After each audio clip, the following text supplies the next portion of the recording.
explain my thinking a little bit, right? I did not expect this blowing up so much. So there's a lot of doors that open because of it. There's like, I think every big VC company is in my inbox and try to get 15 minutes of me. So there's like this butterfly effect moment. I could just do nothing and continue.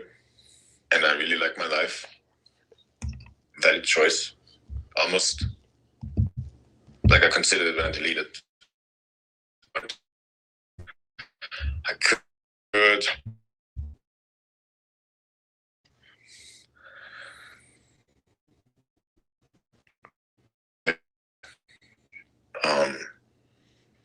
There's so many people that push me towards that, and yeah, like could be amazing.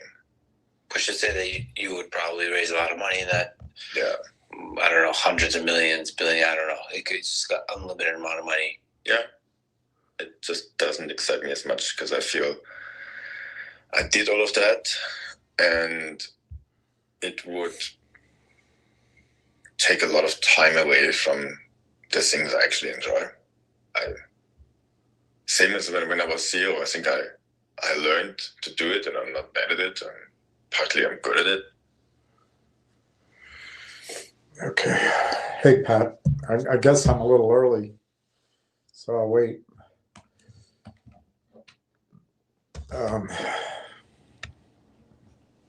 I'm tired too because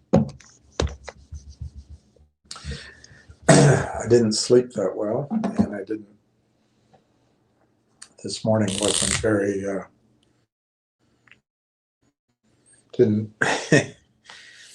wasn't very relaxing, but it's okay. That looks like we're finally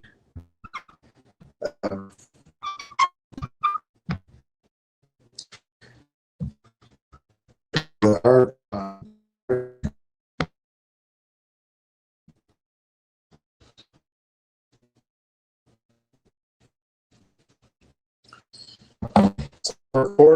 quarter million shares away from 18 million. Of course, some people might have sold, but there's plenty of people that don't tell me how much they have. So we're really at 18 million shares, which is fantastic. That is fantastic. Today is, I believe, the beginning of the Chinese year. It's also Lincoln's birthday. Let me just check that. When is the Chinese New Year?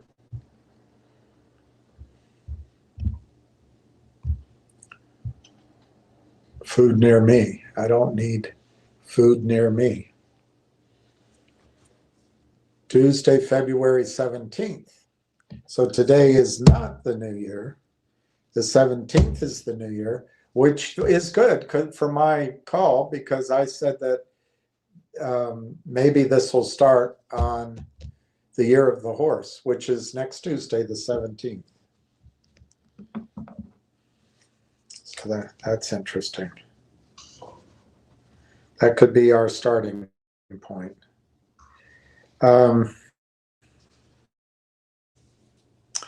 Monday's the day.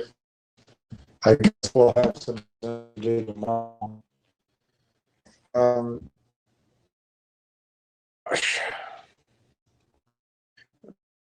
That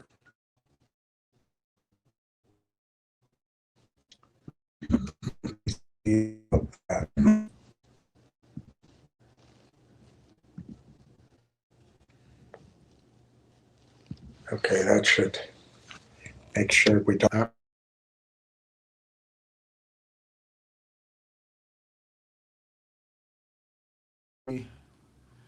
Why wouldn't we lose the microphone? Oh, shoot.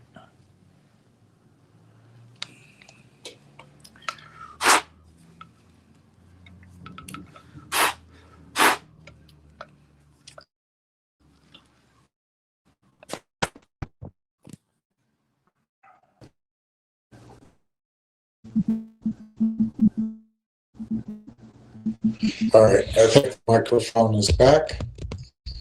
And wow, yeah, you're stepping up.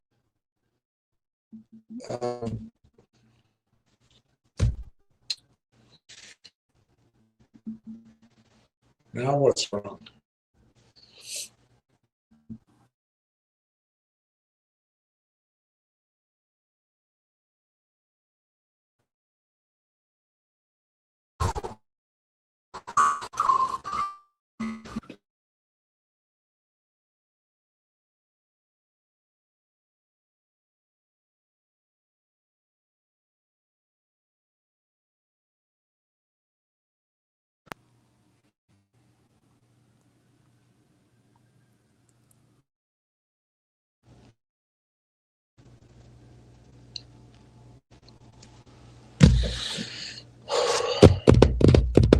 Just to test my patience, I guess.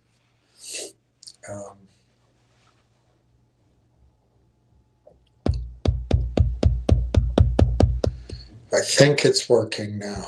So Pat said hello. Donna says hello. Hi.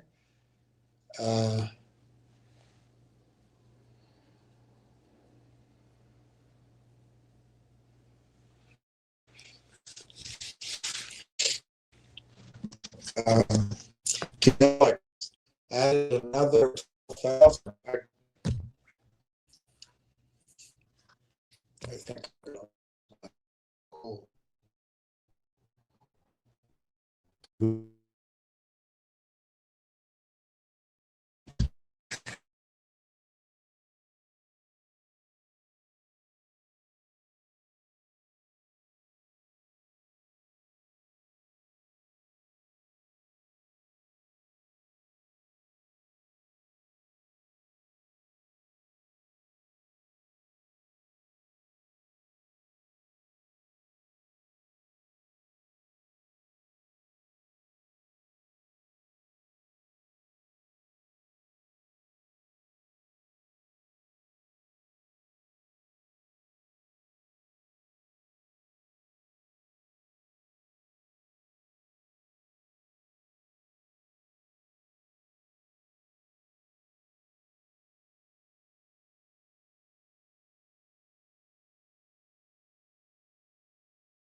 Year-old back in 2013. Let me call you off. Erica Kirk was 25 years old.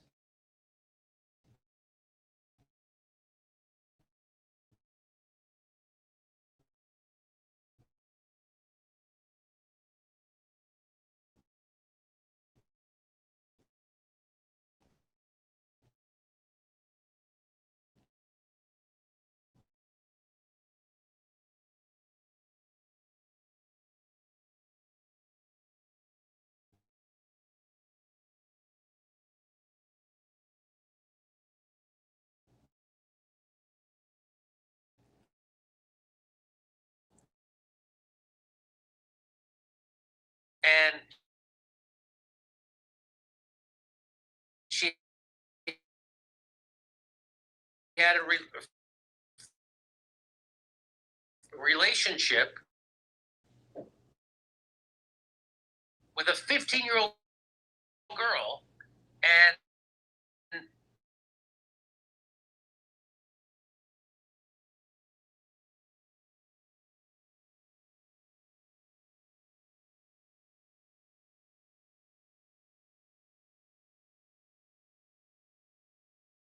yeah, she goes, I don't bat for the other team just yet. That's not trad, Jimmy. That's not very trad of her. Sounds like lesbian brooming. Shalom Shabbat. That's crazy. Did she give her a shlemiel shlomile? So there's more to this. Just yet. Once again, this is between a 25-year-old and a 15-year-old. Here's another text exchange. You have the most stunning. I think I'm going to have a headache. That was frustrating. All right, good for you, T. Alex. Added 12,000. I assume we're up and running, but man, I don't know what was going wrong. That's a great ad. Pat M. bought more. Good for you, Pat. Wow, you're getting up there maybe past Donna. I don't know. You're certainly in Donna range. That's amazing. That's a great position. That's a great position. Donna says that's wonderful. Pat M. Jason Harbison, hello. Beautiful green day, yeah. I was thinking about it today. Odds are, always odds are, that anything we're planning on is going to take another 1 or 2 or 3 weeks. So remember, these guys can still make money. Even as stocks are going up, they can still flood the zone and they can still make money. So I think that it's just going to be up from here, but we could have certainly intraday, we could have intraday corrections. So just, don't get discouraged. At some point, the Xerox shares are not going to exist anymore.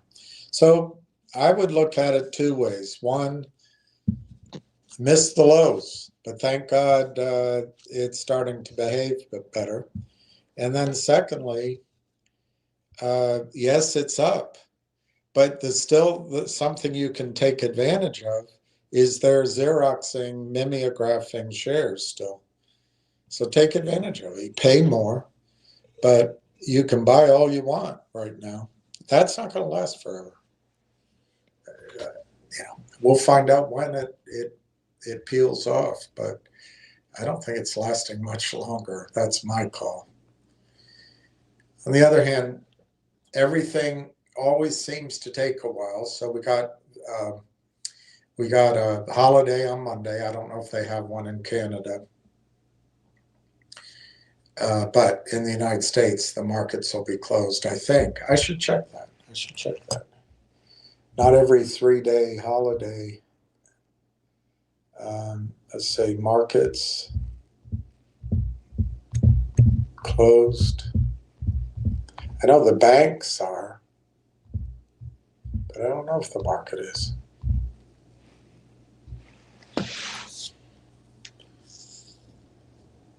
Yeah. No.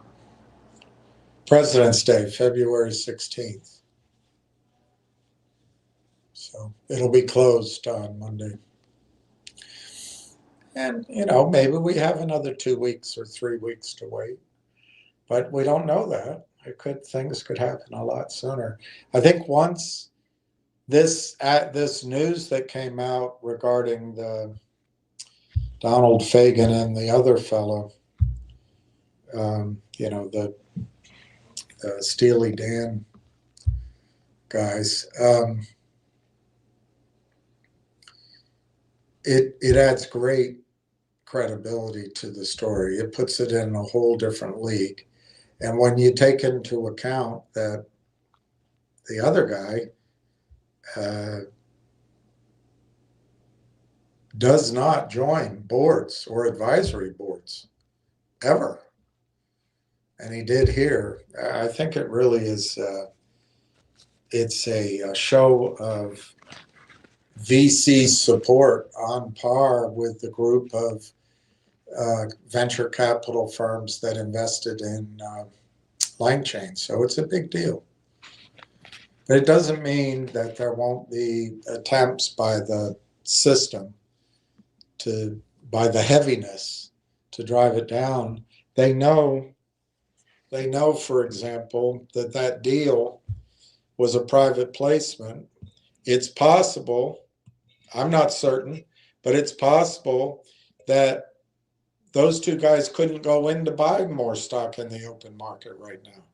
We don't know that. There may still be material information that hasn't been disclosed that prevents that. So the other side knows that. They know we only have a certain amount of money. They may try to get the thing down at some point. But don't get discouraged. It has turned the corner. They're not going to be able to keep it down. And I would just, almost regardless of price, I would just take advantage of the fact that they're mimeographing shares to you, because that'll stop. That'll stop now. We'll find out where and when. Joe Marty says, nice work, Pat and T. Alex. Well, you got to congratulate, I think, Donna up there. She added, I believe, in January. And then there's a few people over the last weeks that have been adding. So I congratulate everybody who had the courage to add. It's tough. I know how tough it is. Railtown's up 2 cents today. I don't know why I have these here. Oh, I guess I showed them to you yesterday. Nixie is down 5 cents at 51.76. Next Trip is down almost 10 cents at 3.05. Fingers up a penny at 1.14, and GDC is down 11 cents at 3.40. But the belle of the ball is Railtown at 36 cents.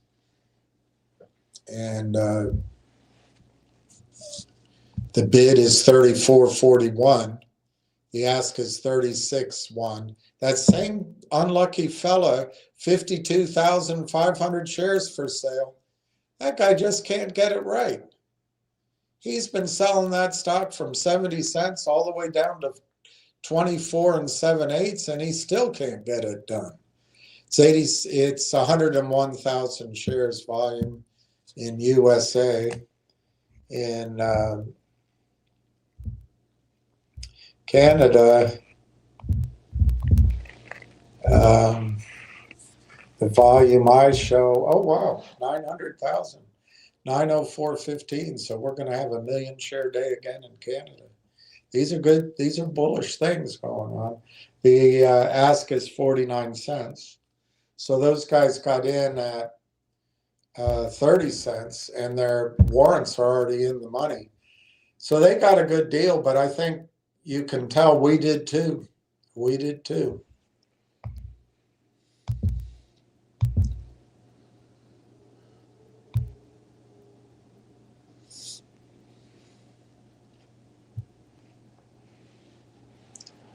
My head is pounding.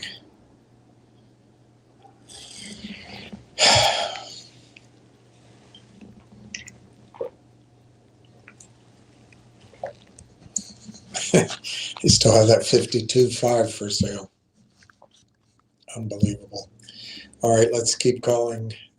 Matthew Kolar, interesting price action, even though everything is dumping. Let's look. I didn't know that everything was down. Yeah, wow. Thanks for telling me.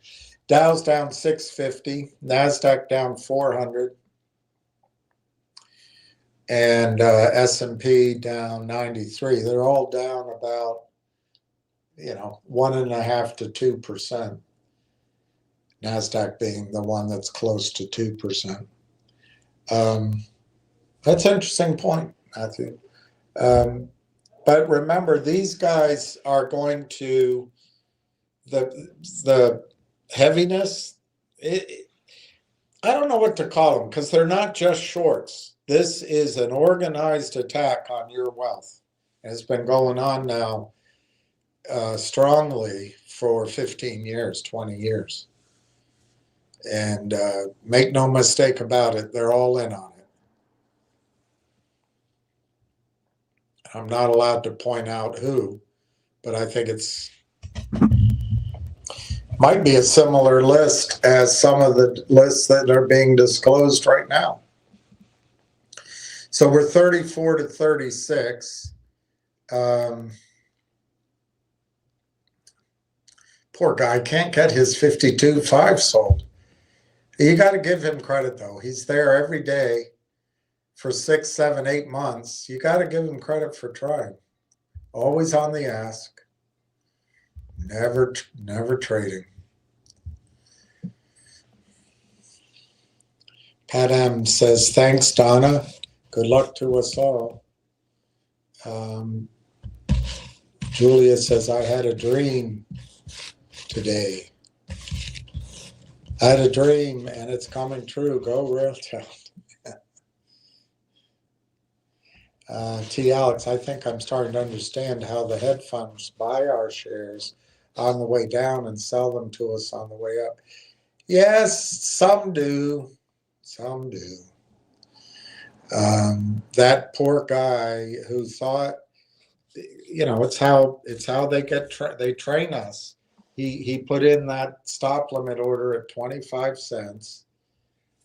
And of course they brought it down, triggered it. So he's out at 25 cents. I think he paid 28. So he lost some money, but in his mind, I protected myself. Well, he didn't buy back. And I'm not picking on him. It's just human, bloody, bleeding seabird flavor. It's just human nature. So now the stock's up 10 cents from 25 cents. So I'm guessing that's 40%, something like that. And he's out. And you're right. In that case, he was taken advantage of. We get taken advantage of. But a lot of the trading that goes on is during the day. And they have this high frequency trading programs, all computerized. And it's easier when the stock's going down, but they can make money on a run up today. They're not scared of this news. They're not scared of this news. So they're in there trying to make their teenies and their steenies and their, 1,000th of a penny. And that's how they make their living. And this is what we call high finance. It's just theft. It's just theft. It's disgusting.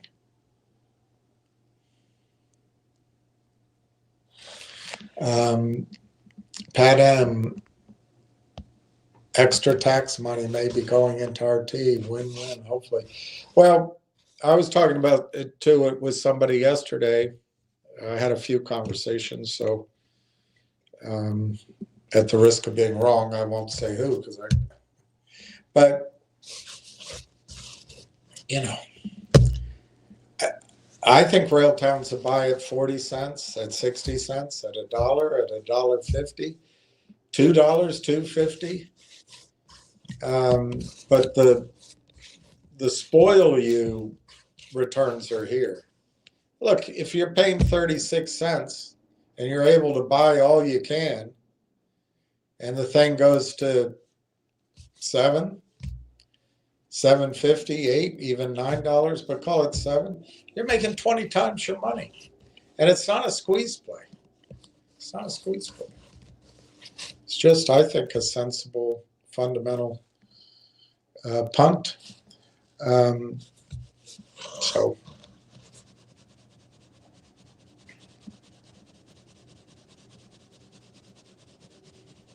it's hard. It's unfair to you guys to have to go through this. And look, even in good markets, there used to be mispricings. That's how people make money, and that's the opportunities. But it's just unfair what you've gone through. And I've gone through it with you. But what you've gone through is just totally unfair. Many of you that I've spoken with, too many stories, but without being too specific about the losses in my case, I need a big move in Railtown to break even. But many of you are set up that if Railtown goes up 10x from here, you're in the green. And my broken record message is, don't be in a hurry to sell. You got to let the winners run. And because there's nothing out there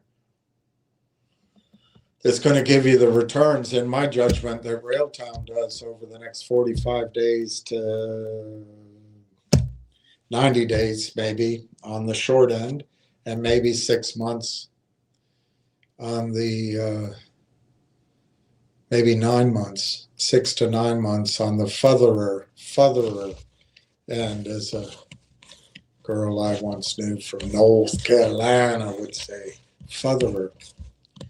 And I would correct her, but you know what? I liked it when she said featherer.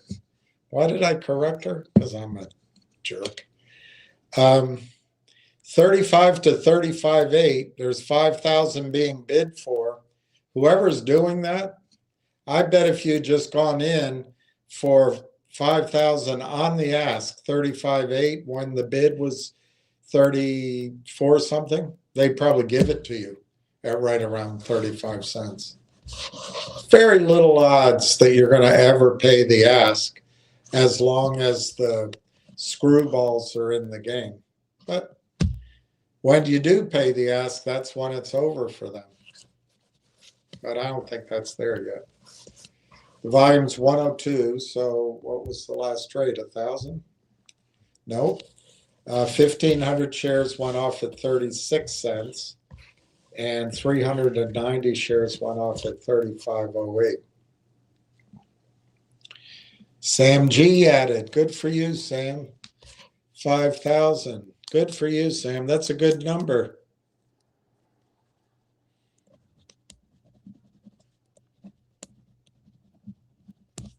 It's a very good number. It's the kind of number that can change your account. Pat says, nice, Sam. And Steve says, hi, Uncle Bill and gang. Let's got RT. Of course, he meant go, not got. But if you don't got it, you got to go get it. If you have it, you wish that it goes. Matthew Collar, penny stocks are an all or nothing play. You don't gamble what you can and you don't stop loss. Yeah, this isn't a penny stock. This isn't a penny stock. I mean, you can argue, well, it's trading under $1, but it's not a penny stock. It's down here because of the heaviness. You just had two of the most respected investors in Canada, I assume after they did due diligence, invest in it. It's just mispriced. So I do think it's all, or maybe most or nothing, but I don't think you're going to lose your money in Railtown. There's nothing that's 100% guaranteed, of course, but I just don't see it. So I don't agree, Matthew, totally with your representation. It's true with penny stocks. Most of the time, penny stocks are going to lose. You're just going to lose.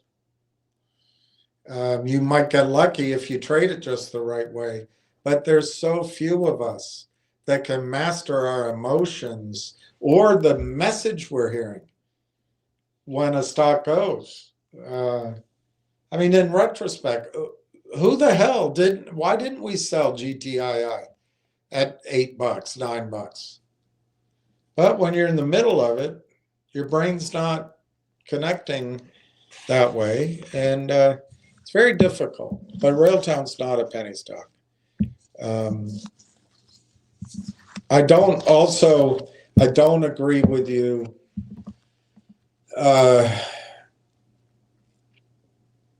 When I think it was CRTD at the time, when it was $1.50, $1.60, and I called and I found out, no, the deal's going on.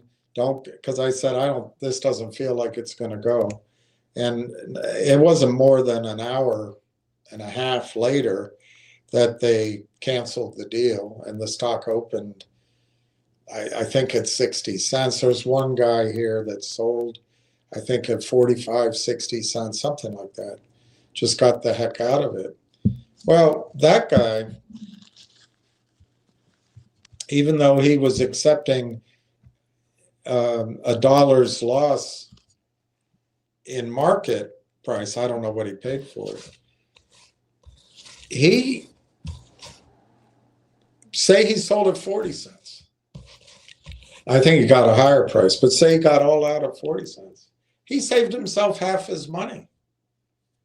The next trades were all in the low 20s to teens. So I don't agree. I don't think even if you're in an over-the-counter stock, you should treat it like, well, I'm going to lose it all or I'm going to win it all. You can still use some money management. Even if you lose 70% of your money, that last 30% is real money. But you got to let go of it. You got to let go of your dreams. You got to take the hit. And I think Railtown's the stock you can put those losses in. A lot of you are still holding things like GTII, maybe because you can't get out. Things like AME and even a finger. It's against all odds that any of these stocks are going to have 300, 400, 500% runs in them again. Railtown's going to give you 20x just going to the value of Lang Chain. And you've got two, I don't know, it's even if you say of the premier technology investors in Canada, because they're in the top 1% of respect. So anyway, but your point, part of your point is well taken. Ward Richardson, good afternoon, William and RT. So no press conference with TELUS today. By the way, pick up a few cash cows today. Ward's great. Ward picked up 14,000 to the herd. Wow. Wow. That's some cow poking. That is great.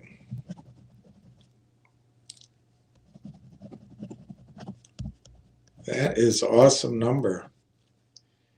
Julie Kim, my IRA account fund partially cleared and bought 20. All right, Julie. And if you're thinking, as I would, because I have a lazy brain, I think, man, I could have bought it cheaper last week. Just remember 2 or 3 things. Number one, you're buying it. I wouldn't say the risk is entirely out of the trade, but it's been considerably de-risked by this, the Don Fagan and the other fellow investing, the Steely Dan guys. It's fantastic. So you pay a little more, but at least we know, you can have a pretty good confidence that you're not going to have time value of money eating away at you. So that's one thing. I guess the second thing is if you had purchased it 6 months ago or even 2.5 months ago, you'd have paid more than it is right now. So I just saw it opened at almost 38 cents. Wow. Traded as high as 38. Wow.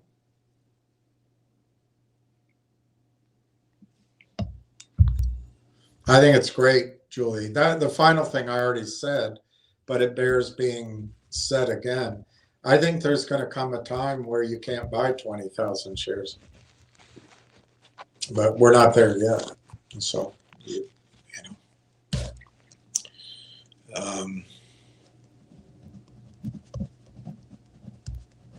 but congratulations. That's awesome, Julie.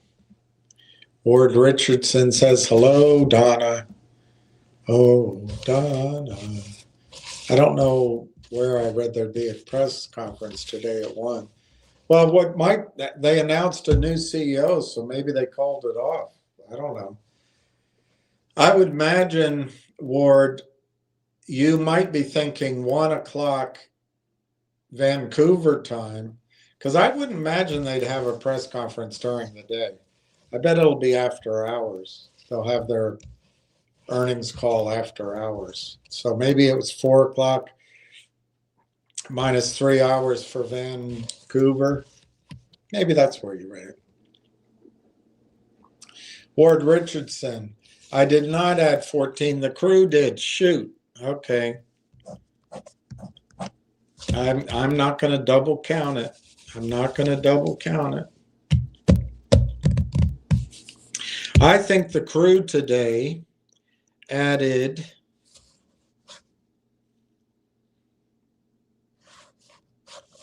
$40,000. I don't know if it was all today, though. I don't know if it's all today. All right, let's see what I had to show you. I don't have much.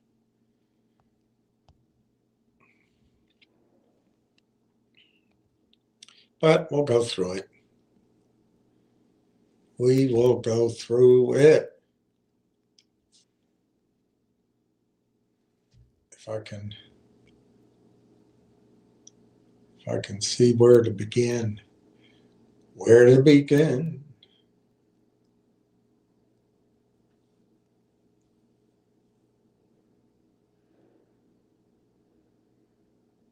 Oh, that's going to be next week. Well, let's just go over it now anyway.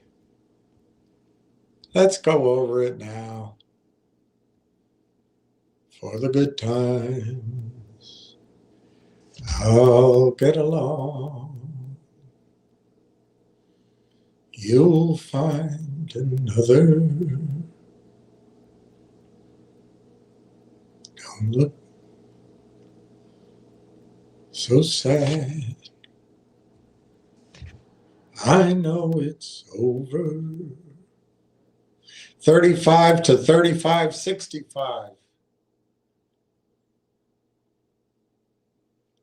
Okay, so I thought today was the new year, but maybe I got it confused with Lincoln's birthday.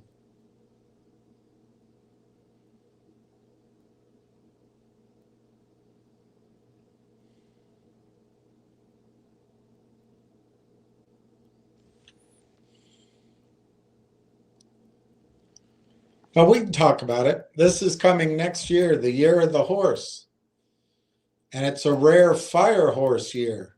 So it symbolizes a fast-paced, energetic period focused on action, independence, and swift breakthroughs. It is time for bold, courageous moves and chasing rather than waiting, as the horse represents resilience and speed.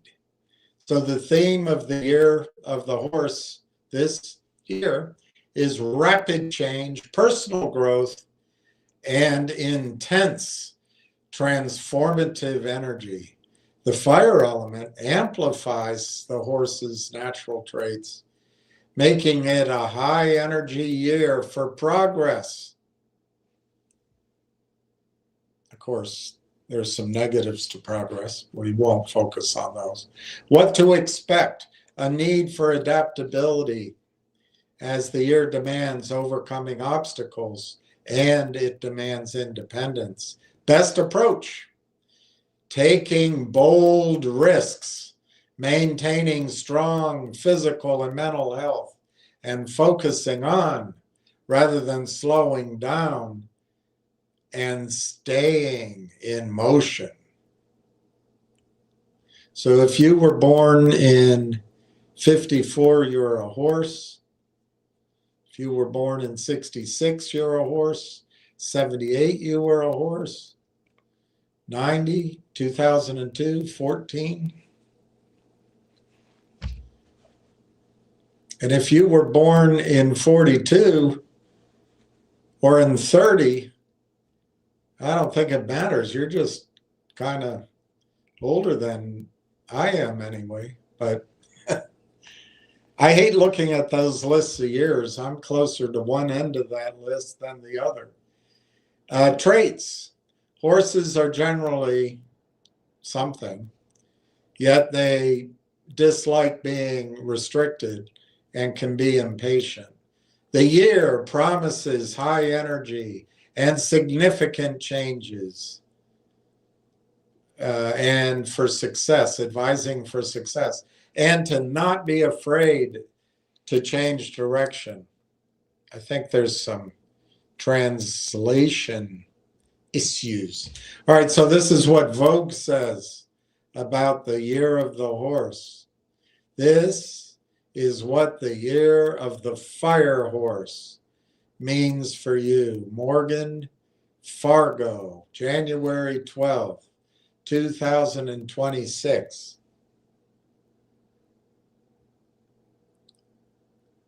In the year of the cat. Whether you follow Chinese Zodiac or not, if you're in any way online, then you're probably aware that that 2026 is the year of the horse. From TikTok videos promoting the general embrace of horse energy, I'll skip that rest of that sentence, to does that say acupuncturies and herbalists pointing to major change afoot. The year of the horse has cantered its way to center stage. What does it mean? In Eastern culture, the horse represents action, freedom, speed, and breakthrough, says Susan Gu, a traditional Chinese medicine practitioner and acupuncturist at the HVN in London. She explains, quote, "It reflects a stage of life that moves boldly forward without the fear of obstacles, placing emphasis on being in motion rather than standing still. In simple terms, think rapid change, fresh opportunities, personal growth, and a faster pace of life."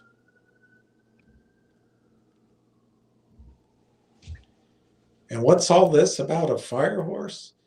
Each Chinese zodiac year has a corresponding element within the cycle. On February 17th, we will enter the year of the fire horse, which concludes next year. Fire being the element and horse being the sign. As for what it means, think energy and dynamism. Fire brings intensity, urgency, and passion, which can feel motivating but also demanding, says Adu Wu, an integrative Chinese medicine clinician and the founder of 001 London.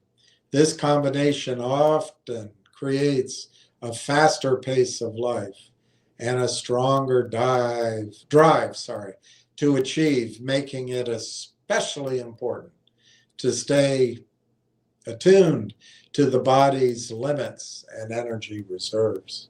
All right, I hope we're almost done with this dive down.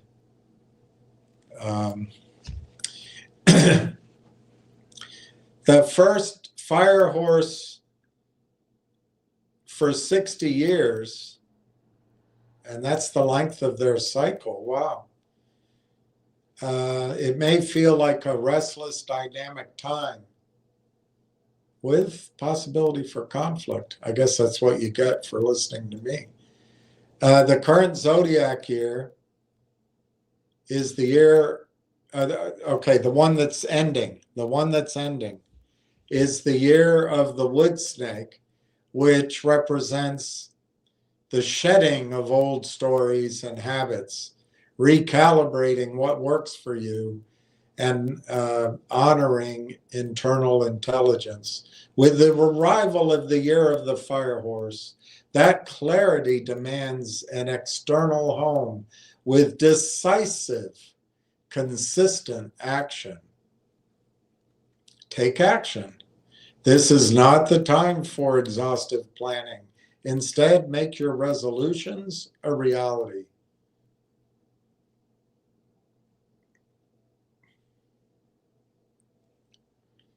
This year favors those who move first and adjust as they go. All right, how much more of this? Horse energy promotes movement, circulation, motivation, and mental clarity, and that helps your health. A horse year is not about running the fastest, but running the longest, explains Gu. The horse is not afraid of slowness. It's afraid of stillness. The fast-moving nature of a horse year can lead to burnout if you're not careful. So keep that in mind. Tells you what to do. Well, honey, don't. Things to do more of, movement and exercise. Help your nervous system. Create boundaries. Rest is essential. Do less of over-scheduling. And don't ignore signs of fatigue or exhaustion. And don't confuse busyness with productivity. I hate that, busyness for productivity, unless you're talking to busy brains. All right, now we can move on, I think, from that. I didn't realize it took so long. I want to talk to you about BlackBerry. This article here from a year ago, this is a year old, skyrocket stocks in 2025, 2 growth stocks set to soar. Well, one of them is BlackBerry. I don't know what it did last year, but it's interesting. BlackBerry is a growth stock which has undergone a significant transformation from its origins in mobile hardware to a focus on cybersecurity and software solutions. This is a year old. In the second quarter of the fiscal year 24, BlackBerry reported revenue of $132 million, with its cybersecurity segment contributing almost $80 million. This shift towards high-margin software services has been pivotal in stabilizing the company's financial performance. BlackBerry's past performance reflects its successful transition into software domain. The growth stock's emphasis on cybersecurity and the Internet of Things solutions has enabled it to carve out a niche in these rapidly growing markets. Its QNX software, for instance, is now embedded in over 195 million vehicles, highlighting its penetration into the automotive industry.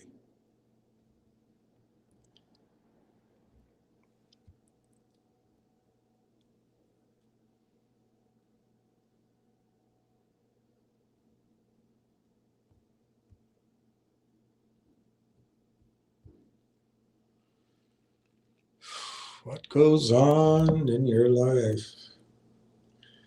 What goes on in your wife?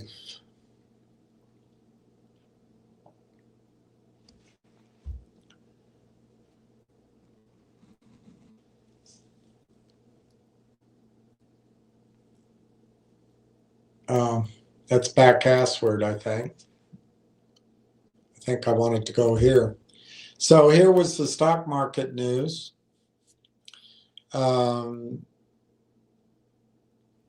Canadian tech pioneers back Vancouver AI company building sovereign AI infrastructure layer.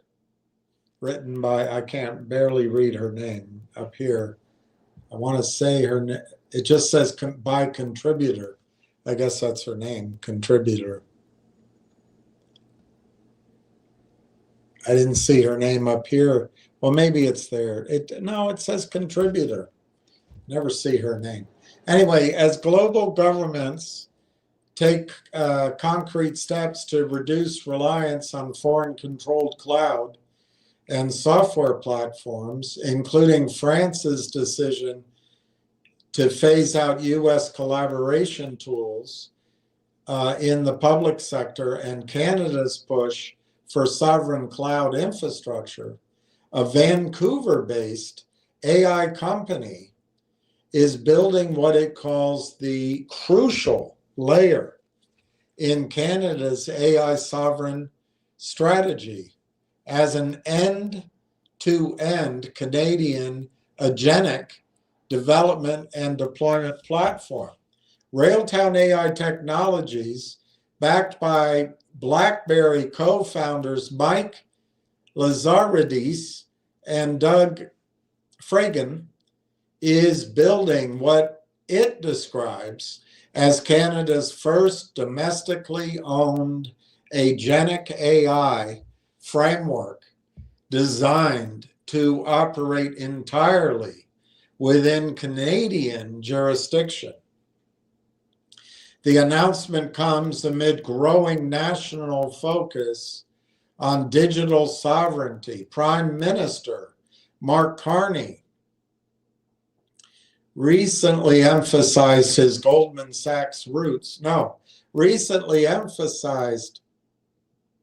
the importance of being Canadian, the importance of Canadian-controlled digital infrastructure, stating that sovereign compute capacity and data centers are essential, quote, to underpin Canada's competitiveness, to protect our security, and to boost our independence and sovereignty. And I want to date Katy Perry too, which, while much of the sovereign AI conversation focuses on data centers and GPU infrastructure, Railtown addresses what many experts consider a less visible but equally critical layer: the orchestration frameworks that govern how AI ingest data, how the agents ingest data, how the AI agents reason, and how the AI agents act.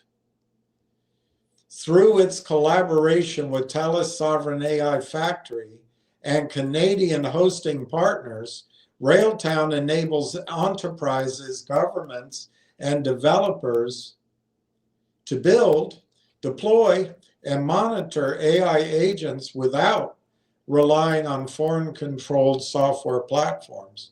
Quote, if Canada is serious about sovereign AI, sovereignty must extend beyond compute, says Corey Brandolini, CEO of Railtown AI.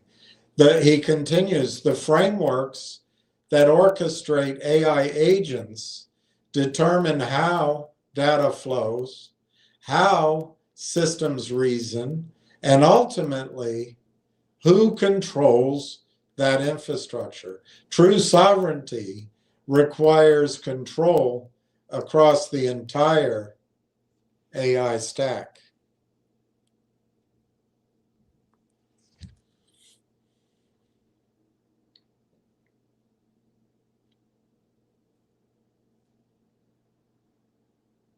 Okay, so back to this is that article I just read. This is the top of it, written by Amy Legate Wolf. She talks about Brookfield Renewable. I don't think we have to go into that, but I just wanted to give you, here it is, Brookfield Renewable. That's a year old, and I just wanted to give you the context of the article if you want to go look it up.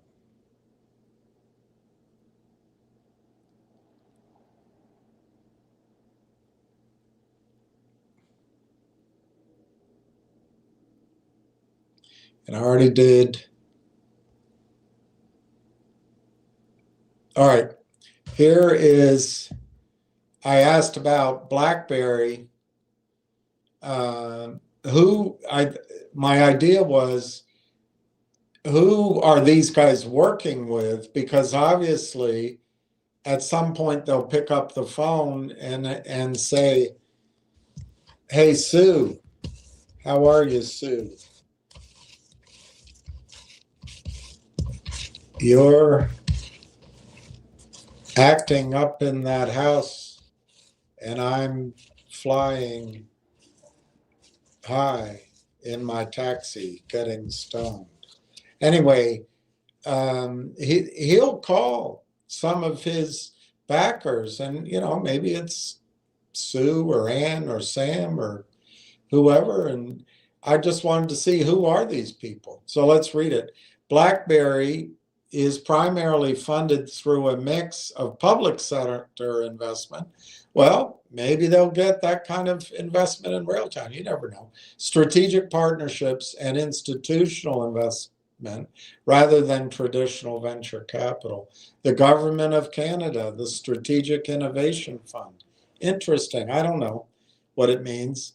The Fairfax Financial Holdings by Prem Watsa, historically been a major investor in BlackBerry. And then Export Development Canada, and then here, it's institutional investors. As a publicly traded company, BlackBerry is held by various institutional investors, including the Ontario Teachers Pension Plan. Well, there you go. Strategic partners. Amazon gave them $50 million as a fund. I don't know if they were the only ones, but there's a $50 million BlackBerry Ivy Innovation Fund aimed at startups in the automotive data space. And then Global Affairs Canada. BlackBerry's focus has shifted to cybersecurity and QNX automotive software, with funding increasingly tied to these sectors and partnerships with Canadian universities, Waterloo and Carleton. And of course, we all know this. This is on Yahoo. Financial Times. BlackBerry co-founder, or Financial Post, I think it says. My eyesight isn't perfect. BlackBerry co-founder Michael Lazaridis invests in Vancouver-based startup. This is fantastic press. It's confidence building, and it takes it away from being all right, here's the contributor down here. You see her face, but she doesn't give her name. Mike Lazaridis, who co-founded and built Research in Motion into a global technology leader, said the investment aligns with his long-standing commitment to building foundational technology in Canada. It's critical that we build companies, platforms, and ecosystems here that allow Canadians to innovate, grow, and compete globally, said Lazaridis. Railtown is building foundational AI technology in Canada, and I'm excited to support this vision.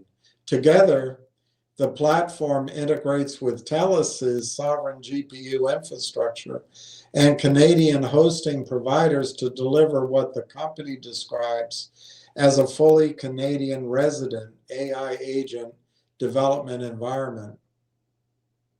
As geopolitical dynamics evolve and countries seek greater technological independence, Railtown believes the AI framework layer will become an increasingly strategic national asset.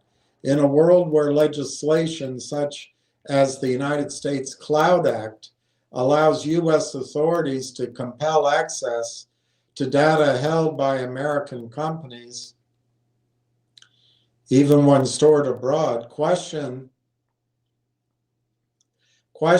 of jurisdiction are becoming central to infrastructure design. Railtown is building Canadian AI infrastructure with its partners to ensure that data, intellectual property, and innovation remain governed by Canadian law, while enabling enterprises and public institutions to deploy AI securely and at scale.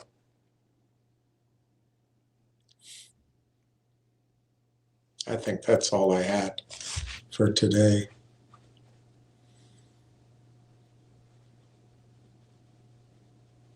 It is. It's all I had.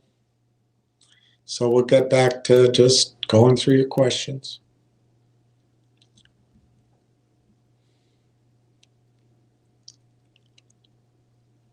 All right, so Ward pointed out that I misread his comment, but I don't think the fact that he did not add 14 lessens his enthusiasm about the stock.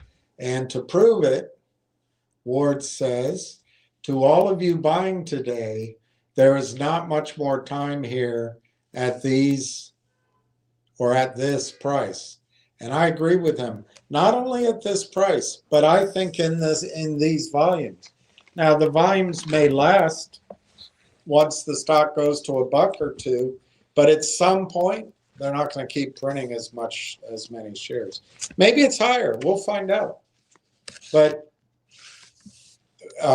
you have not seen a real stock market in any of these stocks. You might have seen it briefly in AME or GMC or whatever the hell, but you haven't seen it, and you're about to see it. And in that real market, I don't think the stock loan department is going to allow this rehypothecation to go on. But of course, the guy's still trying to sell 52,500 shares.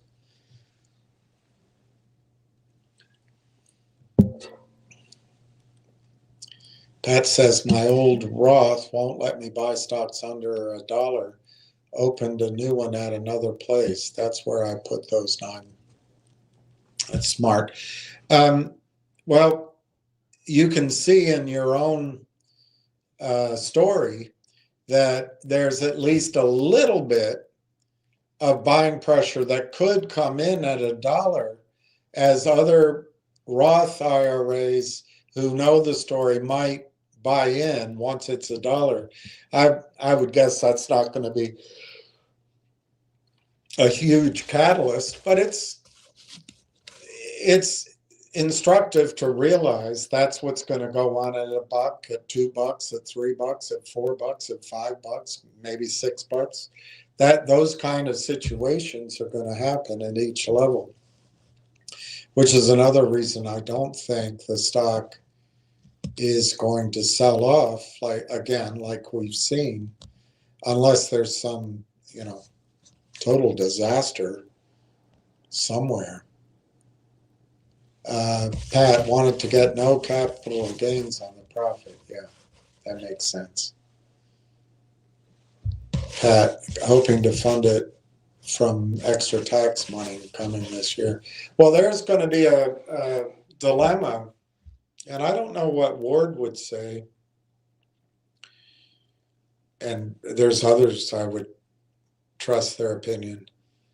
But if this stock is headed to $15, that's an if. That's an if. But if it's headed to $15, where do you stop buying it? I mean, even at $10, that's 50% on your money. So I have a feeling that my buy recommendation is going to stay in force even as the stock price is going up. So, Richard K., all these green days are going to my head. Yeah. They're giving me a headache.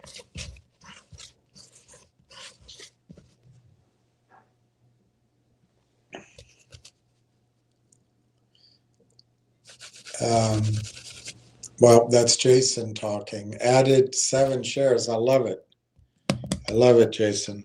I love it.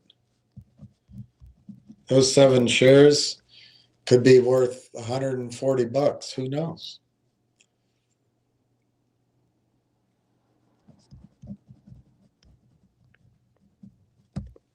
And that, I mean, that's money.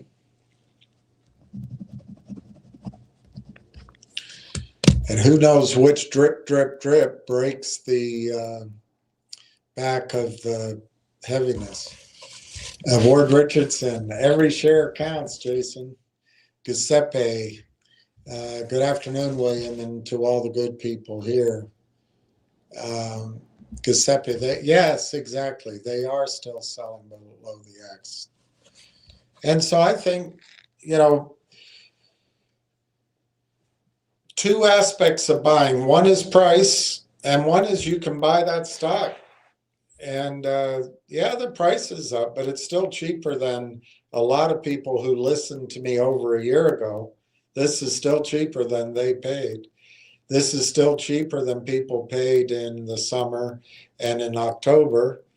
And it's still priced below where the stock broke down sort of the 3rd or 4th week of November. It's still priced below that. So I think the price is still bloody attractive.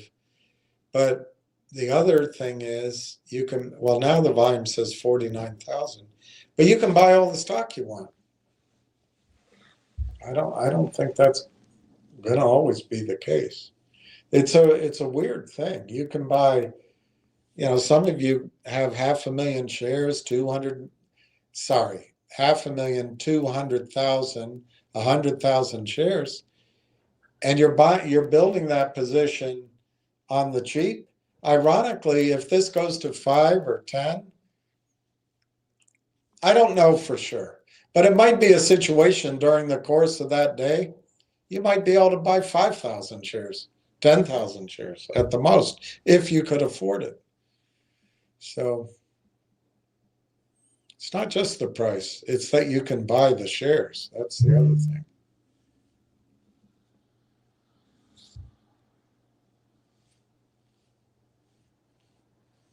The EPA is going to repeal its finding that greenhouse gases harm the environment.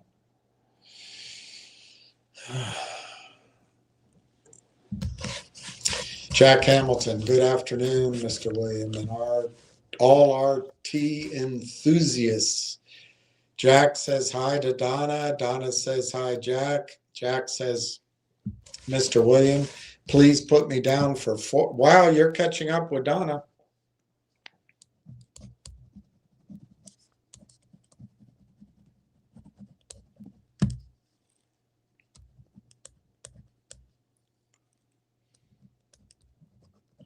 That's darn good. Jack Hamilton. I'm still buying below my average, so no complaints here. Exactly. And that's what, here's Clay. Here's Clay right here. I was just going to say, Clay did that. And it's an amazing perseverance that Clay showed. I bought 5,000 more. Yay! Yay! Headed to 300 maybe. Bought 5 more. That's awesome. That really is awesome. And pretty soon you'll be paying more than your average cost.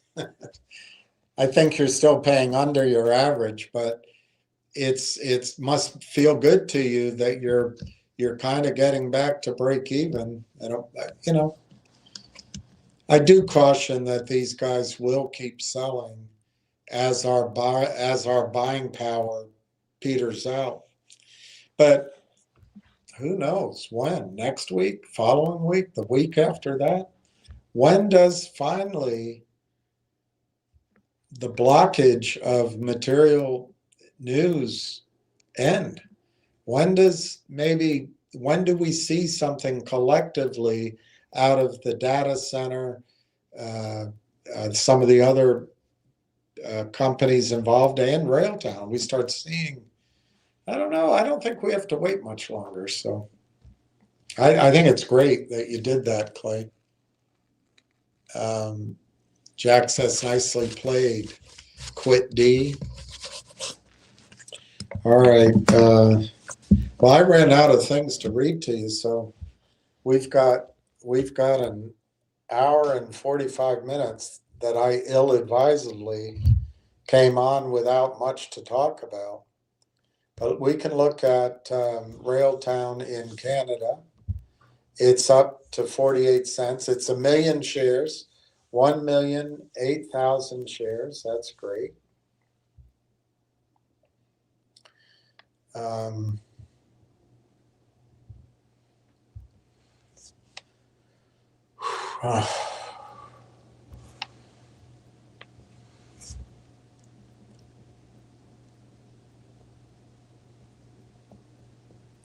Oh, that's right. I wanted to do that. Can I do that?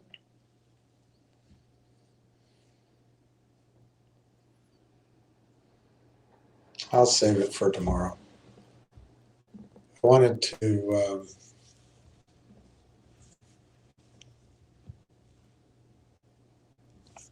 give you some insight on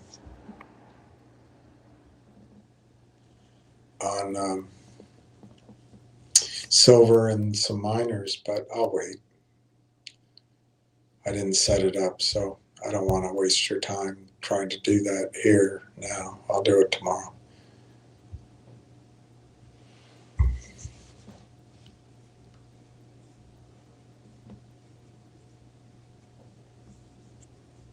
There's a headline, IM Gold might be bought out. Who knows? Alice there, McLeod.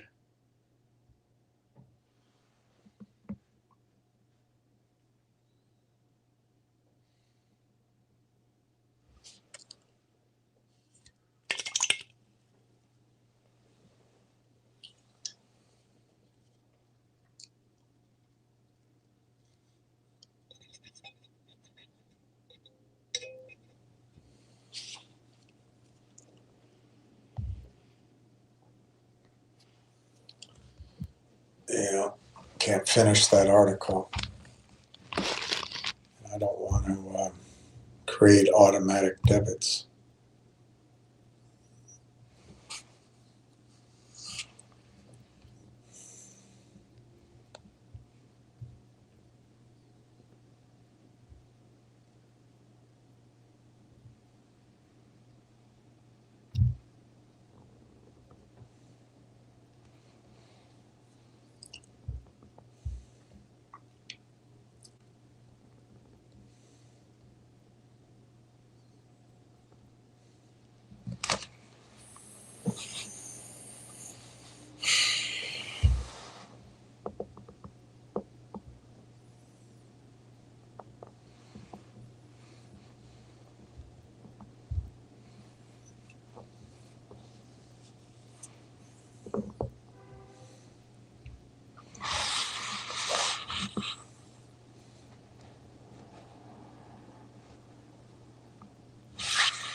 Anyway, there's an article here on oil, dollars, gold, and Venezuela, but I don't know.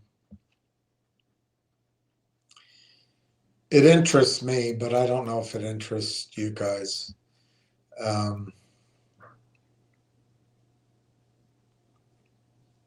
So maybe I'll leave that.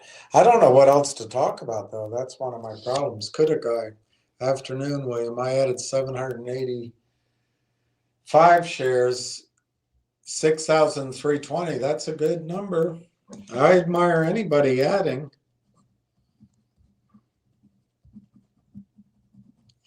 I think it's fantastic.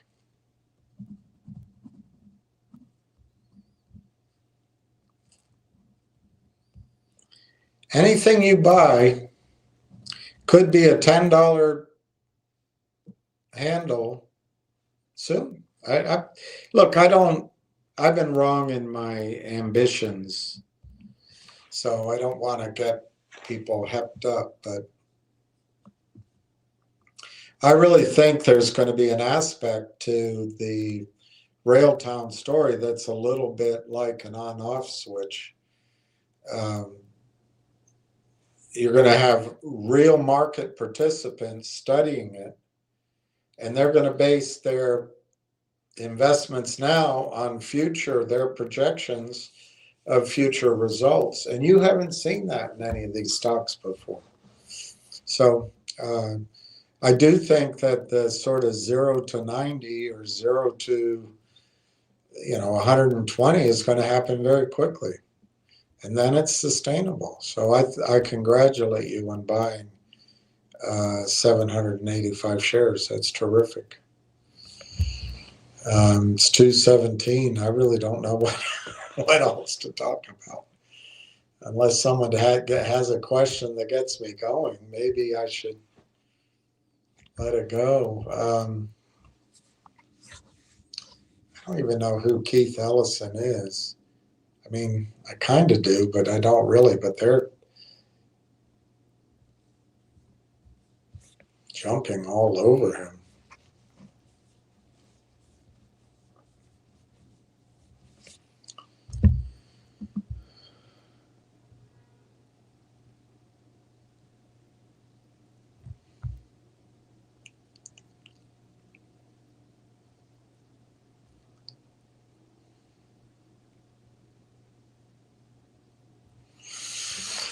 All right, so what do I talk about? I forgot to do the chart. I was going to do a chart for you. I forgot to do that.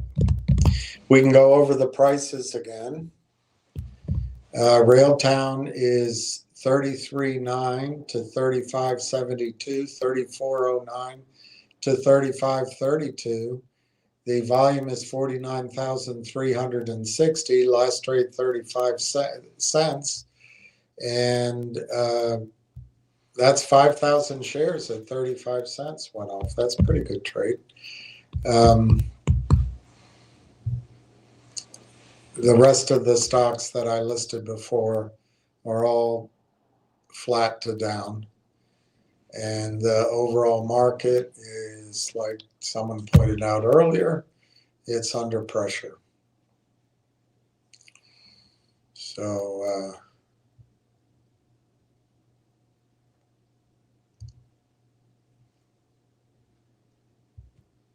I don't know, guys. I don't know what else to talk about. I feel like I should not ask you to listen to me when I don't really.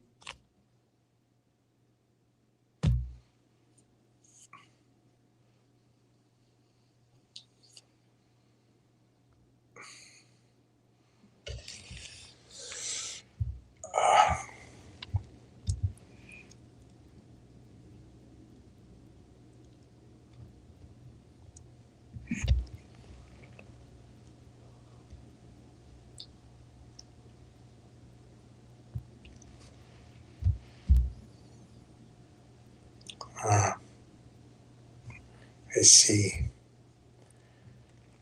All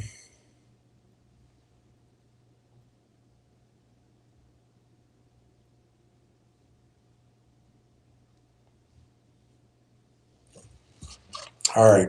I'm thinking of signing off.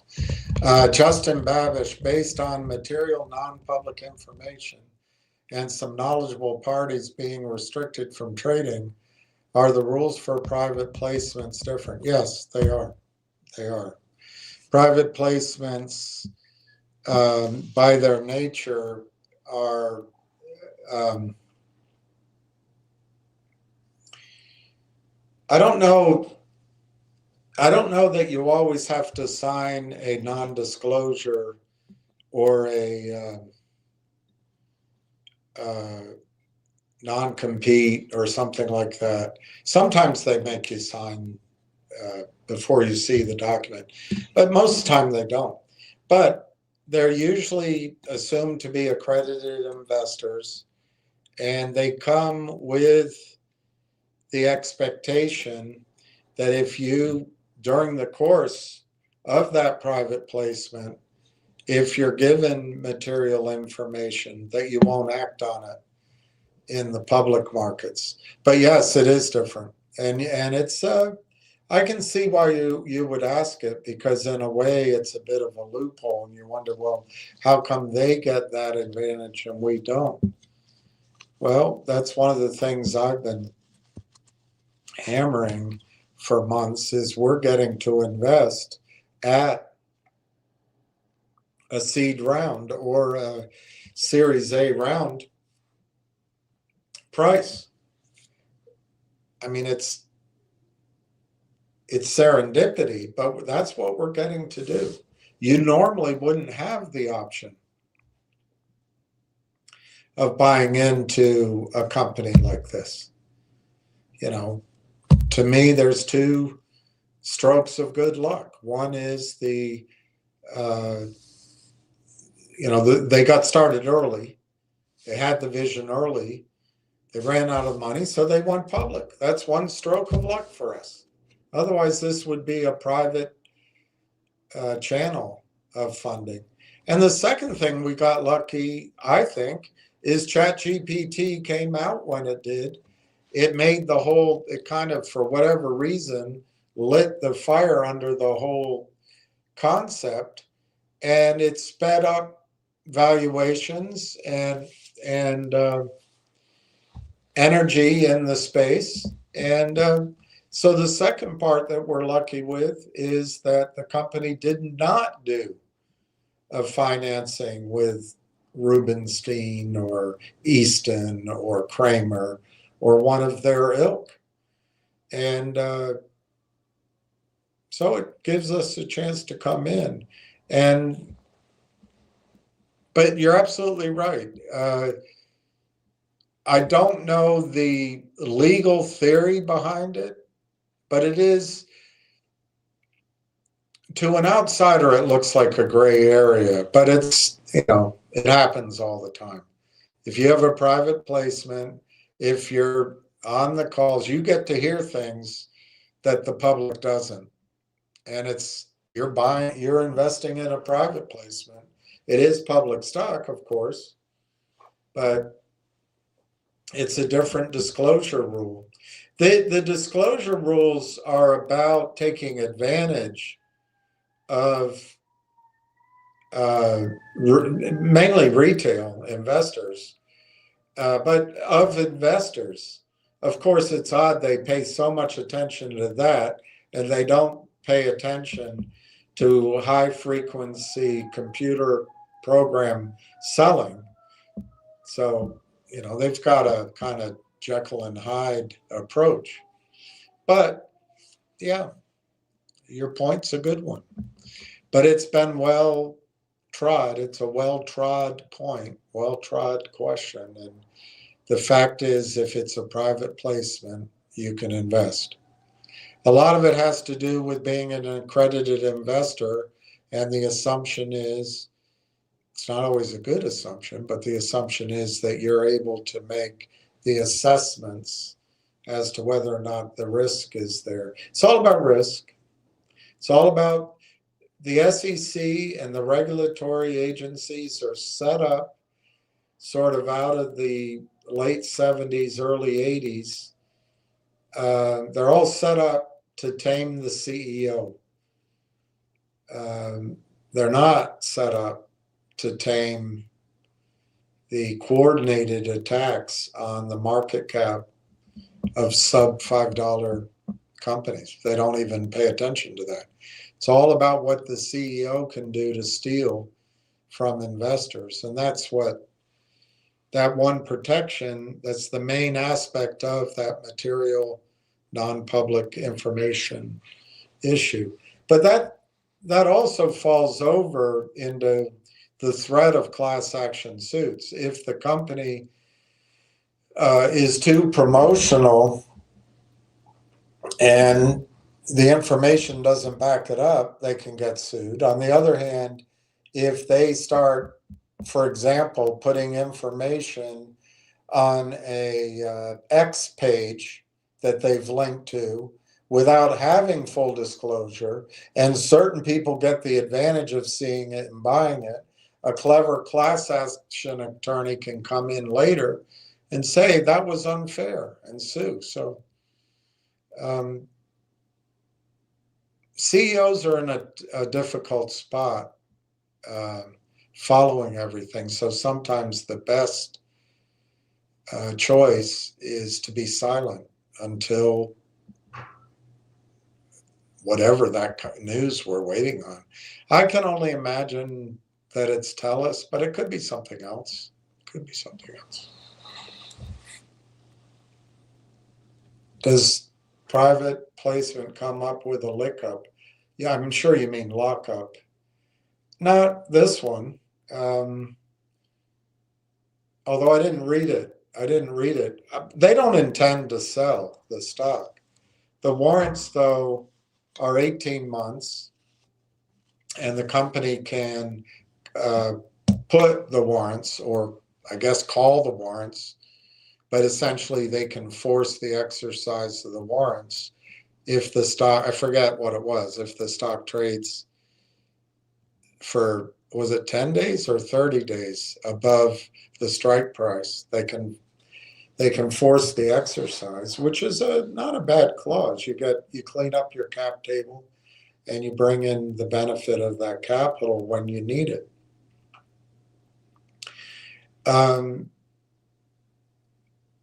I didn't see any lockup provision in the offering, but typically, and you're going to stretch my memory, but I think in Canada, you can Google it, Justin, but I think in Canada, the restriction on trading shares normally is 4 months. In the United States, it's 6 months. So I don't know the answer here. It's all a negotiation, but I would imagine it's at least plausible that the shares they bought have a 4-month restriction on them. It's very easy to lift that restriction. It's actually easy to get an investment bank, particularly if you're wealthy, to write a contract against it or to hedge it. So, the rules are always for the schmucks like us and not for those guys. But in that sense, I guess there would be a lockup. But they didn't come in here, Justin, to trade it like a day trader. They're in here for I would imagine, they're in here for the portfolio advantages. They can probably bring, that BlackBerry sounds like it's a little bit like SoundHound. I don't know, but it sounds like a real-time type company. I might be misreading it, but they're embedded in all these automobile software. I don't know. But my point is, if they can arrange a transaction, they can make money on that. But I wouldn't be worried about the BlackBerry guys turning into Tony the Tiger or Dan Borders. They're here to make a meaningful commitment, and they're not going to sell that stock. So, yes, I get your question. Is there a lockup? But I doubt they have any intention of selling the stock. Probably at all, for 5-10 years. These people know the power of what's going on with AI. So my guess is that this is to my memory, that there's a 4-month restriction on selling the shares. But wealthy people can hedge those situations.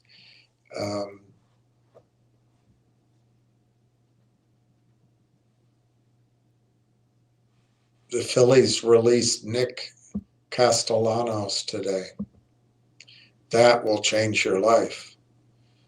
That could make you sad. Chess game. Well, Bill, I don't quite understand the tax law. If we're bought out, I know after a year of holding it, it's lower tax. Well, no. Tax law is pretty simple. They get you when you earn it. They get you when you spend it. They get you when you die.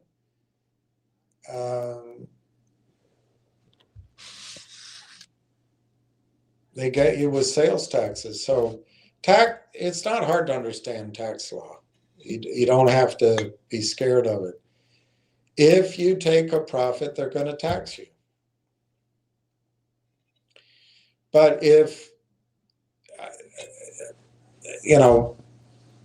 the gentleman yesterday bought 10,000 shares of Railtown, just to use that number as an example, if, let's say, Microsoft came and bought the company for, $15 a share, I hope it's much higher, in stock, and maybe let's just dream and say they give a $15 a share and $1.50 in cash or something. Whatever the deal, in a bidding war, it can take different forms. But if you own the stock here, that gentleman just used the 10,000 shares. Let's say he paid 35 cents. So he paid $3,500. If the stock were to go to 10.35, he'd have a $100,000 gain. If he sold it, and it's outside of a retirement account, and it's short term, I don't know his tax bracket, but he could be paying 45% of the $100,000 profit he made in state, local, and federal taxes. It could be more. Everybody's situation is different if they're in a retirement account or if they have losses. But on the face of it, he'd be giving half of his profit to the government. And that's not always a bad decision, by the way, particularly if you go long term. You're only paying 20% plus the Obama health insurance taxes, so it's around 24%. It's a lot less. But if instead, let's say Microsoft bought the company at $15, not only would he be getting more, like $150,000 in profit, by Microsoft buying the company, it's a tax-free exchange of shares. So you do not have to pay 50% to the government. So use the example. If he sells his 10,000 shares at $10, expecting the stock to pull back, and let's say it pulls back 10%, so he can buy 10% more. I don't know, he buys 11,000 shares at $9. And he feels good because he owns more, because he day traded or is a swing trade. Well, just using broad numbers, because these numbers aren't going to be exactly right. He's created a $45,000, $50,000 tax obligation. So how does he get ahead with that? If instead he doesn't sell at 10, he lets it correct down to 8, 50, or 9, and he doesn't do anything, and then Microsoft comes and buys it at 15, that entire gain goes into Microsoft without being clipped for taxes. To say it another way, if he sells at 10, he pays 50% at some point to the government.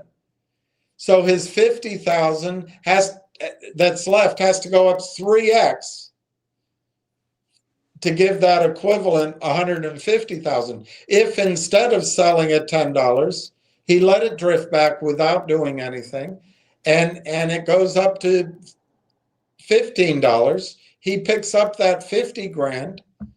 It's 50% move, but he picks up the whole 150 grand as an asset in his account without paying any taxes. But if he were to sell Microsoft at some point, he'd pay taxes. But I would suggest to you it's possible TELUS is the buyer. And if TELUS is the buyer, although I saw their stock has gone up, so I don't know what their yield is, but if it's an 8% yield, you might just hold it. You gotta just get away from this craziness that these people in the over-the-counter market have got you thinking. Number one, that you can win day trading. You can't. You can't. Unless you spend 10,000 hours doing something, you're not good at it. That's the rule of thumb I learned. That's why I'm so good at accepting rejection from women. Just kidding. Just kidding. You're not good at day trading. Nobody is. There's a few people that are. I would say Ham is. But Ham doesn't get married to any idea, and he'll sell, he'll take the loss, go the next day. He never lets his wad of cash get crushed. He gambles a bit, but he knows the risks, rewards, How does capital gains work on that? I don't know where you live, but if you live, let's say in New York City, your capital, and you make, on a trade, you make $300,000. You're going to give half your money to the government, probably more. Why do that? Why not just let Microsoft buy the company, and then your equity has grown without paying the taxes? You can stay in Microsoft. Microsoft's not going to go out of business. I mean, anything's possible, but as a general projection, Microsoft's not going out of business. And if your account's now worth $500,000, if you're careful with it, you can borrow against that account to trade or do other things carefully, because you don't want to leverage yourself. And I noticed that the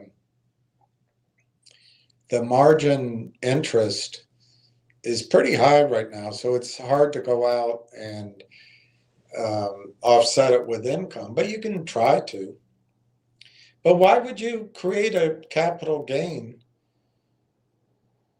just to fulfill a bumper sticker? You never go broke taking profits. Well, you got to pay taxes, and then you got to find some place to put the money.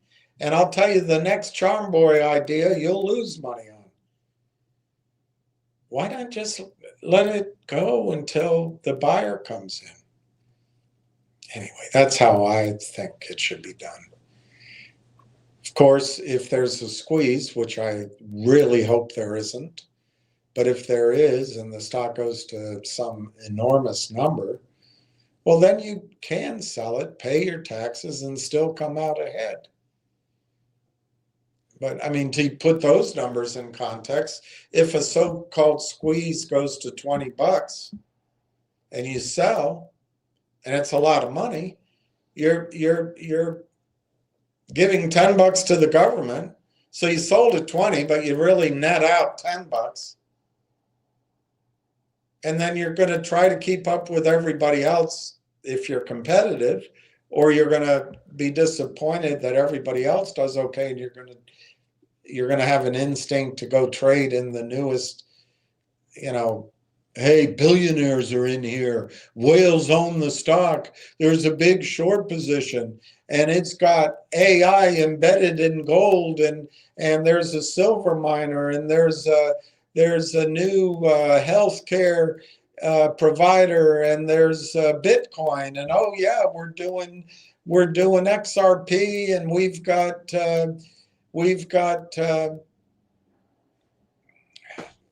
I don't know. We've got the next trading platform, and We're just going to do great. We've got an app that, 2 stores use, but it gives to charity, and it's catching wildfire. You got to buy it, and you'll go in that to try to catch up with what could have been. Owning Railtown, even though it's a low price, is akin, and I don't want to take away from it that it's a speculative stock, but it's akin to owning a growth stock or owning whatever it means to call a technology stock a blue chip stock. Because I'm not sure there's any such thing as a blue chip stock anymore with the valuations where they are. But whatever word you want to put on it, owning Railtown is, unless some nightmare happens, Railtown is akin to owning a real stock. These other things are not real stocks. So I suggest, I don't know, Chess King, anything about your situation, so I'm not talking to you personally, but I would suggest that people out there look at Railtown as a serious investment, not a trade, not a place to hop in and out of. Look, the hedge funds and these people that fight you, they have advantages. Hillary Clinton and the rest of the government pressed for, I don't know if it was she or her husband, but they pressed to allow those hedge funds, it's either 60% or 40% of their high frequency trades are taxed as long-term capital gains. And then they can set up their funds where they're a partner, it's a carried interest, and they're not paying taxes on those gains anyway at that. They get to pay the long-term capital gains. Or they just cheat and they move it over to Europe where no one cares, and Wagner doesn't want to have any accountability, and they don't pay any taxes as the stocks go to zero. If they get caught, they write off their losses against whatever income they have. They have all those advantages. They can hire the white shoe attorneys.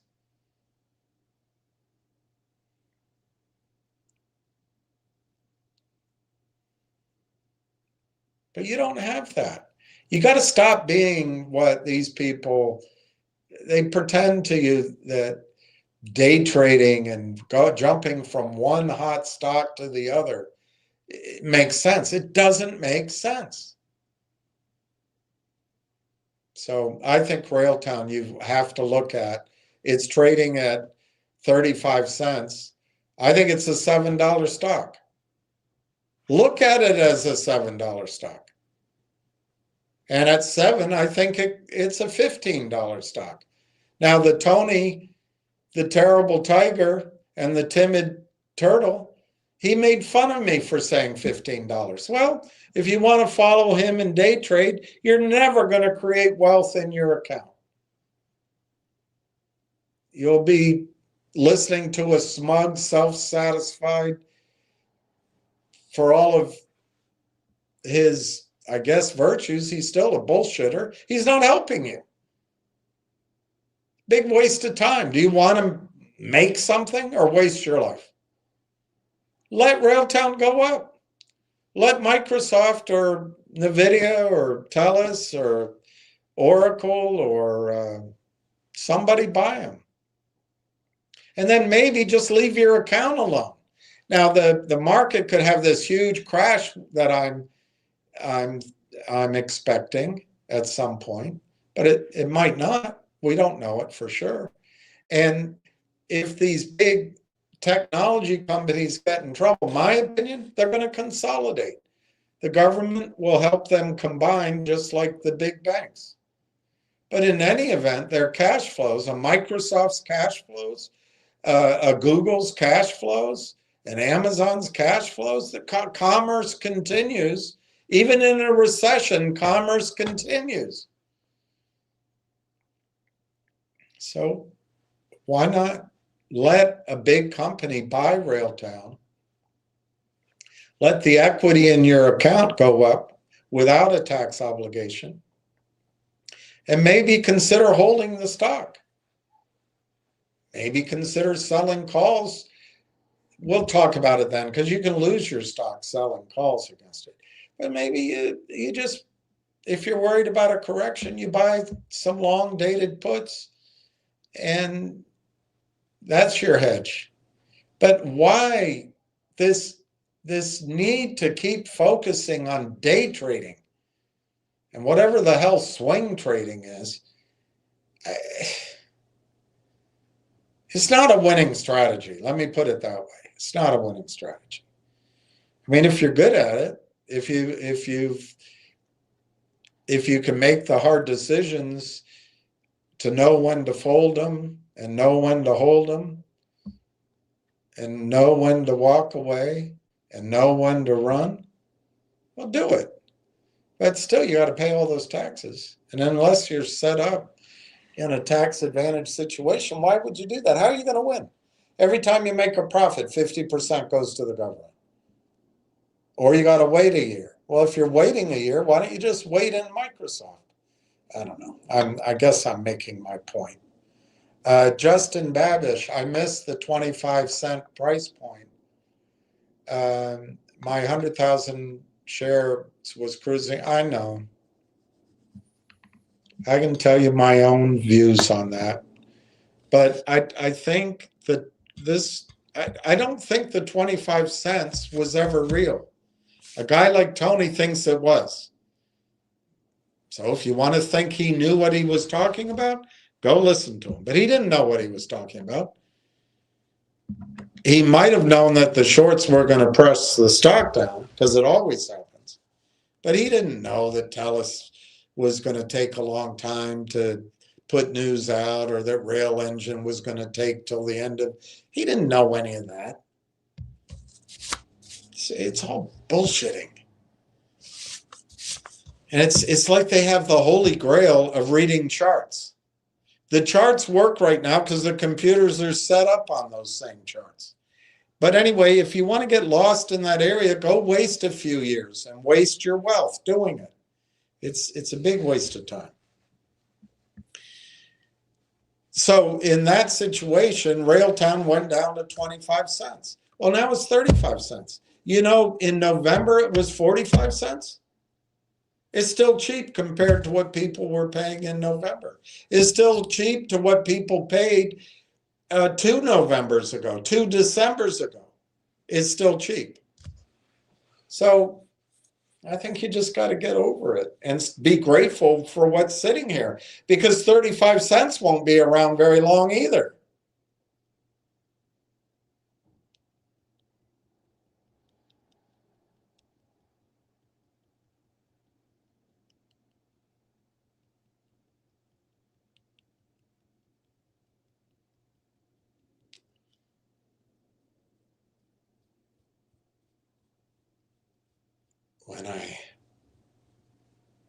When I start liking someone, they're not around very long.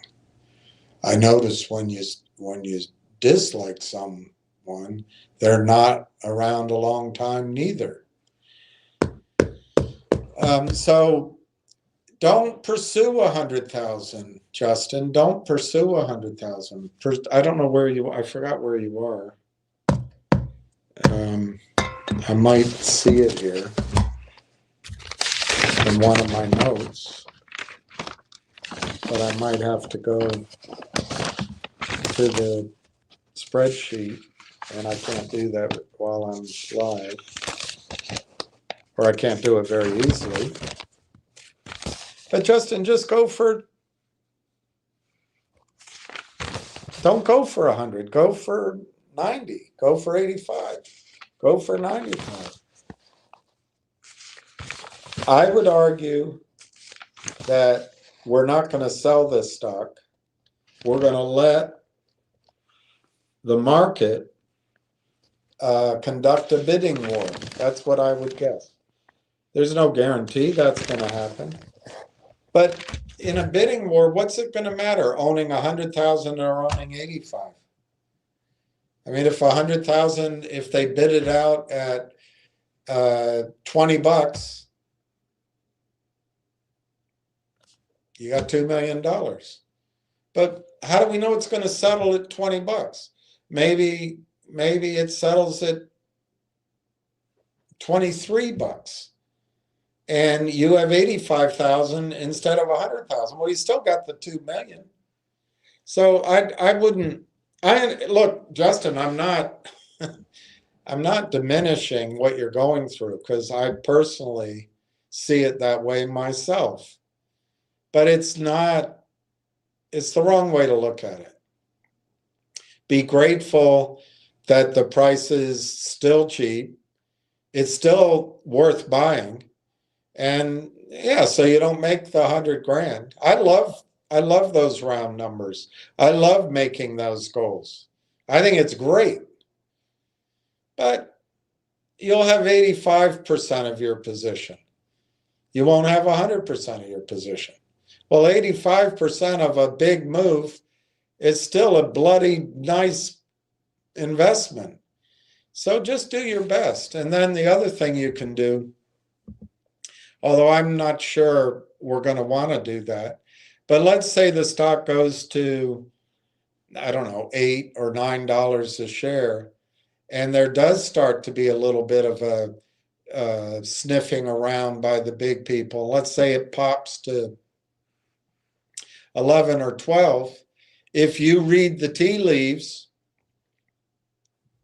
that the company's going to be bought out, now this is a little riskier, but you can borrow 5%, 10% of your stock's portfolio to buy that position up to 100,000 shares. Now you have a debit balance, and if you get scared or if the stock pulls back, and if you keep it at 5 or 10%, I don't think it'll pull back under 5. So you shouldn't have a margin call. But it's not a perfect thing to do. That's why I wouldn't do it unless you have a sense that the stock's going to be bought out. But you could buy that extra 5 or 10% that you're missing, get it up to 100,000 shares at the price of maybe $10 or $11, $12 a share. It gets bought out at 25, and you've picked up, instead of 85% of that move, maybe you've picked up 92.5%, 95% of that move. So I wouldn't.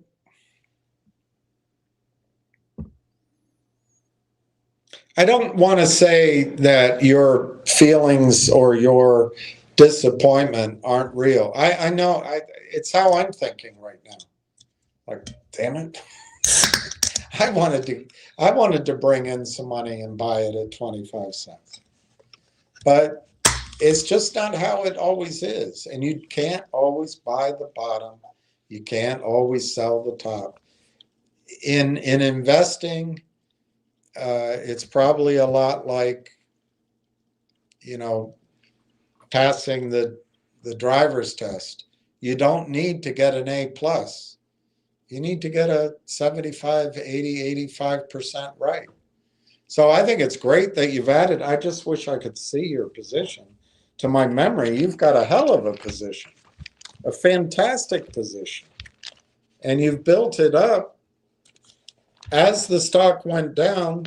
Yeah, I think you're at 70,000 or something. I mean, just many days ago, you were 66,500. I think it's fantastic what you've done.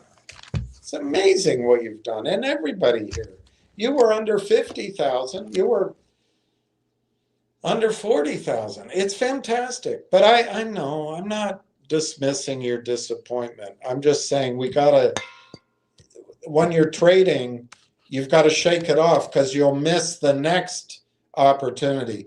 35 cents is bloody cheap. 50 cents is bloody cheap.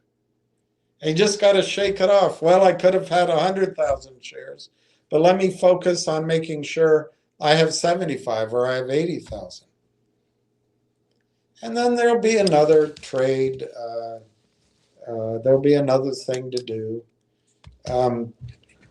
The other way I would look at it, if you got to, I don't know your exact number, but let's say you got to 75,000 and it went to $20. There's a lot you can do with an account that it has 1.5 million. I'll show you how to do it.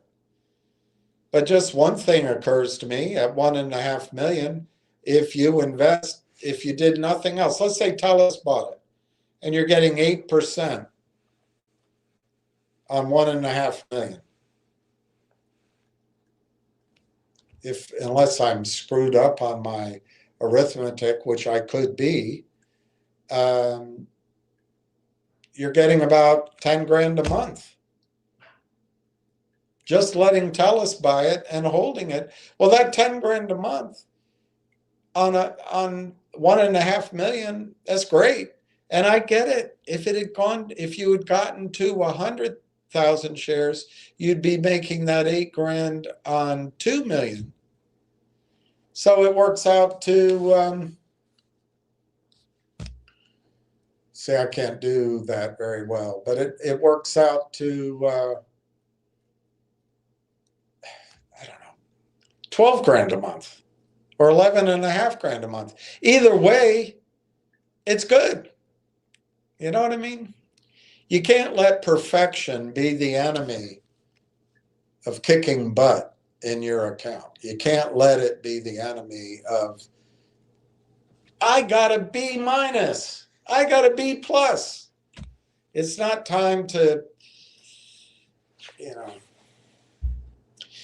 I'm just like you are though, Justin.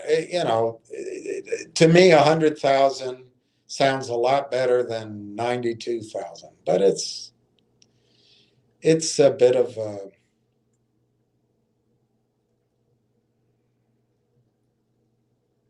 I don't know. It's a bit of a,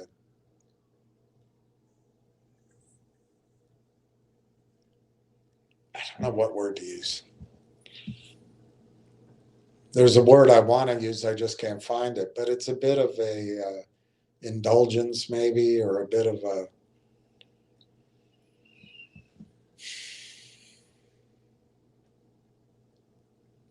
when I was much younger,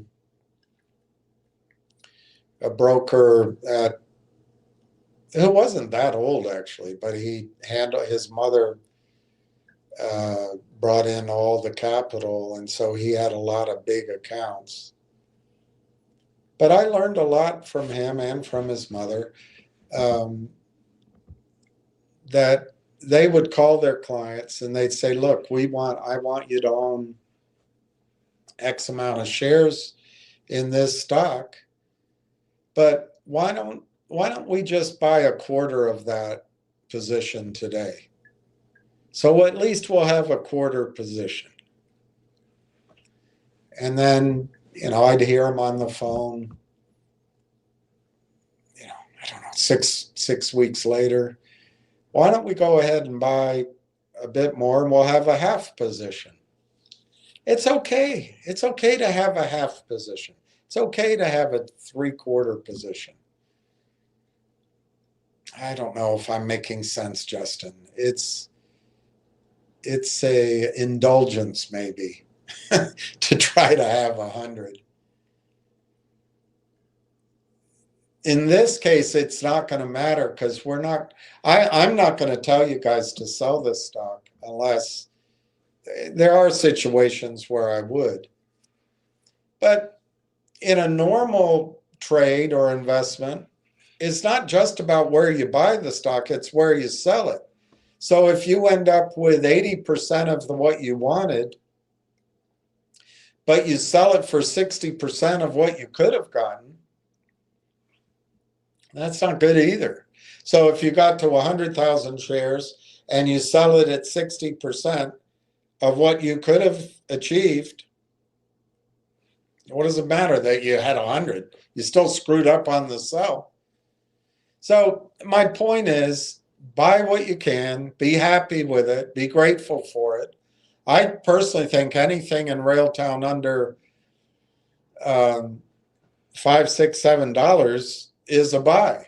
I think if the stock gets to pick one of those numbers. Let's pick 750.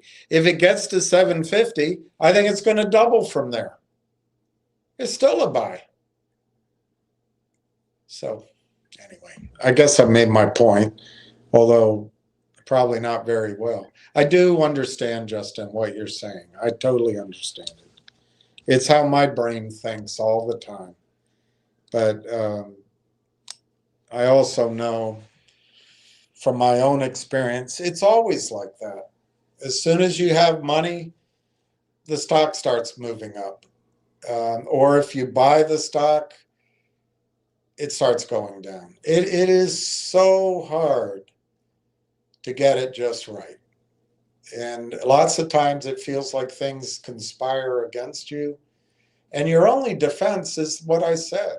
You can have a target. That's my 100% position. But it's okay just if you fulfill a 66% of that or 82% of that. It's all okay. It's all okay.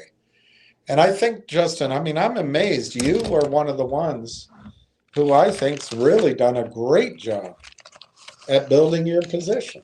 I think it's fantastic. And I don't think you should stop. And I don't think you should be discouraged. And who knows? You might get to 100. But I don't think 100 is your most important goal.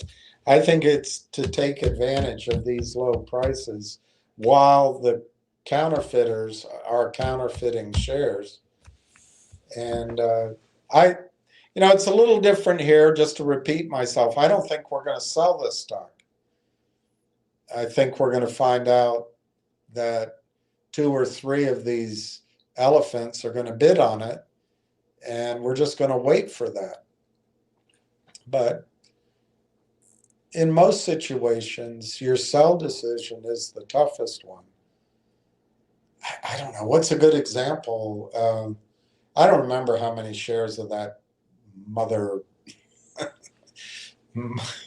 that destructive stock GTII I had, but let's say I had 100,000 shares. I don't remember.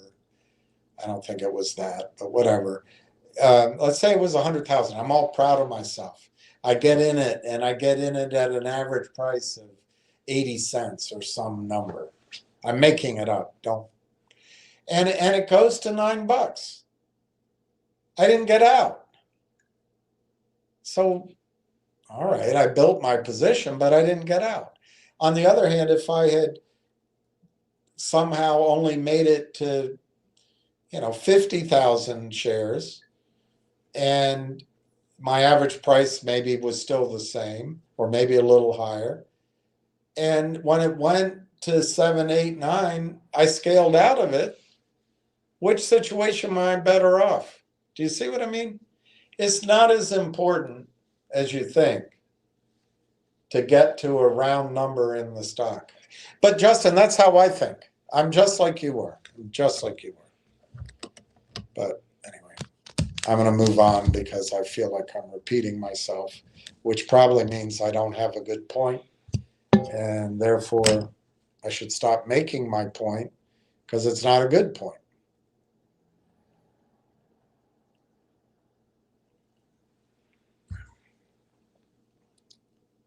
So it makes it pointless going on. Justin, is 11 million shares 4.9%? Like you used to say, what if this or those investment firms decided to buy 5%? Well, I don't think oh gosh.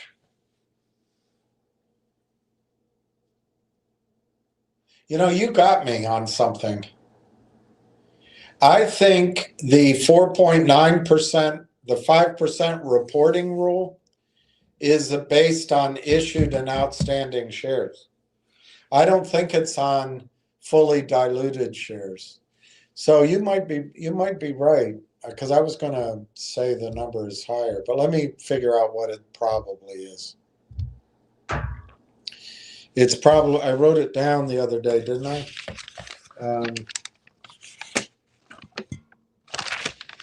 Yeah, of course, in a different notebook. All right, so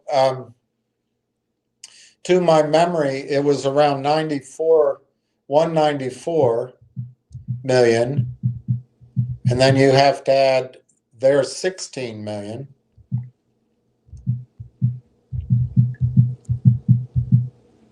So that's 210 times 0.0499. Are you out of your mind?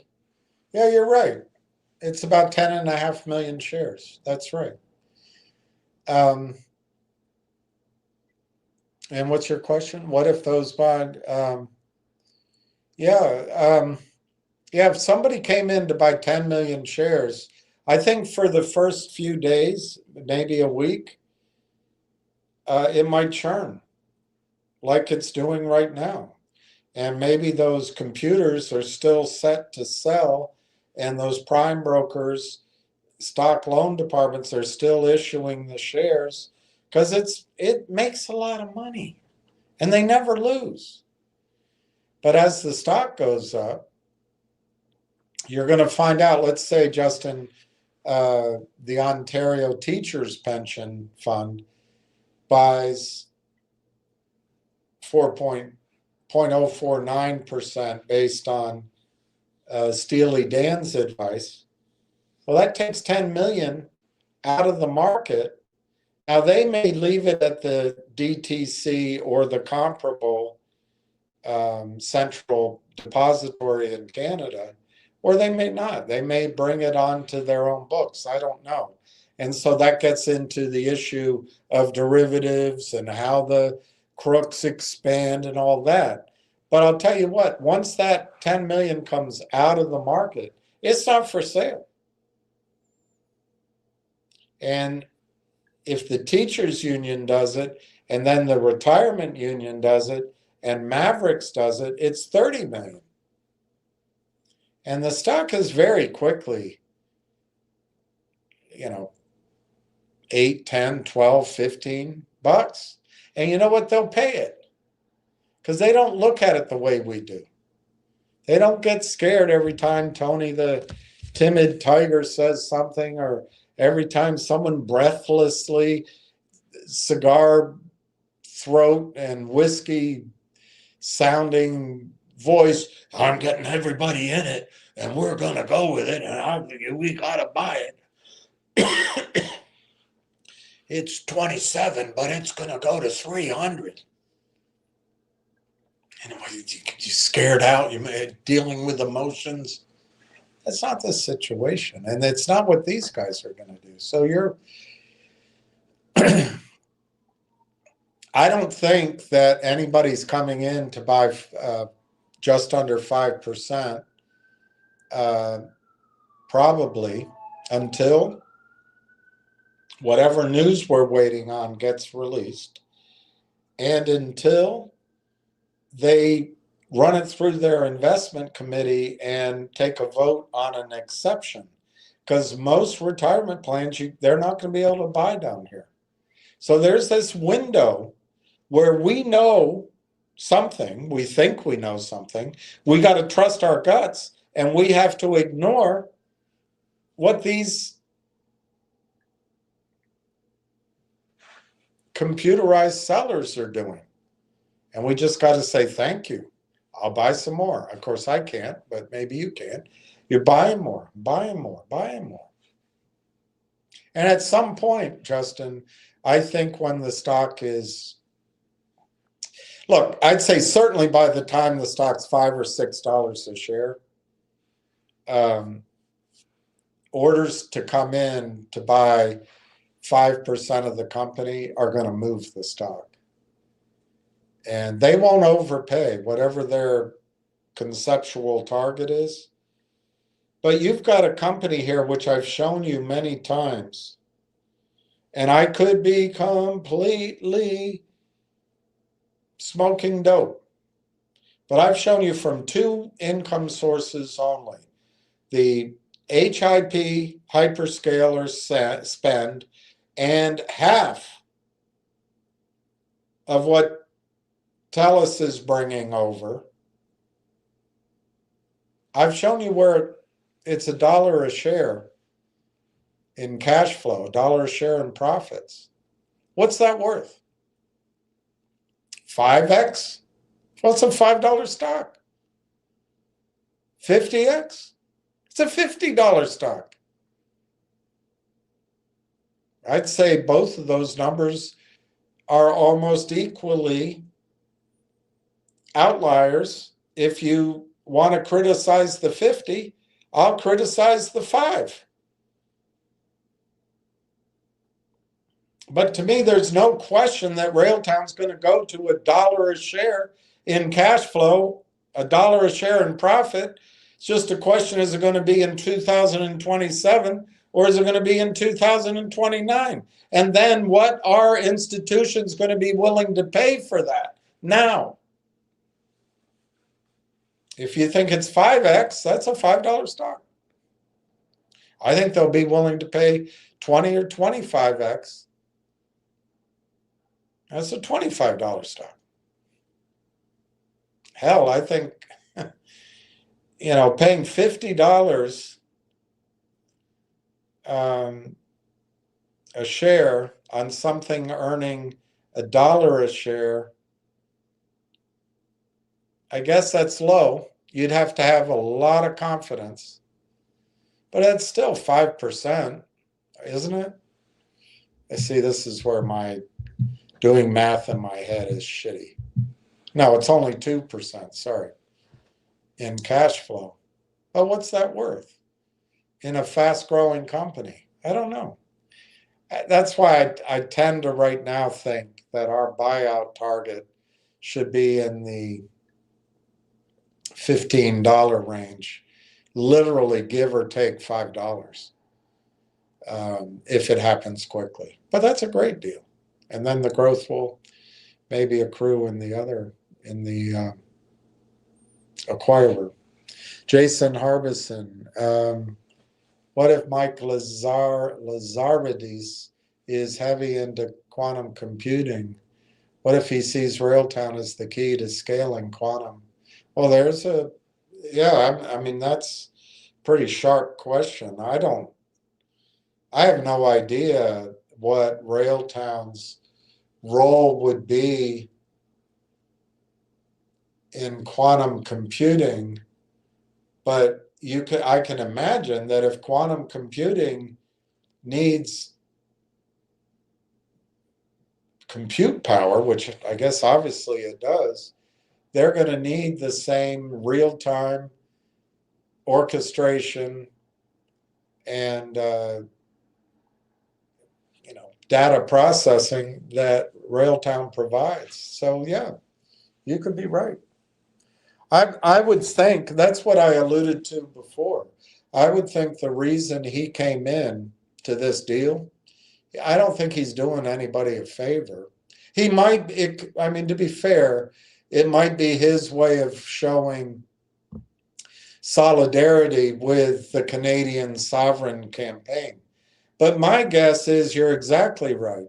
He saw something that would allow him to bring a portfolio company or a company that one of his bankers knows into the mix and build something bigger, whether it's for a piece of the action or, as you're implying, whether it's something he internalizes in his own company. I think that's much more likely why he got involved than trying to make money on $3 million. He's already bloody rich. But on the flip side of that, if $3 million goes up 100%, 100x, that's not insignificant return. And I don't think he got involved for 10x. Let me put it that way. I don't think he got involved for 10x. Are there options on the OTC? Will they uplist? I think they will uplist. Question is, how long will it take? And where will they uplist? My guess, the first stop is somewhere in Canada. And as I'm talking to you, I don't know if the Toronto Exchange is superior to the Canadian Stock Exchange, but I assume it is, but I don't know. I don't know what people in Canada think. But yeah, they could create options up there. But I think if Railtown stands alone, it'll go on the New York Stock Exchange, and there'll definitely be options.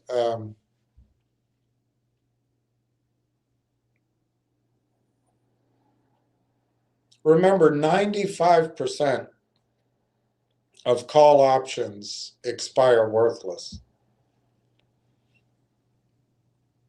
If you buy them, you've got to dump them. You know, if somebody else is pumping the story, you buy the calls, you got leverage, you dump them. And you let somebody else have the upside, unless you're really rolling for it. But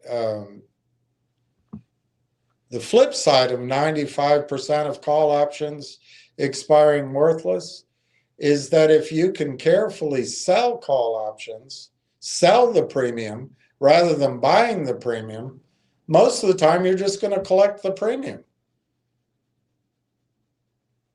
You know, I would take the strategies, you know, if you sell, personally, you get lower premium by selling the inner months, but I tend to think that's how I would do it, because if you sell 6 months out and there's a buyout offer, you're going to miss out, or you're going to have to make huge adjustments to your portfolio to try to gain a bit of it. But if you're just selling something that's 2 or 3 weeks out, the odds of something happening in that time frame, not zero, but they're lower. Anyway, if you can sell premium 90%, 95%, that premium is going to disappear, and it comes into your account. And if you sell something at $1, you know, and it comes back to 15 cents, well, I think it's stupid to wait till it expires worthless. Just buy it at 15 cents or 20 cents. Book the profit, take away the risk that it spikes.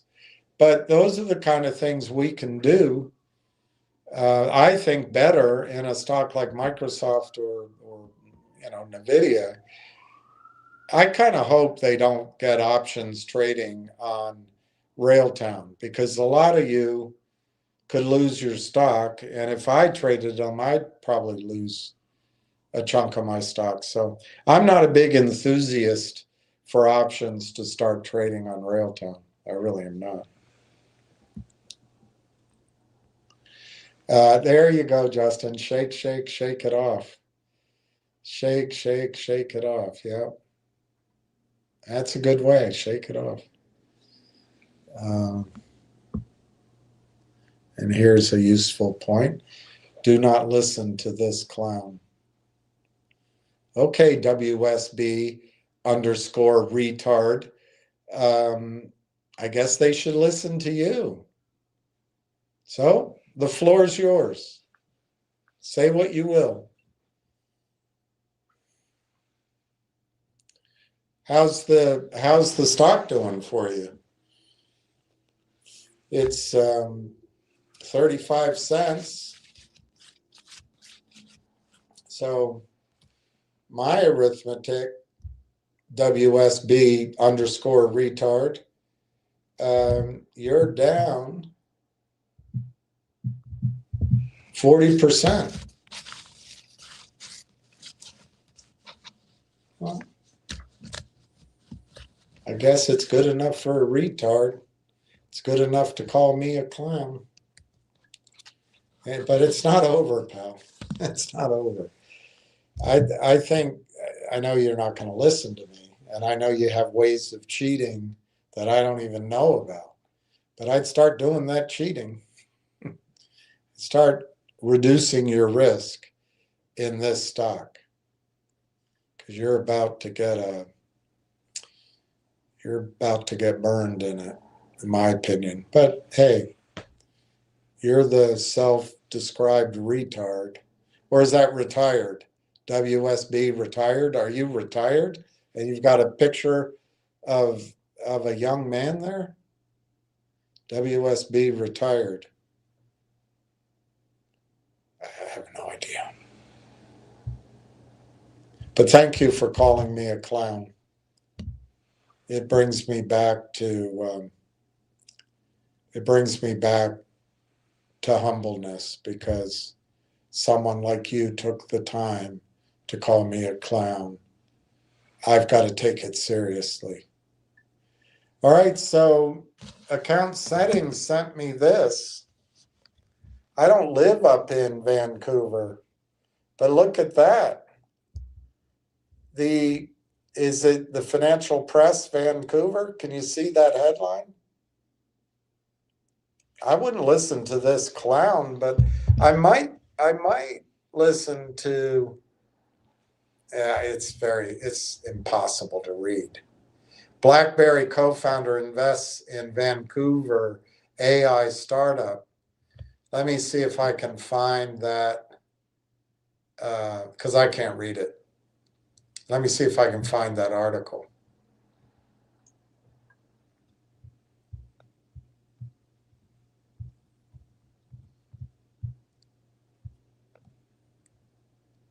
Yeah, I wouldn't listen to the BlackBerry and guy. He's probably a clown too, right? WSB retard.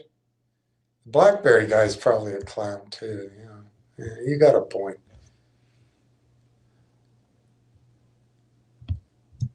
You got a point. Yeah, it's always good when you guys come in with such well thought out comments. You're right.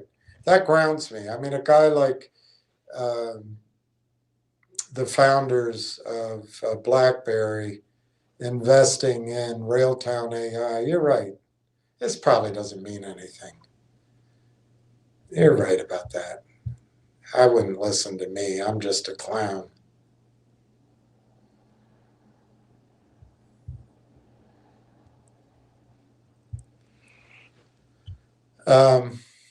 Well, Yahoo Finance had that story, which I showed to you, just the picture. Let me see if it's the Globe and Mail.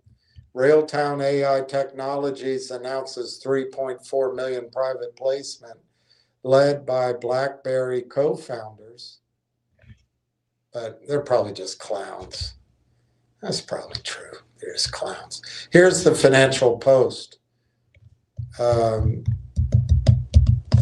me see if they let me read it.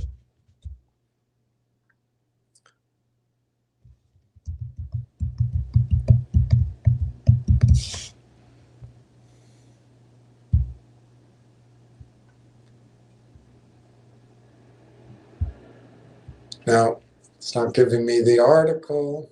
Here it is. Read more. There it is.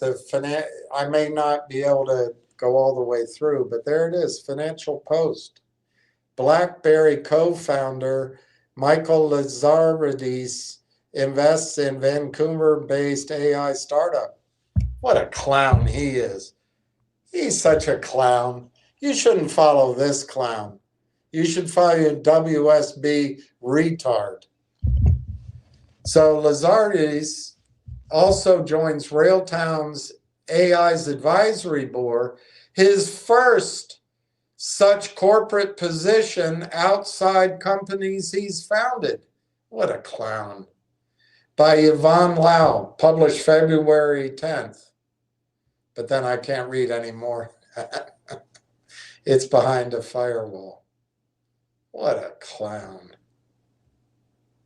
Can you imagine a guy, Michael Lazaridis, co-founder of BlackBerry, investing in Railtown AI and joining their advisory board, his first such corporate position outside companies he's founded?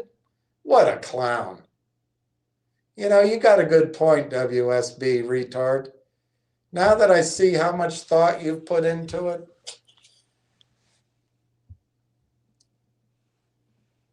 Railtown CEO said that former BlackBerry co-founder Michael Lazaridis brings invaluable entrepreneurial expertise that will help the company become globally competitive.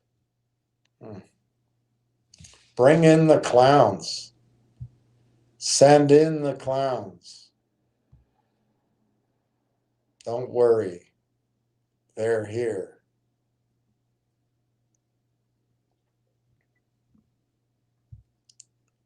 Let's see if Corey's put anything on LinkedIn since the other day.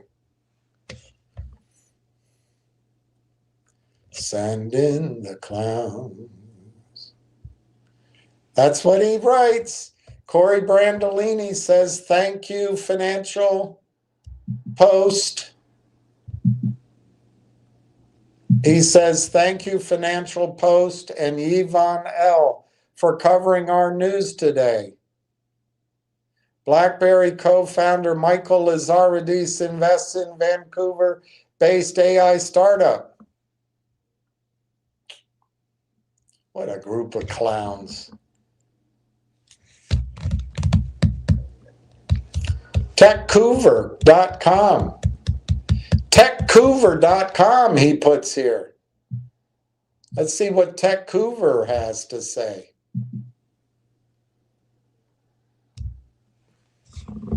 Get technology and Vancouver. They call it TechCouver. Get it? So February 10th, culture of reinvestment alive in North as BlackBerry founders back AI vision. Bunch of clowns. Bunch of clowns. What a bunch of clowns. So it says culture of reinvestment alive in North as BlackBerry founders back AI vision. You better short against that, WSB retard, or retired retard. You need to short against this momentum. You can beat them. I know you can. This is written by Knowlton Thomas. Two of Canada's most accomplished technology entrepreneurs, clowns, are supporting BC-made artificial intelligence technology solutions. BlackBerry co-founders Mike Lazaridis and Doug Fragan are joining the advisory board of Railtown AI. I think it's only one of them. A Burnaby-based developer of tools and agentic frameworks that aim to power the next generation of intelligent applications, the company has announced. Lazaridis and Fragan, Canadian tech icons, clowns, Canadian tech icons who helped pioneer the smartphone era through the launch of Research in Motion. And you know what they missed? The App Store. You know what AI is replacing? Apps in the App Store with apps on AI instead of apps on software. Apps on ADK instead of SDK. Clowns. Bunch of clowns. So Lazaridis and Fragan want to see the Canadian tech and talent, the technology market and talent remain inside the country's borders as much as possible. In this vein, they've been involved in supporting local next generation technology such as quantum computing.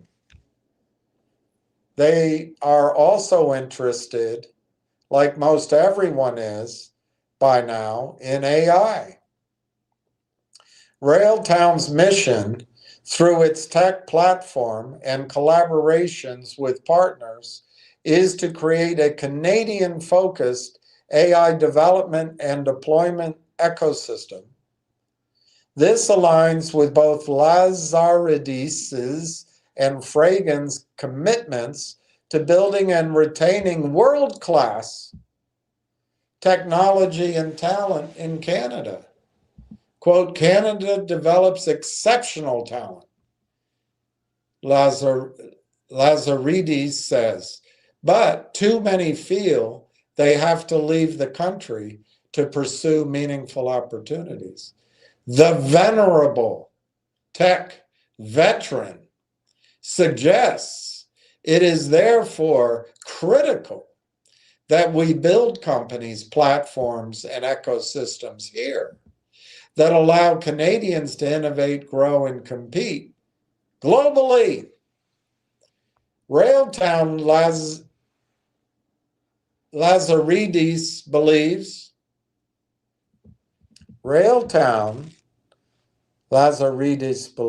quote, is building foundational AI technology in Canada. So I agree with you, WSB retarded. People should assume I'm a clown. But what does it mean if I'm a clown? One of the top tech icons in Canada sees Railtown as building foundational AI technology, and he's putting his money where his mouth is. So they don't have to listen to me. I'm a clown. Quote, I'm excited to support that vision, he stated. Railtown Chief Executive Officer Corey Brandolini observes, in Silicon Valley, many of the most successful founders lead by example, actively investing in the next generation of startups, sharing hard-earned experience, and providing valuable advisory insight. That quote, unquote, culture of reinvestment, as Brandolini puts it, is a major reason the ecosystem continues to thrive. Lazaridis and Fragan, he posits, are showing that Canadian tech can do things the Valley way. Quote, Mike's involvement on the advisory board will be invaluable and add strategic guidance, reinforcing Railtown's mission to build a globally competitive AI company from Canada, he continued. Beyond advisory roles, Lazaridis and Fragan, I think there's only one role, are also leading an investment round in the firm. A private placement of $3.4 million will generate working capital for Railtown, according to a statement. Founded in 2011,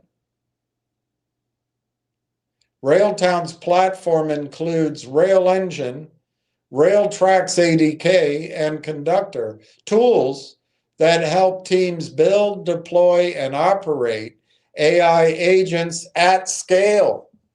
That's what you got to be afraid of, retard, or retired, or both. You got to be afraid of scale. Scale's what you got to be afraid of.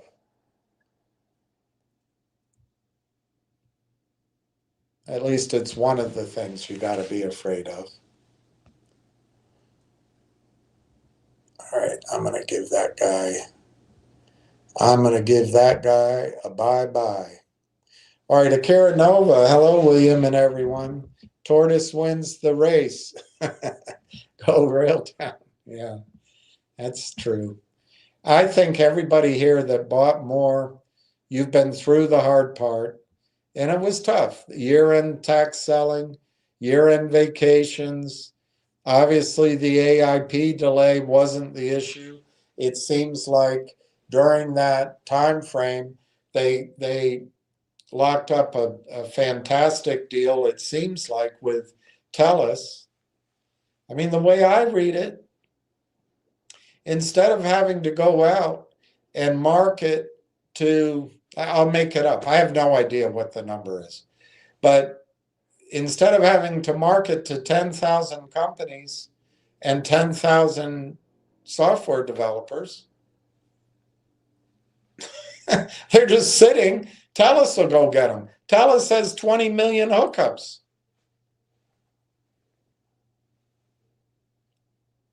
One 1% of that comes coursing through the data center, comes into Railtown. Seems like a layup. Seems like a layup. All right, we've got 20 minutes left almost, a little more. Railtown is 34.57. It's up 0.0057. Well, you don't care about these. Nixie's down 5 cents, 51.63. Next strip is down 12 cents at 3.03. Finger is up 3 cents at 1.16.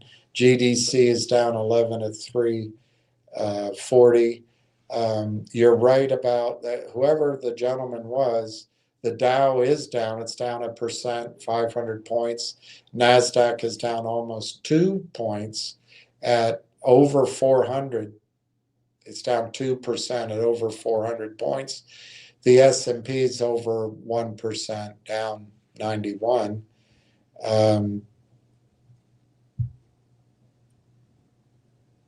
We're not at war, it doesn't look like.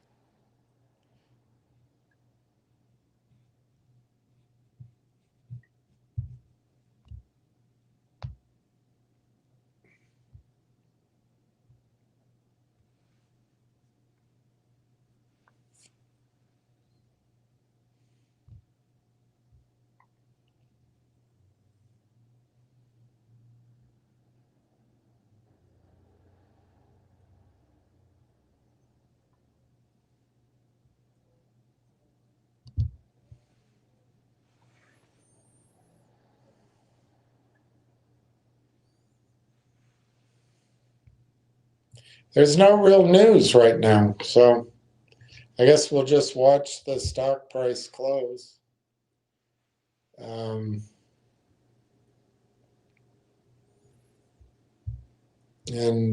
unless you have other questions, maybe watch somebody else. Don't watch this clown. Dodgers trade Anthony Banda to the Twins. I guess they didn't need a washed up pitcher.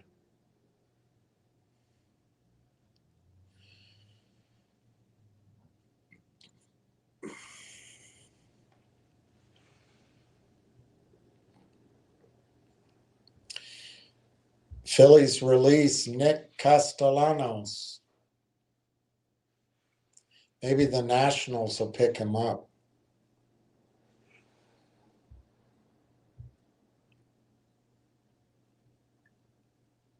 A's trade Mitch Spence to the Royals. Dodgers re-sign Kiki Hernandez. That's why they did that. They needed the space.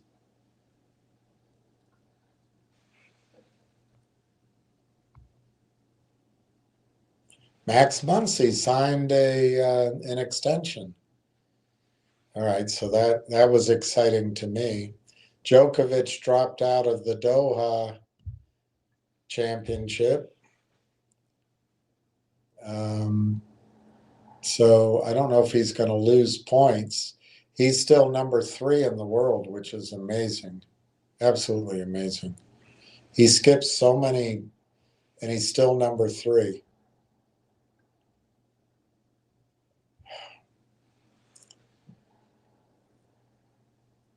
Yeah, I guess next time we'll see him is Indian Wells.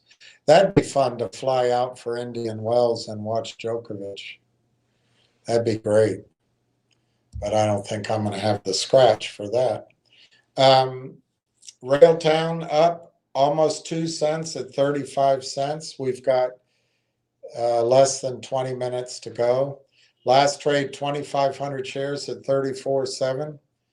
And prior to that, 1,367 shares at 34.57. And all the way back to 2 o'clock, 5,000 shares at 35. So let's see what's happening in Canada with Railtown. It's up 2%. It's 1.1 million shares. Good day, though. Over 1 million shares. So what do I talk about?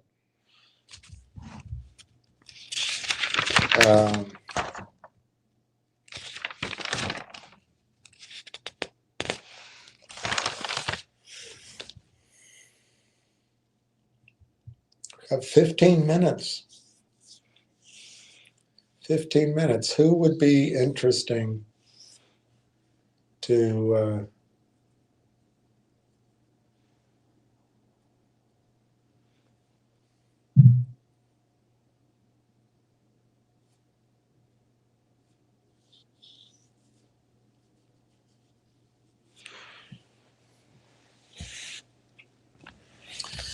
maybe who would it be? We listened to Von Greiwertz yesterday.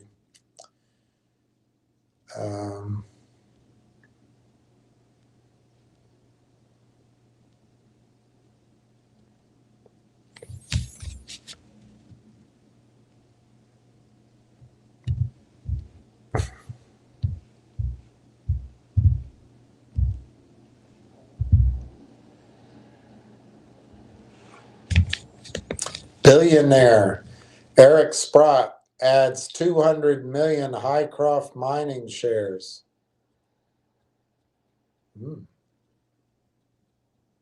Wow.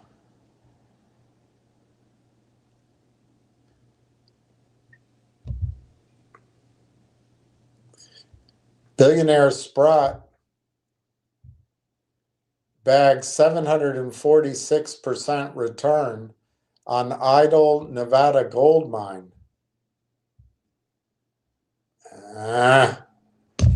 It's got a firewall. Wow. I'm sure that's not ours. I can't read the rest of that article.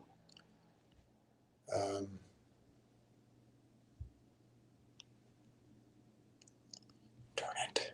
All right, let's see if there's something there. All right, here, why don't you watch this? It's only 2 minutes. Ending about 55 million ounces of silver in a month. 55. Right. I always annualize these things. That's right. 660 million ounces if you did it every month. We only mine 800. How can a country buy 55? You'd think it was literally impossible. And we have the same sort of thing going on in the COMEX, where maybe this month we'll do between 50 and 60 million ounces of deliveries in a month. Well, I know it doesn't happen every month, but geez, if it was for 12 months, it'd essentially take all the mine supply, give or take 10%. So you see these huge demands. And of course, we also have retail people buying it in large quantities too. There's a tech guy, David Bateman, that's it. And he's buying millions of ounces of silver. And, you know, guys like you and I might buy a lot too and recommend a lot of people buy it. And, you know, we haven't left. We're still there to participate and recommend it to people. And of course, we have that audience now. And we have a new audience where when the gentleman at Morgan Stanley suggested the new model portfolio is 60-20-20, 20 being precious metals. Right. Whoa, my God. Right. Blow the lid off. I mean, that just blows the lid off. Can you imagine if they really wanted to go to 20, where the prices of gold and silver would have to be? We wouldn't even recognize the number. You know? Right. Like it could be like $1,000 for silver to get to 20%. That's Eric Sprott. That's not me. And I would say to you, he's not a clown.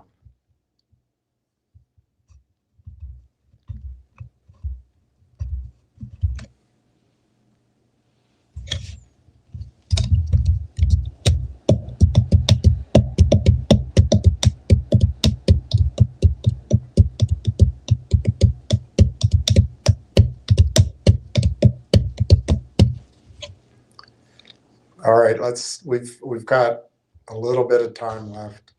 Railtown is 35.72. Last trade 2,000 shares, just like I said. No, I guess that's new. At 35.72, 2,000 shares. They did 2,500 shares at 34.7. They did 1,367 at 34.57, and they did 5,000 at 35. The bid right now is 35.11. It's moving around like a cash register or whatever you call it. They're showing a bunch of different bids. The ask is a bunch of different asks, but it's 34.84, 34.85, 34.87, 34.90, 34.91, 34.96, 34.99, 35, 35.01, 35.02, 35.04, 35.08, 35.11, 30. You get the picture. They're moving it around on the bid. The ask, that's poor guy, 52,500 for sale at 36.6. He just can't get those shares off. He's one of the most impotent sellers on the market.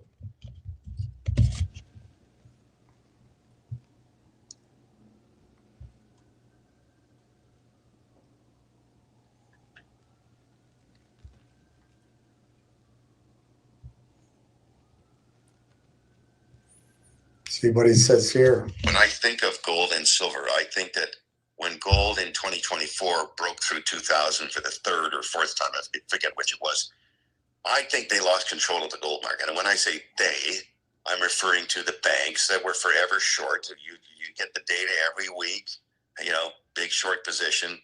Who owns it? Well, it's mostly the commercials, which are the banks. And they were always, the only shorter there was the banks. Imagine if the banks weren't short. Where the hell would the price of gold be? And then I think they finally realized, okay, look, we can't hold this thing back. So that next thing you know, gold goes from 2,000 to 4,000. And I think the same thing happened in silver. I don't know what the magic number was, whether it was 35 or 40 or some number like that. And of course, they've lost control of it. And I think everybody knows they've lost control of it. When you watch the day-to-day data of silver, you know that they can't possibly supply the demand. I wouldn't call him a clown. When I think of gold and silver, when I think of your mama. All right, we've got 10 minutes to go. What am I going to talk about? I guess the price. We're at 36.26. Nobody's saying anything. We're at 35 to 36.45. They're barcoding. That's what you guys call it. They're barcoding all over the place. That same sucker is still trying to sell 52.5.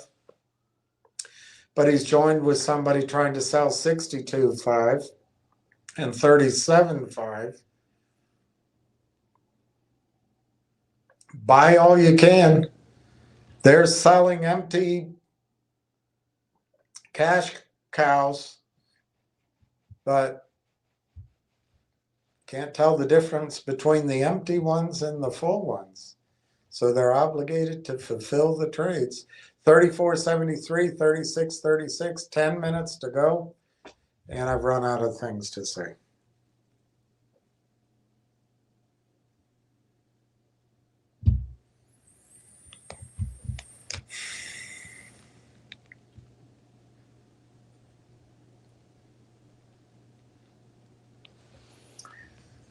I guess we could see what's happening in the noise. We could see what's happening. It's all about whoever this Guthrie chick is. And is it Goldman Sachs top lawyer signed XOXO on emails with Jeffrey Epstein. Is that room alert? It is. Goldman Sachs top lawyer Kathy Rumleller signed emails to Jeffrey Epstein with XOXO and wished him a happy birthday. Rumleller, who served as White House counsel under Barack Obama before becoming Goldman Sachs chief legal officer, emailed Epstein on his 62nd birthday, "I hope you enjoy the day with your one true love." Yeah, I don't.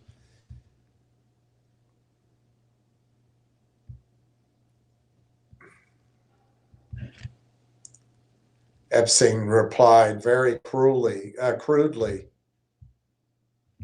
"There's the woman that helped you lose your money in MMTOP."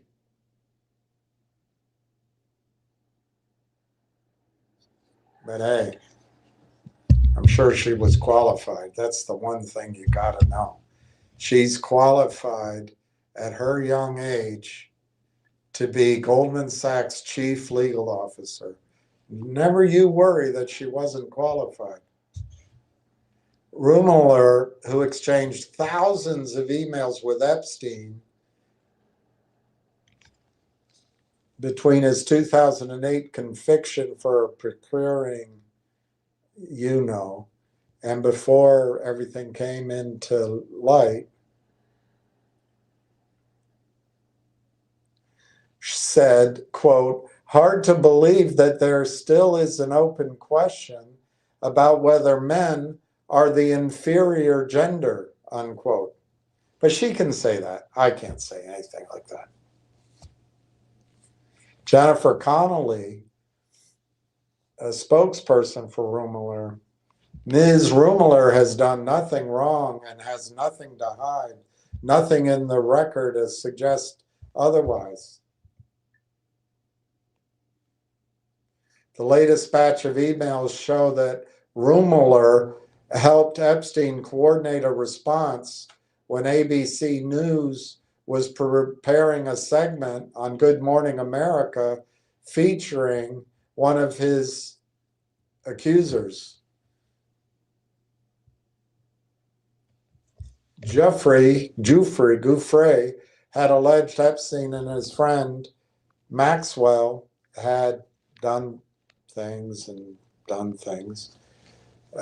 In one email, Rumleller wrote to Epstein that Giuffre's, quote, "fantastical claims are on their face not credible," unquote.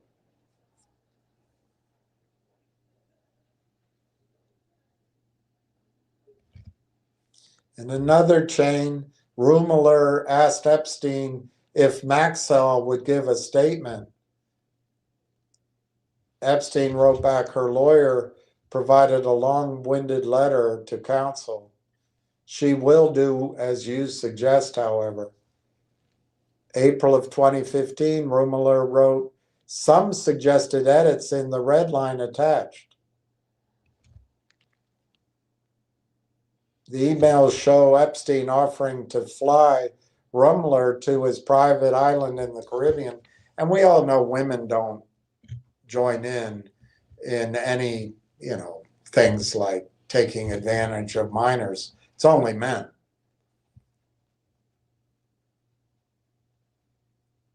In January 2017, Epstein wrote, "If you like, I can have a plane pick you guys up in St. Lucia on Saturday, fly you to the island, and you can go home from there on Sunday." Rumleller replied, "Off the grid all day with the tobacco farmers in North Carolina. Our flight Sunday back to New York is from St. Lucia.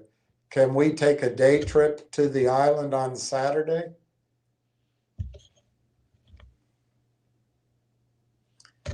They exchanged messages about a Daily Mail article reporting that President Barack Obama had visited Richard Branson's private island. quote, should we invite him to meet you and Lisa on my island Saturday? Much nicer than Branson's, more private as well. Roemmler responded, if that came out, it would really be a scandal. Can you imagine what the Daily Mail would do? Epstein wrote, what time Sunday? My plane will be there. 10:30, Roemmler wrote. Epstein wrote, I'm planning on picking you up Sunday as early as you like.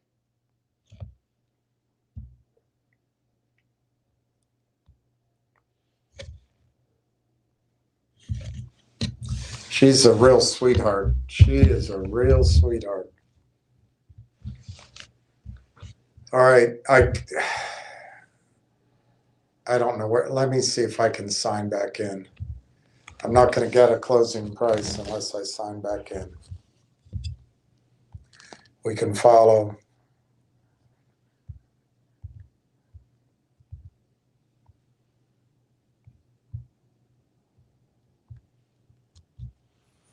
Okay.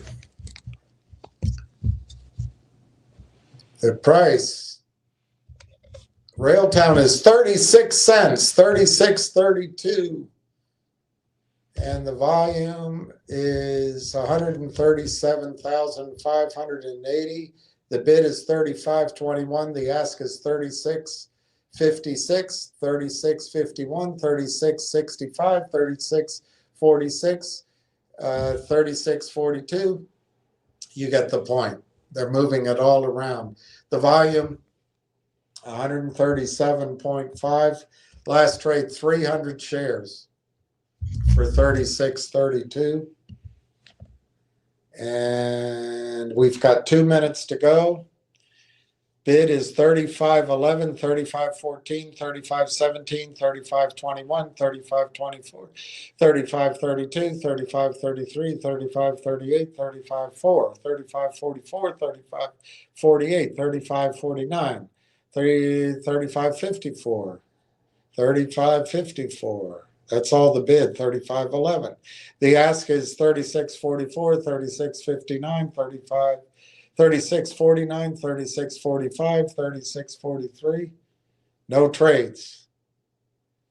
The last trade still sits at 36.32. We're coming up on 1 minute to go. They keep moving around. Nobody's trading. And it looks like the stock is going to close up 6.82%, up 2 cents today, in the green. I don't know if you guys are giving credit to the fact that the stock's in the green. I know for 6 months or 8 months, it felt like it was always in the red, although in total it was in the red. But it was weird how every day it would close down slightly in the red. I would say the feeling every day was maybe exaggerated a little bit. But we've essentially made back all of the bottoming out. We're not quite there. We're not quite there, but we're within shouting distance of November's numbers. And we got 1 minute, less than a minute, 36.32, up 0.0232. We're up 6 point, and it closes. It closes at 36.32, up over 2 pennies, 35.1 to 36.8. The volume is 147,580, but the last trade is still 300 shares, so I don't know where all that volume came from. Let me look on the Canadian.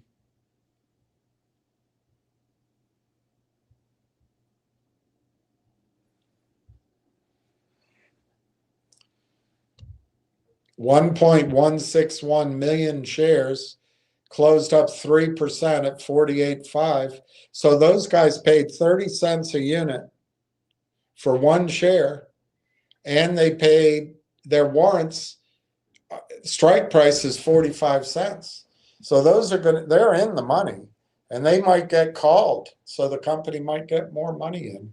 Although I'm sure Corey's not going to be hard ass on these 2 investors.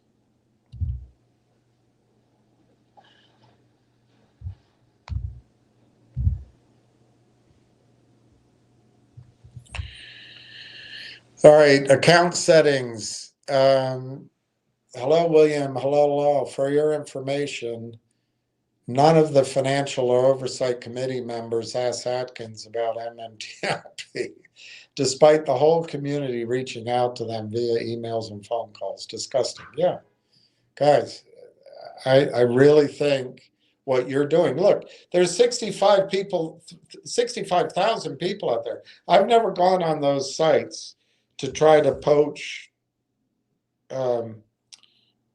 people or their ideas or anything.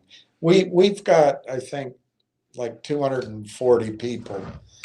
That's very small compared to that situation. But to me, what we're doing is the way to fight back against MMTLP bastards. It's terrible. Account settings. It's terrible. It's not surprising though. Look at that attorney for Goldman Sachs, and she was on the board. I assume she still is at FINRA. She's a scumbag. I know she's a woman, so you can't say that. Hey, if you're hanging out with Epstein, you're a scumbag. Steve, I'm selling the Fricker CX at the close, so I have some Railtown cash still under my cost. FKRCX. Good for you. I wish I had something to sell. I wish I had something to sell that people valued. I could always go cash buyer, just catching up. What happened today? Well, the markets fluctuated. There was some trading in various stocks that we're interested in. And Railtown ended up being up 2 cents on the day. That's my summary. All right, so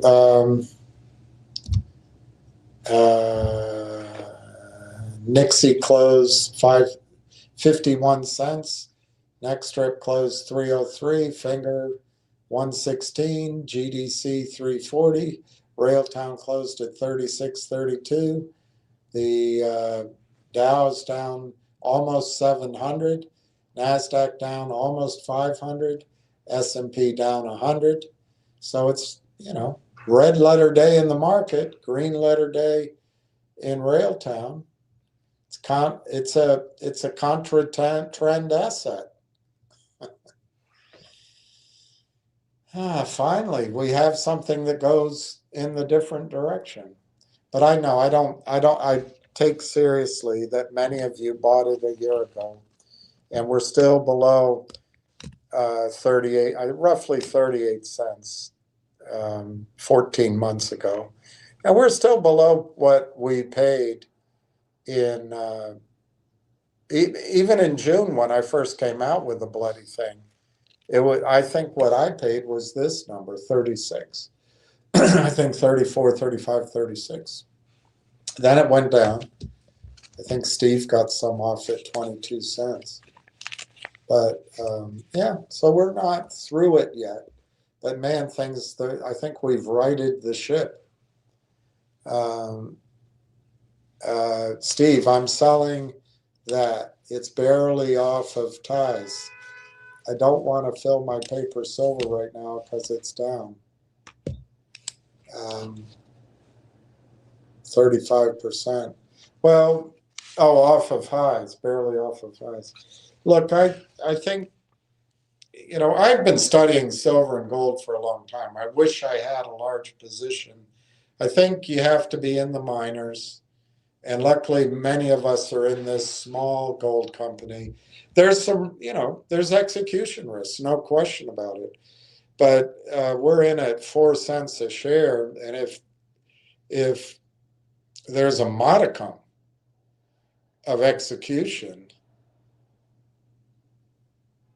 there's 100x return in that bloody thing.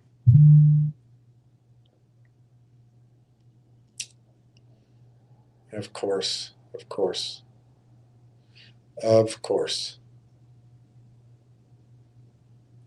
So we'll be down.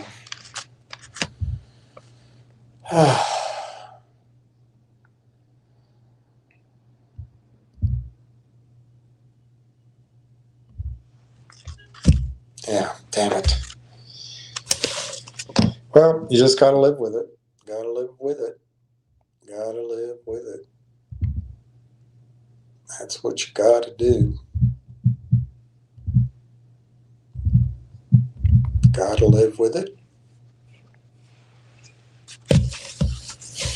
All right, Volstoy King. Afternoon, everyone.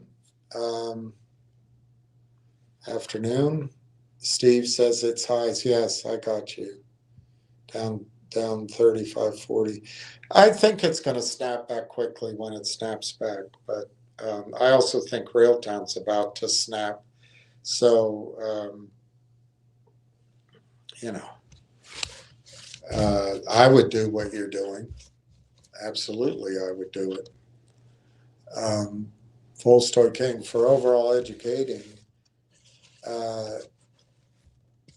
do we see a Tony collapse soon? No.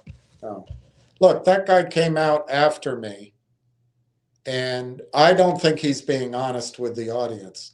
I believe he works with the shorts, or he's an idiot. But I don't need to collaborate with him.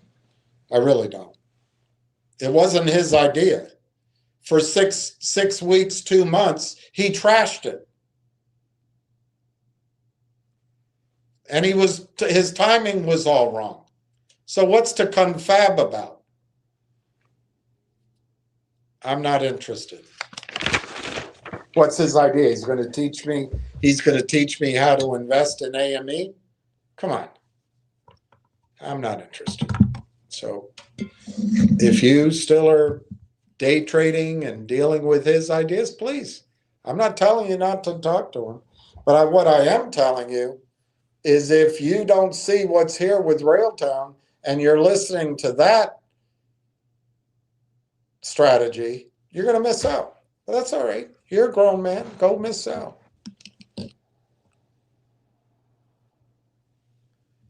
That was all voice texting, and I didn't proofread it. No, it's all right.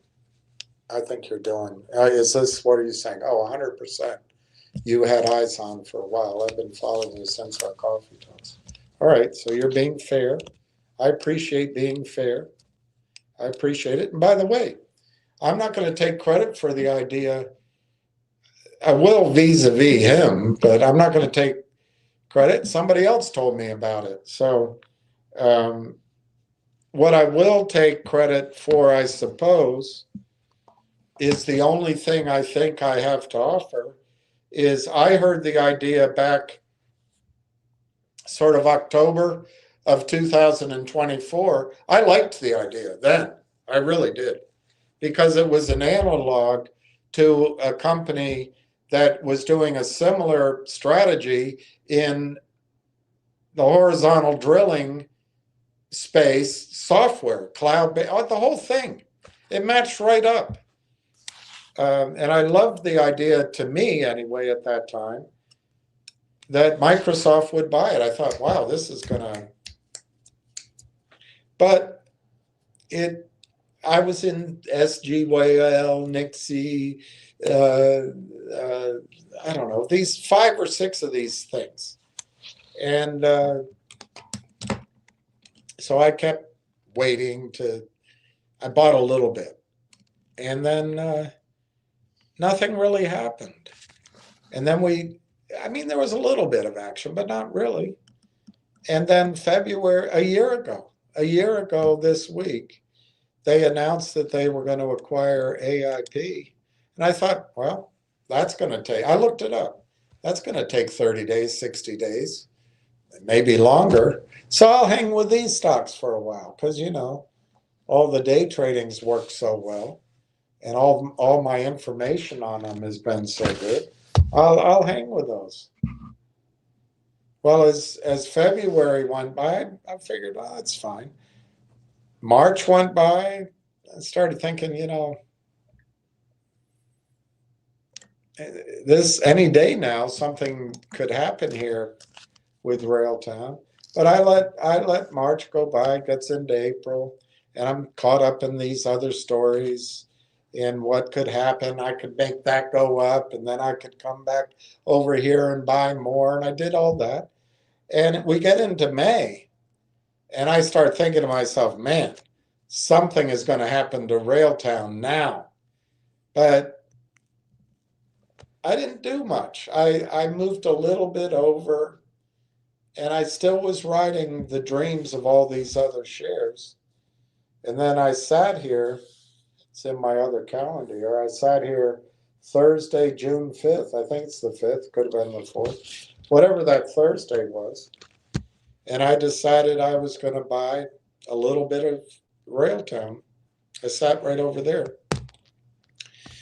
And what I recall doing is walking in my flip-flops up to the corner store to get a cup of coffee, say hi, you know, maybe somebody would say hi to me, feel like a human being.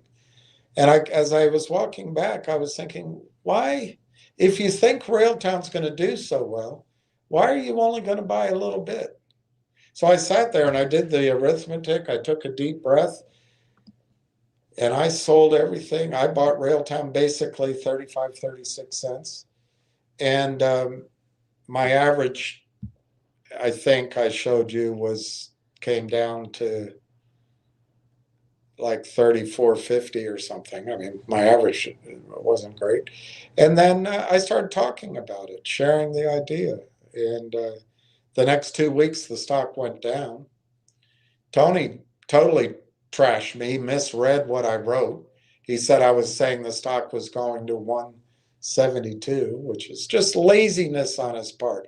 Look, I don't mind if you're wrong, but if you're just going to sling hash without doing any work, and you're going to say that you're doing due diligence, I'm going to call you out as not being truthful. So anyway, one of my reasons of being upset with him is if people listen to him, they missed out on getting in the stock at 22, 25, 30 cents.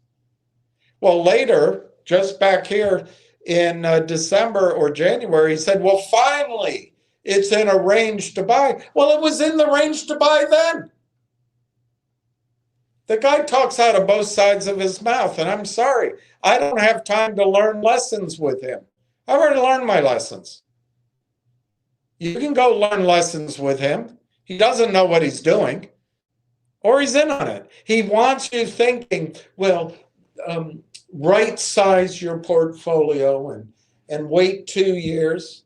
Guys, that's not the way to treat Railtown. I'm sorry to say it, but Railtown's one of those stocks you go all in on. Now, I'm not saying sell your Mercedes or your wife or your heirloom silver. I'm not, your fine cutlery, whatever. I'm just talking, if you own ZJYL, you own MTEN, you own these crap after crap after crap, you got to get out of all of that and stop listening to people that tell you about the short position in AME and tell you to listen to the roaring kitty in GMC. If you're doing that, you're being misled. And I think Tony's a misleader. Now, if I'm wrong, well, I'm not that interested in spending time to find out. But if you tell me I'm wrong, I respect that you're able to make a judgment and you find it valuable to listen to him. I'm not going to collaborate with the guy. I have zero interest. And now it's interesting. When I did some of the AI questioning on Railtown, I guess last week, it was saying, look in a 2, 3, 4 year time frame. Well, if you want mediocre results, follow mediocre advice. If you want to get out of this hell we're in, buy Railtown. Now, I'm sure Volstoy King, you didn't lose in MMTLP. You didn't lose in MMAT. You didn't lose in CRTD. You didn't lose in Finger. You didn't lose in GTII. I'm sure you didn't, because you're a day trader. But other people lost. I've just talked to about 24 people, and the only thing that makes their stories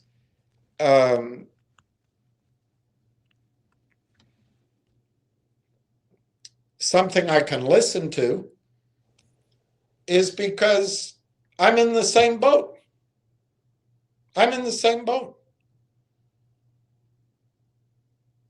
So you lose enough money, you stop doing it. And, you know, I don't want to use any examples, but if somebody's lost, pick a number, 250 grand, because they went into MMTLP. They went into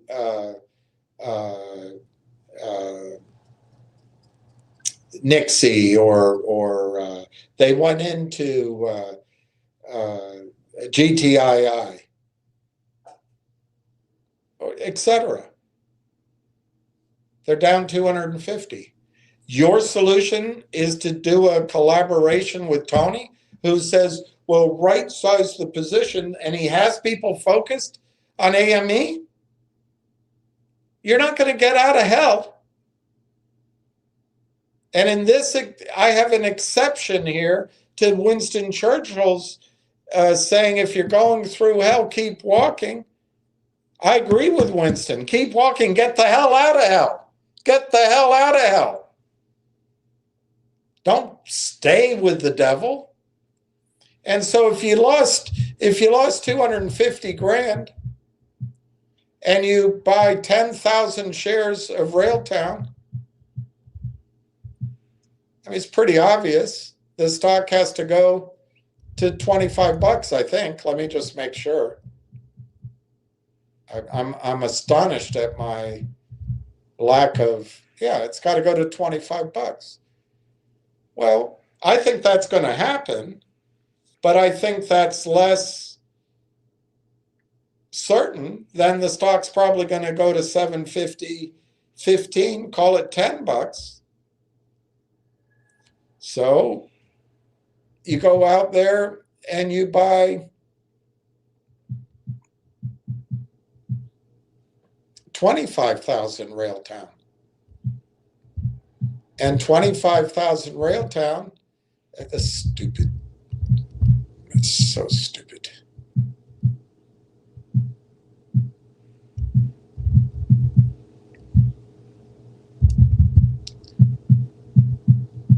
I mean, I think it's $10. I don't know why I'm doing this, but I'm just always amazed that I get it wrong. That's 10 bucks.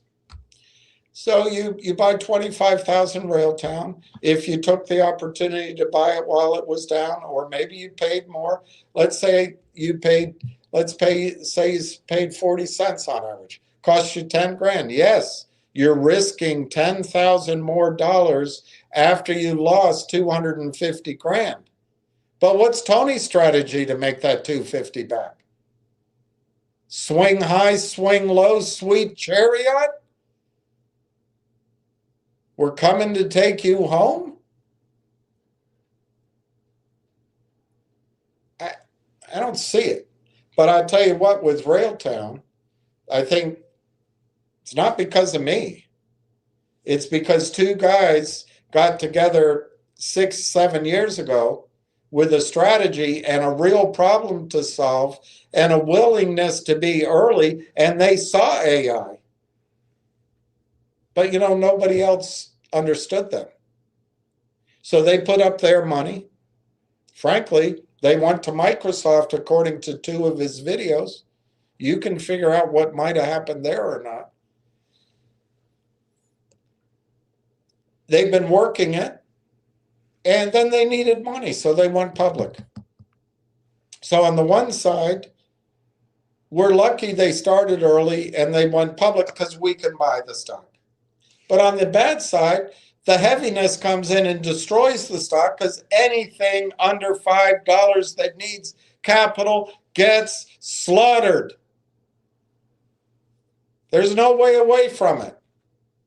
Even Root or Wolf, destroyed. Well, they were destroyed. So the good side is we get to buy into the stock at a Series A valuation now. I think it's hard to argue now that it's a seed.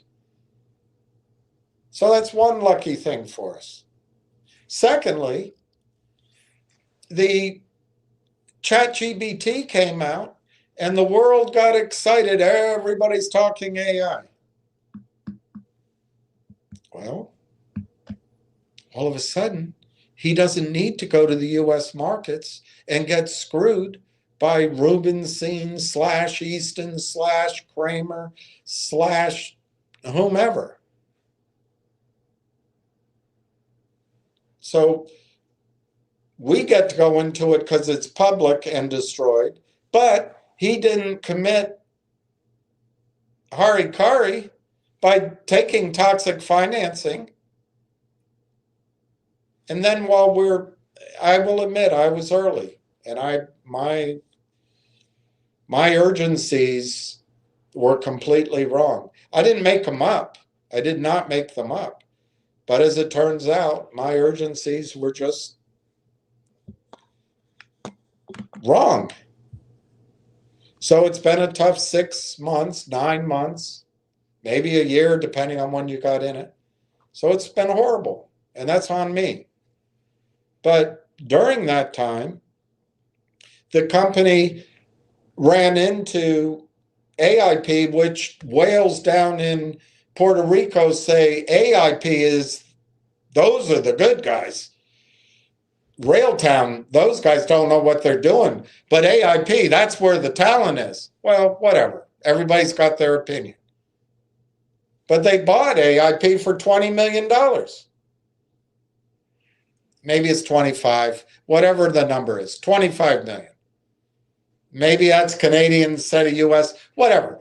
Ballpark, they paid 25 million in stock to buy AIP Partners. AIP Partners, according to Twitter, doing over 400 million in revenue. But also, more importantly, according to Twitter and to Dr. Tom Core, AI Partners as a total network is spending over $100 million on hyperscalers, and that's just 125 of their companies, and they're going to move that hyperscale revenue over to the Thales data center, and that is, I don't know, what, 20%? 25 million coming over, all profit that they control. Tony didn't have any idea of any of that. He has a chat with the CEO. I like my due diligence. You guys want to listen to him? Listen to him. He either doesn't know what the F he's doing, or he's working with the shorts. Or it's in between. But it's not good for you.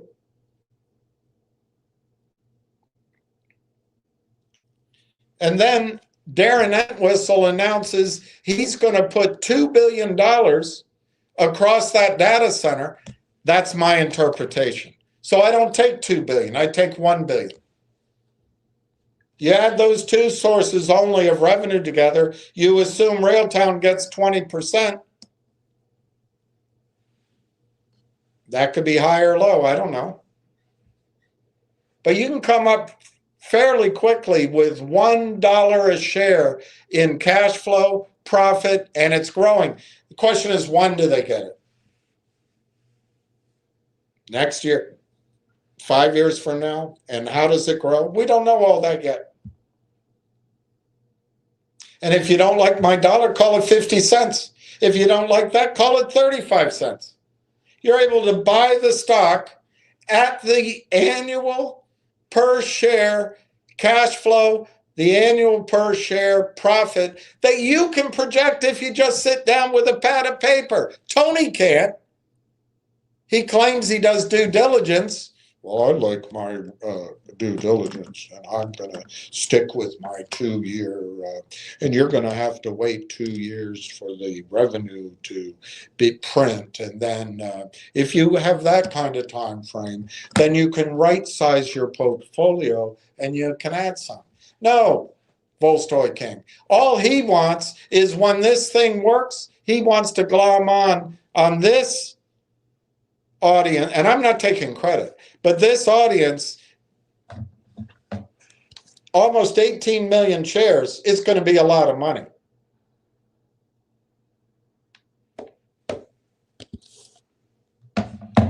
And he gets paid somewhere. It's either from the short side of the game, or he does like the whatever that Frank guy is and the Dan guy gets. They get paid from the long side, but they work with the shorts. Or they know about it anyway. Well, that's going to be a lot of money to go after to get into more crap deals. Well, they have families. They need to take care of their families. I'm not here to take care of their families.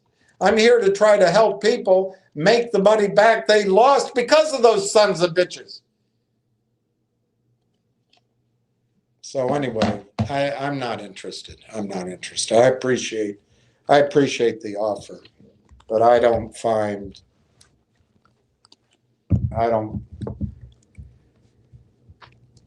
sure that sounds all very cozy, but I don't find you men all that appealing. So anyway, I think Railtown is on the verge of an awareness moment, an aha moment, that's going to knock the socks off of the stock price. And if people are listening to that childish advice, now you can say not you, but that guy said I'm a clown, and other people say things are wrong with me. I freely admit I have some flaws. I admit that. But and I'm not proud of them either. I'm not trying to be cocky about them. I wish I were different. But you know what? I got to chug along here. I'm trying to accomplish something. And I'm not getting paid for it, by the way. And oftentimes it's a lonely, lonely, lonely, bloody walk. And I lose people who say they're supporting me and they're on my side, and then they suddenly cut me off because I don't know, they think I lost my mind or something.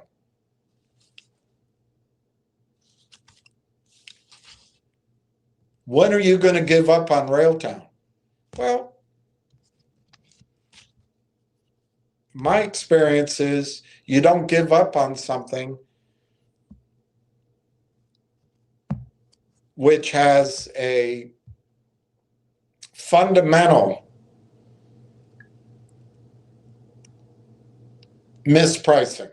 Now, there's risk in it, of course. There's risk in it. But if it goes from 38 cents up to 70 cents and back to 44 cents, when are you going to give up on it? Well, my answer was I'm not sure I gave an answer except stubbornness, but my answer was essentially when the facts tell me to. I'm not giving it up because the criminals, the heaviness is destroying the stock price. I'm not going to give up on it because the tax law is selling it. I'm not going to give up on it because a professor running AIP can't get the votes in early. I'm not going to give up on it in the middle of a TELUS deal that's taking TELUS, who does a lot of public service announcements, ahead of business. I'm not going to get out of it because they have a different culture up in Canada. I'm going to see it through till that $1 a share shows up on somebody's projections. And then if they give it 1x, They say it's going to do $1 a share in revenue net gross, in revenue net, in cash flow, in profit, $1 a share, and maybe they have it out 5 years from now. And they say, you know what, we're going to discount that, but 5 years is a long time. I'm going to give it a multiple of 1, less than finger motion has. The stock's trading at 35 cents right now. I'm not giving up on Railtown till somebody comes up with that $1 a share figure in their projections. They discount it, and we'll see what happens to the price. At 15x, it's a $15 stock. Is my dollar wrong? Could be. But you know what? It could be $2 or it could be 50 cents. We'll find out, but I'm not giving up just because emotionally everyone's hurting and the shorts are out there doing the crap they know how to do. I'm trusting the fundamentals and the story and my due diligence. Not Tony Timid Tiger's bumper sticker slogans. So no, I don't want to collaborate with the guy. I think he's poison. That girl is poison. He's poison. And if you're listening to him, you're not going to make money. If you want out of this hell, and you probably don't, you probably think you're good at it. And you may be. But even you, Volstoy King, if you're a day trader, you spend all your time trading. Let's say you have a $100,000 account and you make 40% every year. Well, you're making 40 grand, and the next year you're making 60 grand, the next year you're making 80 grand. You're paying your taxes and you never have a down year. That's pretty good. You're not going to do it. To you, it would be anathema. But if instead you took that 100 grand, I'll say at 25 cents, that's 400,000 shares. So let's say you didn't do it there. Let's say you get 250,000 shares of Railtown for 100 grand. That seems very expensive.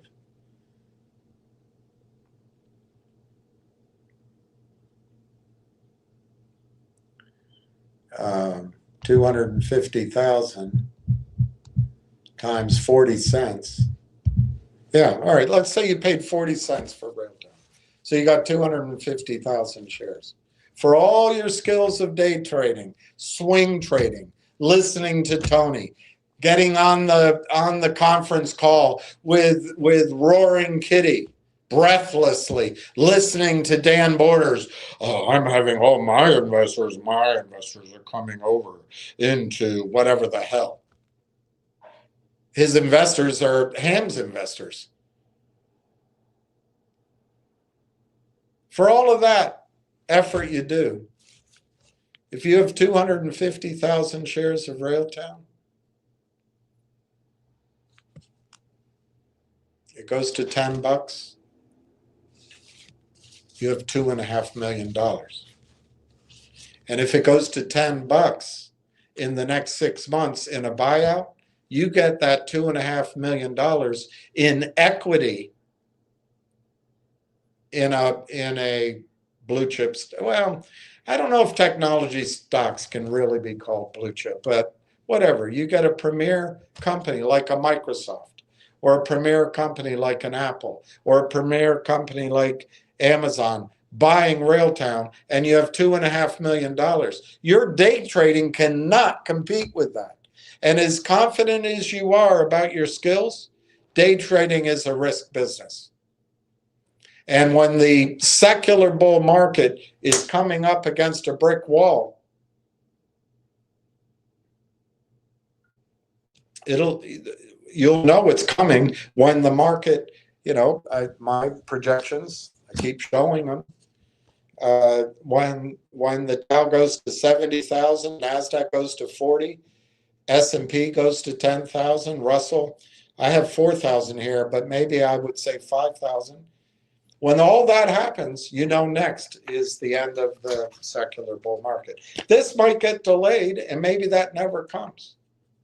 But when the secular bull market happens, you better be short all the way down, because you're not going to make money day trading. Hot money will disappear.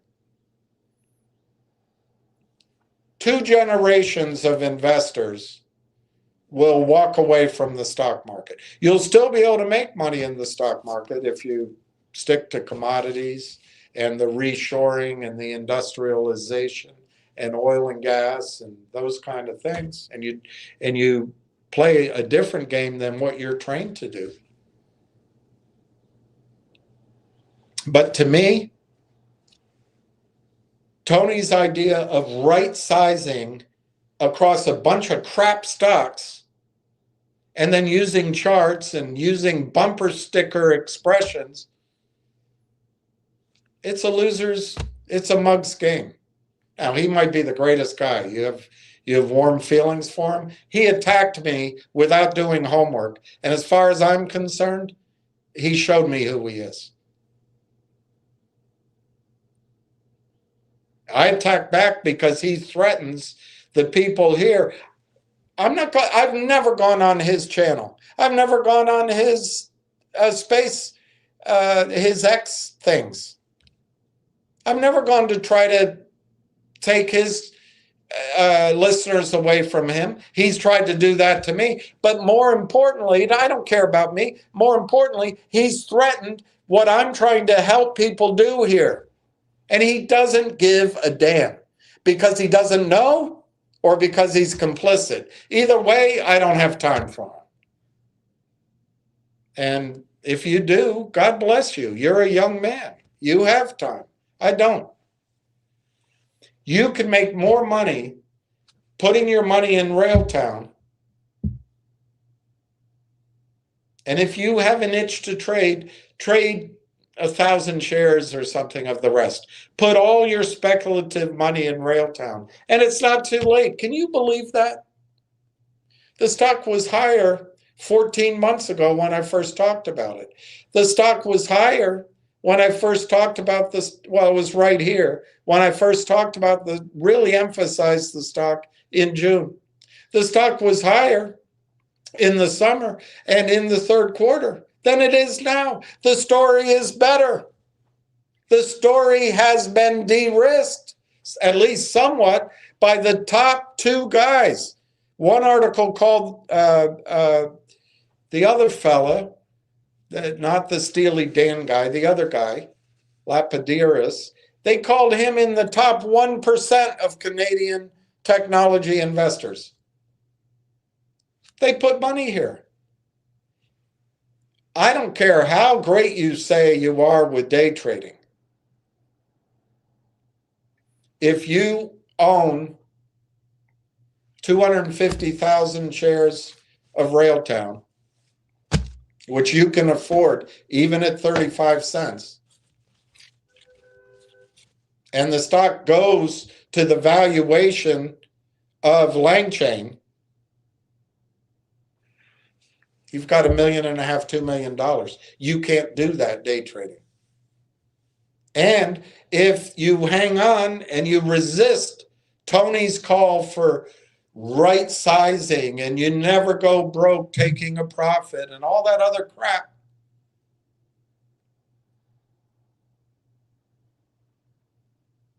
and you wait for Microsoft or NVIDIA or Constellation Software or a combination of those two to buy the company and give you stock, you lift your account if you have 250,000 shares, and it goes. They get the deal done at $15, or let's say $17.5. $17.5. They get the deal done for stock, and you have 250,000 shares. You have $4 million without paying taxes. You cannot make that money day trading. And the best way to avoid day trading is to stop listening to the crap advice of day traders. It's shit. It's meaningless. And you know what? What if they sell Railtown? You have 250,000 shares. They sell Railtown at $15. That's $3,750,000 in Microsoft stock without paying taxes. You can't beat that day trading. And let's say to make up the $2.50 to $17.50, Microsoft says we'll give you cash. NVIDIA says we'll do it all stock. And let's just say the shareholders say, you know what? We'd like to get some stock, some cash.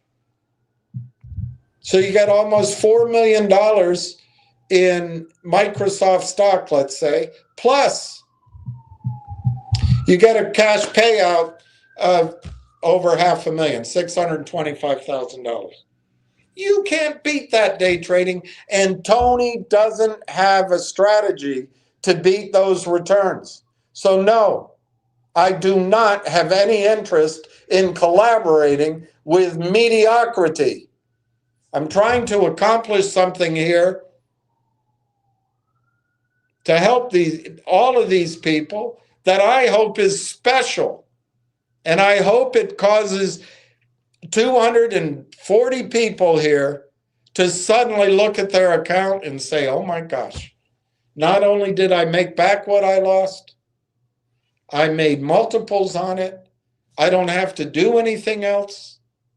I can hang on to Microsoft stock or TELUS or whoever buys it. I never have to listen to that noise again. It's a pretty simple goal. And by the way, I am going to try my damnedest to keep this from going over to people that recommend buying AMC and GMC. I'm going to keep it away if I can. But I don't think I'm going to be able to. I think you guys are really clever salesmen for a shitty risk-reward business for investors. It's great if you're getting some payouts and getting your mortgage paid and getting some stock and you which I think you know how to do, Volstoy King, you can trade. It's great if you can, make $5,000 here, or it runs up, you get out, or if it sells off, you quickly get out and you're on to the next. But that's not the experience here with most people. Most people I talked to lost a hell of a lot of money. And that's not money, that to a Tony, to a Borders. They should have done their due diligence. I told you. I got out. Why didn't they get out? It's not good enough. It's not good enough.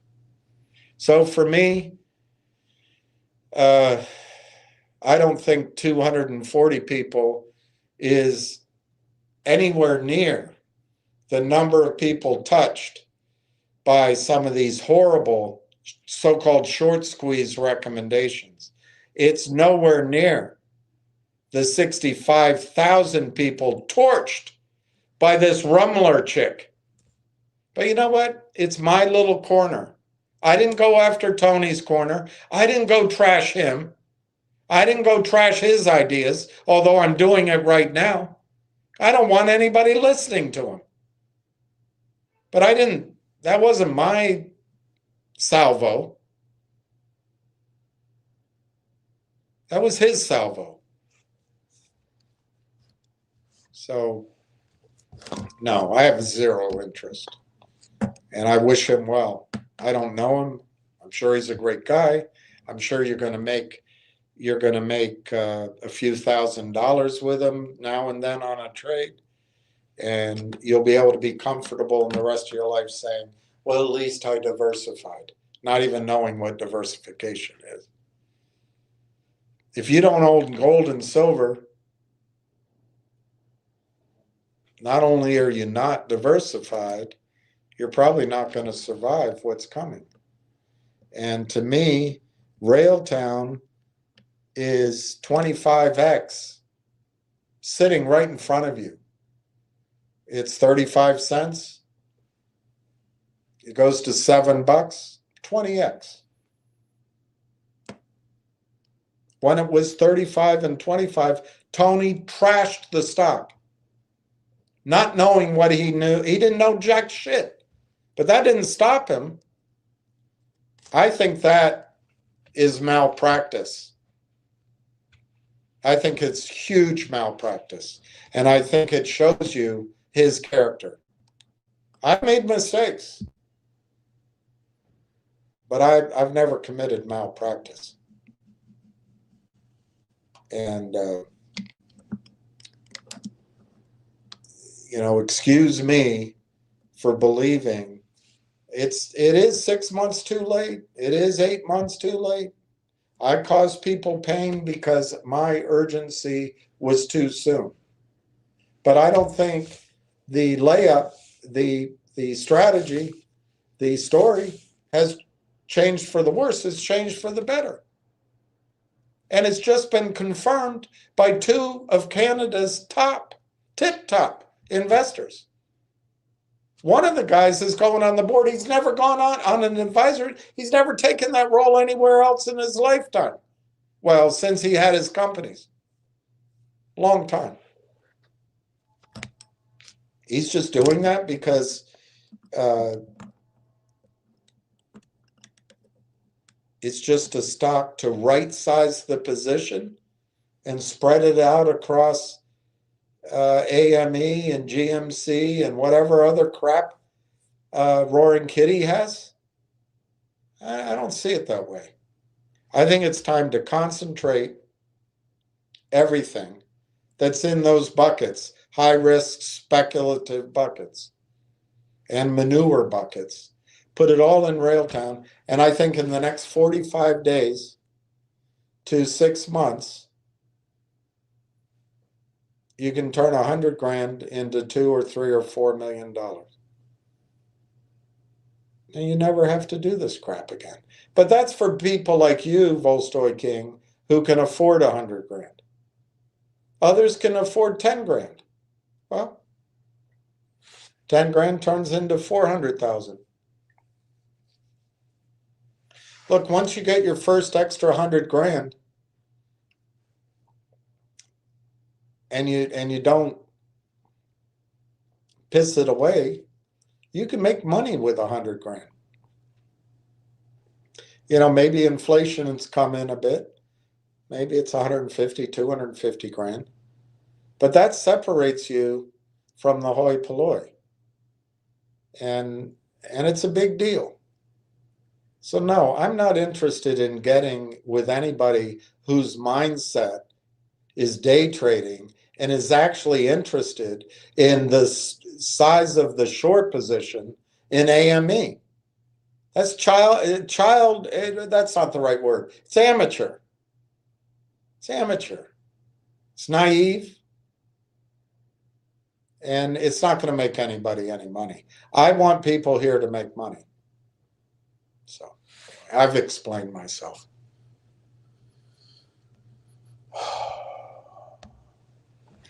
Neil Grondick, there is so much garbage of people talking about recent PP. Certainly didn't take long to get past the 45 cents, which is where the warrants. Exactly, Neil. That 45 cents is where the warrants not only can be exercised, the company has the right to call those warrants. They have the right to force the exercise. I'm not sure they'll get all hot and heavy immediately, but I bet those get exercised in. If the stock goes to $1, they'll get exercised. They'll get exercised. So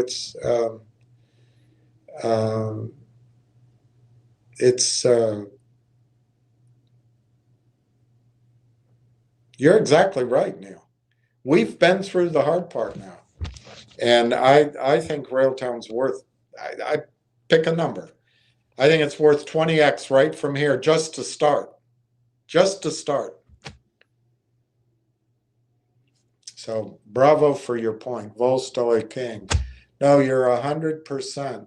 Watch enough of his video, you'll see that he either doesn't hold the position he's telling you or deliver the news after the fact to make it seem like he's 100% correct. Not possible. Well, that's how I see him. It comforts me that you might see that aspect of him. Look, people can change, people can learn. I just don't have time to learn the lessons he needs to learn. I don't have time. I already know those lessons, so I don't need to go relive them. So, yeah, I agree with your assessment there, Volstoy King. I lost 6,000 shares of MMTLP frozen, 900 shares GTA. Well, that's a lot, Volstoy. I lost fewer shares of MMTLP, but I lost a lot more. My GTII number that's frozen is, I mean, it's something like 11 or 15,000 shares. So it's a lot, you know, but, you know, it's the same experience. And I did the walking of Congress. I've done a lot of the calls. I'm still willing to do all of that. And I'm proud of everybody who's done it. But to me, the way to get out of here is stop being a victim. And the way to do it, to me, is take advantage of the perfect storm that's to the good that's available in Railtown. Are there risks? Sure, there's risks. There's execution risks. There's risks that the big companies decide to create what Railtown has already themselves. There's risks that people go backwards, away from AI, back to rotary phones and message machines and a secretarial pool. I mean, those are risks, but they're not very likely. They're not very likely. And I've queried people I trust, smart people, AI of all things, from all angles. And I cannot see where Railtown goes to zero. I can't see it. Doesn't mean it won't. I can't see where Railtown is behind the competition. I think LangChain doesn't measure up. I think it's kind of clunky. The idea is about putting things in chains, and then I guess you put the chains in like a link fence or in a, you know, you link them up. I'm not a technical person though, and so maybe it's genius, but it's different than what Railtown's tried to do. And Railtown was first. They didn't get out there first. They didn't have the propaganda backing them the way a Sequoia or a Benchmark or a BVP, IVP can do for LangChain. But I think Railtown was indeed, and still seems to be, in kind of a blackout period, which might be related to TELUS, it might be related to something else. But there's no question something's been going on. And I think it's all for the good. So my opinion is Railtown's better than LangChain. But you know what? It's a huge market. Every single, just start from the App Store. Don't go further back. Every single app that people use on their iPhone or on Samsung or on Google, on their iPads, on their computers, every single app written with SDKs essentially has to be rewritten with ADKs. And when you do that, I mean, there's some debates about what model's going to work. There's debates. Are large language models a dead end and you have to use small language? Do you have to do it the way Apple's doing it, which is they've distributed the GPUs on the phones and on their iPads? But I don't think there's any question that a hell of a lot of money in an all-out war to the finish is being spent on data centers. And so at least a huge part of the market is going the route, you need a big ass computer. And on top of that computer, that memory, that NVIDIA, you need language models. And on top of those language models, you need orchestration frameworks, to put it simply. That's where Railtown is. And they're the best, in my judgment. We're about to find out. But you know what? That market is so big. It's enough for Railtown to be $5, $10, $20, $30. And that's what Tony is cheating people from. Now, have I been right for the last, what's June? June to January? That's 7 months to February. That's 8 months. Have I been correct? No, I haven't. I haven't. Have I been wrong? That's a trickier question. I'm not sure that I've been proven wrong yet either. But I haven't been correct in my timing. But I never said this was a hot stock. I never said this was a day trading stock. In fact, I've preached over and over and over again, please, don't trade this stock. And I guess, Volstoy King, that would probably be a good place to finish this little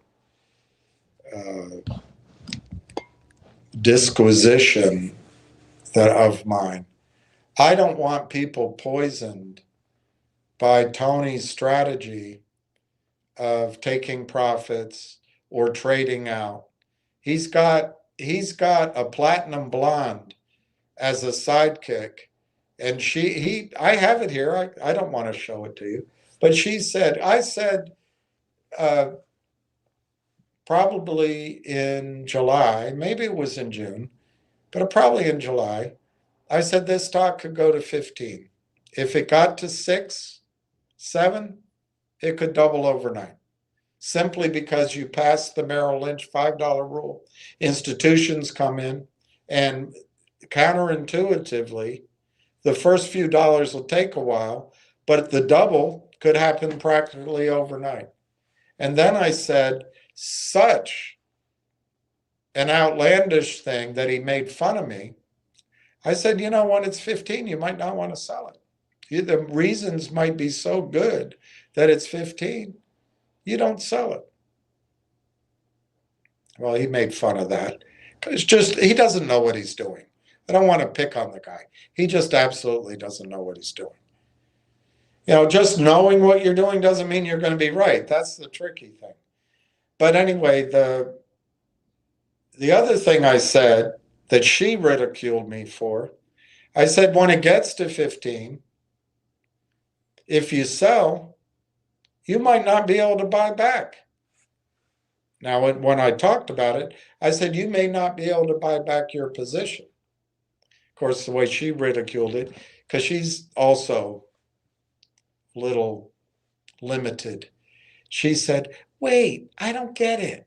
If you can buy it and you sell it, why can't you buy it back? And Tony, your friend, said, yeah, right. And they're proud of themselves. Well, the thing is, Volstoy King, right now, Railtown, it's cheap. The counterfeiters are printing shares like they're toilet paper, and the banks are going along with it because it's profitable. But if the stock does get to 5, 6, 8, or 15, and we've got a lot of steps before we get there, I don't think those stock loan desks are going to be so automatic about issuing hundreds of thousands of shares every day that don't exist to a bunch of clients that may or may not have gone bust. But I don't think their credit's going to be good at $8 and $10. So absolutely, I think when you see 100,000 shares, 200,000 shares in the United States at 25, 35 cents, I bet 80% of the sales are shares that don't exist. My prediction, that doesn't happen anymore. But Tony doesn't have the brain power to see it or the experience, and his sidekick, Platinum Blonde, is a bloody idiot. Now, I don't know these people. Maybe they're fantastic. But from the inputs I've had, that kind of thinking will poison what I'm trying to do here. So that's kind of how I see it.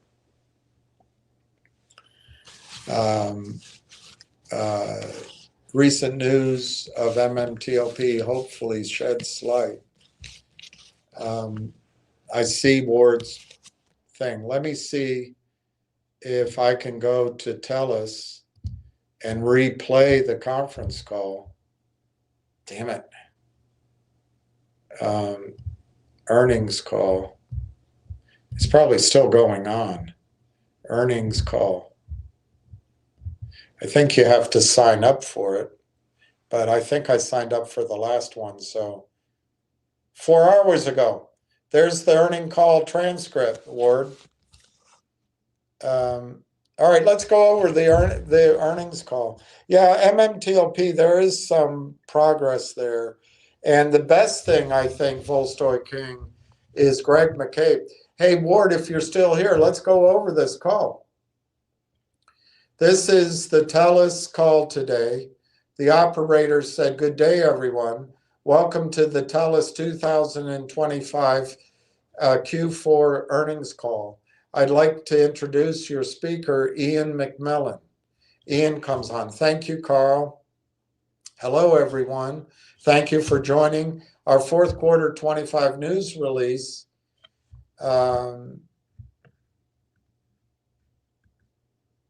And I'm going to skip down all of his introductions.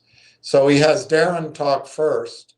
And Darren says, "Thanks, Ian, and hello, everyone. As you know, this morning I announced that I'll be retiring in June." Okay, let's skip his greatest honor. And then he says, "I'm going to appoint Victor Dodig is going to be CEO." Let's skip all of his accolades.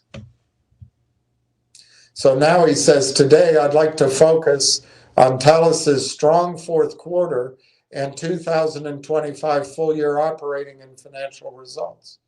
In the fourth quarter and for 25, our team's unwavering commitment to operational excellence continued to differentiate the TELUS organization. Robust growth and financial performance, our leading asset portfolio, and focus on profitable customer expansion delivered strong results, including our fourth consecutive year surpassing 1 million combined mobility and fixed customer additions. Powered by our world-leading broadband networks and, of course, our famous customer-centric culture, this momentum positions us well for continued growth this year and beyond. Once again, TELUS led the industry with 1.1 million full mobile and fixed customer net additions last year. This included record connected device net additions of 716,000, robust mobile phones of 200,000, fixed net additions of 158,000, representing our 16th consecutive year delivering positive wireline net additions, which is indeed a highlight and it does significantly and positively differentiate the TELUS story within Canadian and global telecoms. This performance is a testament to the compelling value of our comprehensive bundled offerings across mobile and home nationally, and our team's passion for delivering client service excellence in combination with our fiber moat and our best-in-class 5G wireless network. Indeed, our sustained focus on customer experience continues to drive great results. This was demonstrated by industry-leading postpaid mobile churn of 0.97% for the full year last year, and notably marks our 12th consecutive year below the 1% threshold, which is the global hallmark of the TELUS organization, and of course, a best-in-class result. This churn results is up to 25 basis points better than our peer group. Despite a dynamic operating environment, T-Tech adjusted EBITDA, including health, increased 3%. I'm going to skip the rest of that sentence. TELUS achieved record free cash flow of $2.2 billion Canadian for the full year. This represents an increase of 11% over 2024. It is notable that this growth rate of 11% in 2025 is on top of 12% free cash flow growth we realized in 2024 and the 38% free cash flow growth we realized in 2023. And of course, it is foundational to the double-digit free cash flow we are forecasting to deliver in through 2028. Let's turn now to our fourth quarter results. Our team achieved industry-leading total telecom customer net additions in the fourth quarter of 377,000. That's total telecom customer net additions. In wireless, we drove strong industry-leading total net additions of 337,000. This included mobile phone net additions of 50,000 and industry-leading connected device net additions of 287,000, representing an all-time quarterly record for our organization. So Darren Entwistle continued.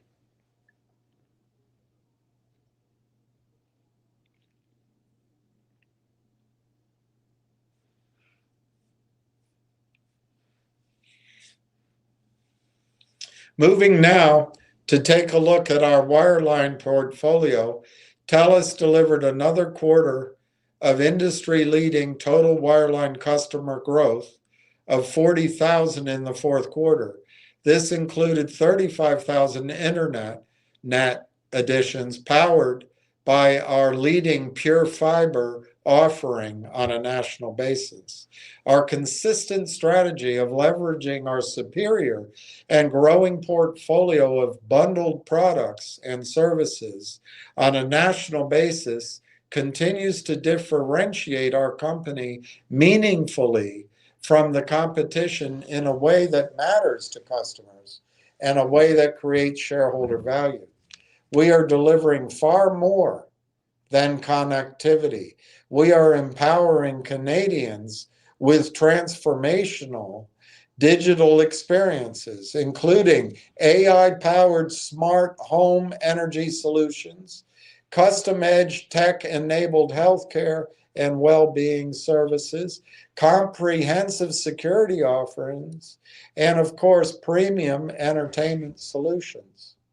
Furthermore, we drove continued strong momentum in our unique and highly differentiated, data-centric, business-to-business growth businesses.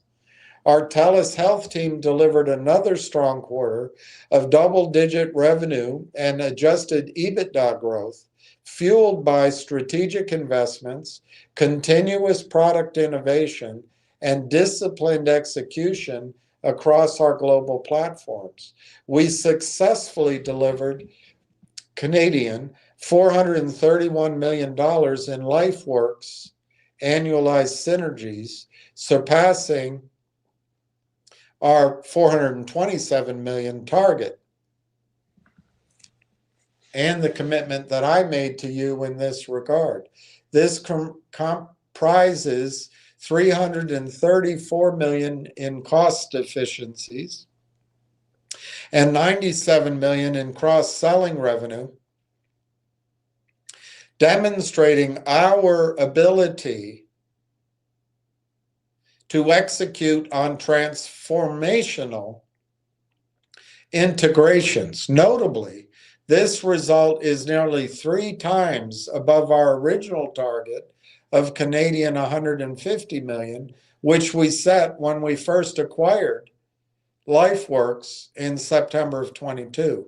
Moreover, we expanded our global reach to more than 161 million lives covered, solidifying our position as the world leader in workforce digital health and well-being services. By the way of just one example, our commercial initiative with M42s, I'm going to guess that's the the horizontal line on the globe, but I don't know. Our commercial initiative with M42's Abu Dhabi Health Data Services marks a significant milestone in our expansion into high-growth markets globally. This collaboration combines TELUS's proven global expertise with M42's regional clinical excellence and AI capabilities to deliver comprehensive workforce health solutions across the Middle East and within the broader region, as it clearly aligns explicitly with Prime Minister Carney's Snow and Sand International Trade Initiative. That's a nice name. As we continue to expand our operational footprint, our engagement with financial advisors to explore strategic investment opportunities for TELUS Health demonstrates tangible progress on our well-articulated commitment to the investment community. As a leading digital health platform with expanding global reach, AI-driven innovation, and a strong profit and cash flow growth, TELUS Health is well positioned to attract strategic partners that unlock significant value for our shareholders. In parallel, shifting to another division, following the privatization,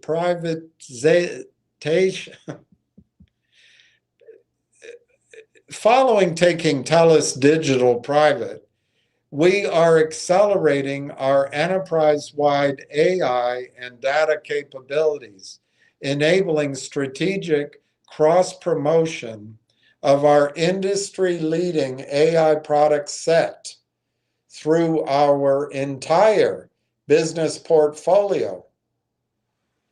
At the same time, Darren Entwistle continues, we are enhancing TELUS Digital's capacity to drive growth opportunities across its external client base. This positions TELUS for differentiated growth with our AI-enabling capabilities revenue. So let me repeat that, because that's what I focused on last quarter. With our AI-enabling capabilities revenue, our AI-enabling capabilities revenue, targeted to grow from around $800 million in 2025 to approximately $2 billion in 2028 across both TELUS Digital and TELUS Business Solutions, including important contributions from our sovereign AI factories. I'm going to read that whole sentence again. This positions TELUS for differentiated growth with our AI enabling capabilities revenue targeted to grow from 800 million Canadian to last year to 2 billion in 2028 across both TELUS Digital and TELUS Business Solutions, including important contributions from our sovereign AI factories. Notably, in the fourth quarter of 25, AI enabling capabilities revenue increased by 44% to 229 million Canadian, supporting a 35% increase for the full year, underscoring the strong momentum in this high growth area and what it portends for the future. This performance reinforces our position as a trusted partner to enterprises navigating digital transformation and implementation of AI, and validates our strategy of leveraging TELUS as an innovation lab to commercialize cutting-edge AI enabling capabilities for our clients. Alongside this growth, we expect the integration of TELUS Digital to unlock meaningful operational efficiencies that we intend on harvesting. This includes delivering annual cash synergies of approximately 150 million to 200 million, with circa 150 million being realized within this year. Driving our performance is a disciplined approach to financial management, supported by strong business fundamentals and significant free cash flow generation. Our confidence in delivering free cash flow growth at a minimum of 10% compounded annual growth through 2028 reflects our strong financial momentum in action. Additionally, effective with today's dividend declaration, we are reducing our DRIP discount to 1 3/4 from 2%, with further reductions planned this year and next. Importantly,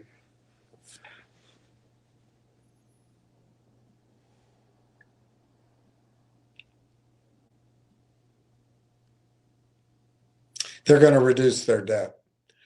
And real estate, copper recycling, bringing in an investor in TELUS Health, keeping the dividend at the same level. Our cash dividend payout ratio is 70% on a prospective basis, and we anticipate that it will remain in the 70s over the course of our multi-year plan.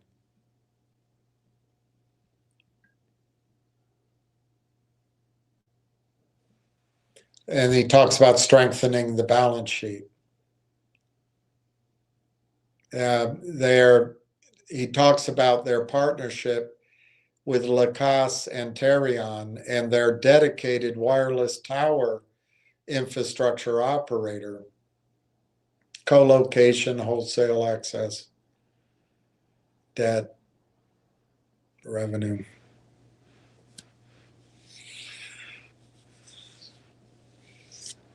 Okay, I'm skipping that because I think it confuses the part that we're interested. And then I'll finish his thought. Our comprehensive deleveraging strategy is moving ahead of plan with a leverage ratio last year of 3.4x, expected to reach 3.3x or lower this year, and achieve 3x or better by the end of 27.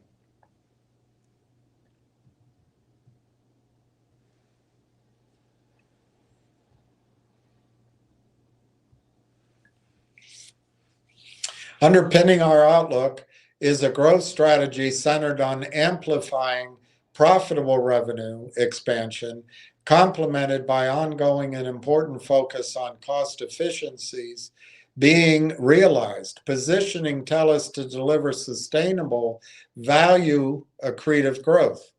In closing, 2025 was the 25th anniversary of our brand and the 20th year our team members have participated in the annual TELUS Day of Giving.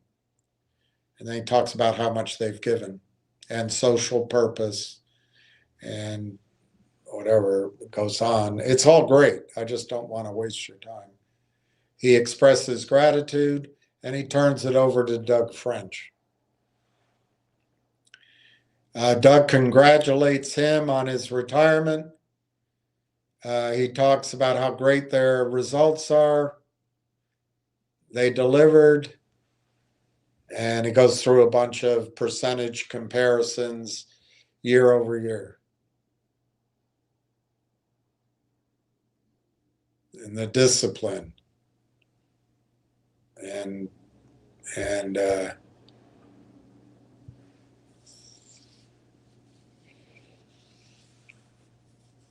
talks about data revenue. Fixed data revenue went down. Margin went up.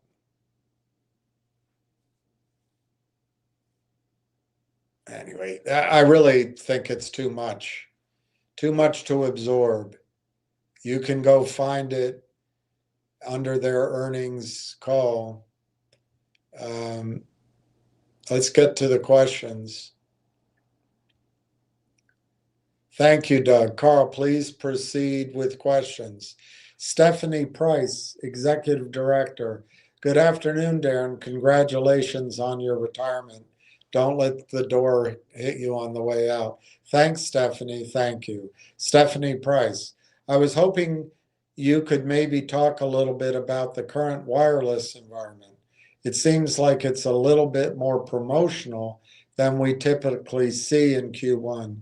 How does TELUS think about its strategy on the flanker versus fighter brand side here? Darren, thanks for the question, Stephanie. I'll hand it over to Sanyul to comment on that. Sanyul Maji, EVP and President. Hi, Stephanie. Thanks for the question. So you're correct in observing that the industry is engaged in some irrational tactics. Unfortunately, following a period of some additional sanguine behavior that you've seen flow through in our results, of course.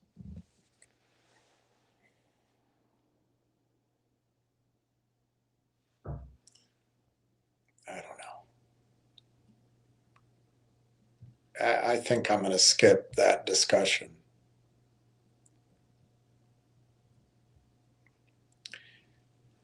Stephanie, that's good colors on you.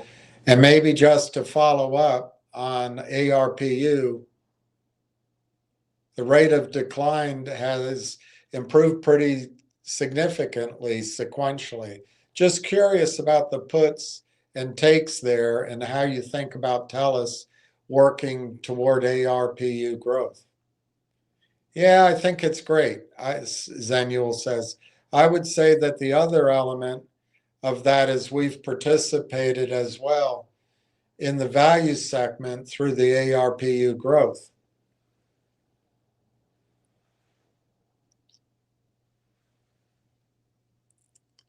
Stephanie Price, thank you so much. Thanks, Ian. Thanks, Stephanie. Carl, next question. The next question is from Drew McReynolds from RBC. Drew McReynolds, Managing Director. Yeah, thanks very much. And just would echo congratulations on your retirement, Darren. Certainly wish you all the best going forward. Thanks, Drew. 2 for me, if I may. I think first, in terms of guidance range, we could probably just stick to revenue growth, but maybe EBITDA growth. What gets you closer to 4% versus 2%? Okay.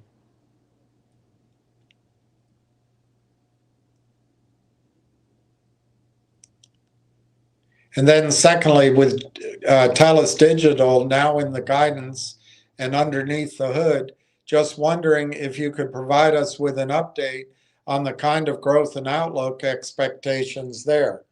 That's what we want to hear about, TELUS Digital. Darren Entwistle, so thanks, Drew. In terms of what gets us closer to the high end of either revenue or EBITDA, it's pretty simple at TELUS. We've got 3 significant areas we need to execute. One is telecom, where the key growth drivers are within consumer and small business. Second is TELUS Digital, and third is TELUS Health. As it relates to both TELUS Digital and TELUS Health, we are looking this year to realize double-digit EBITDA growth from both assets.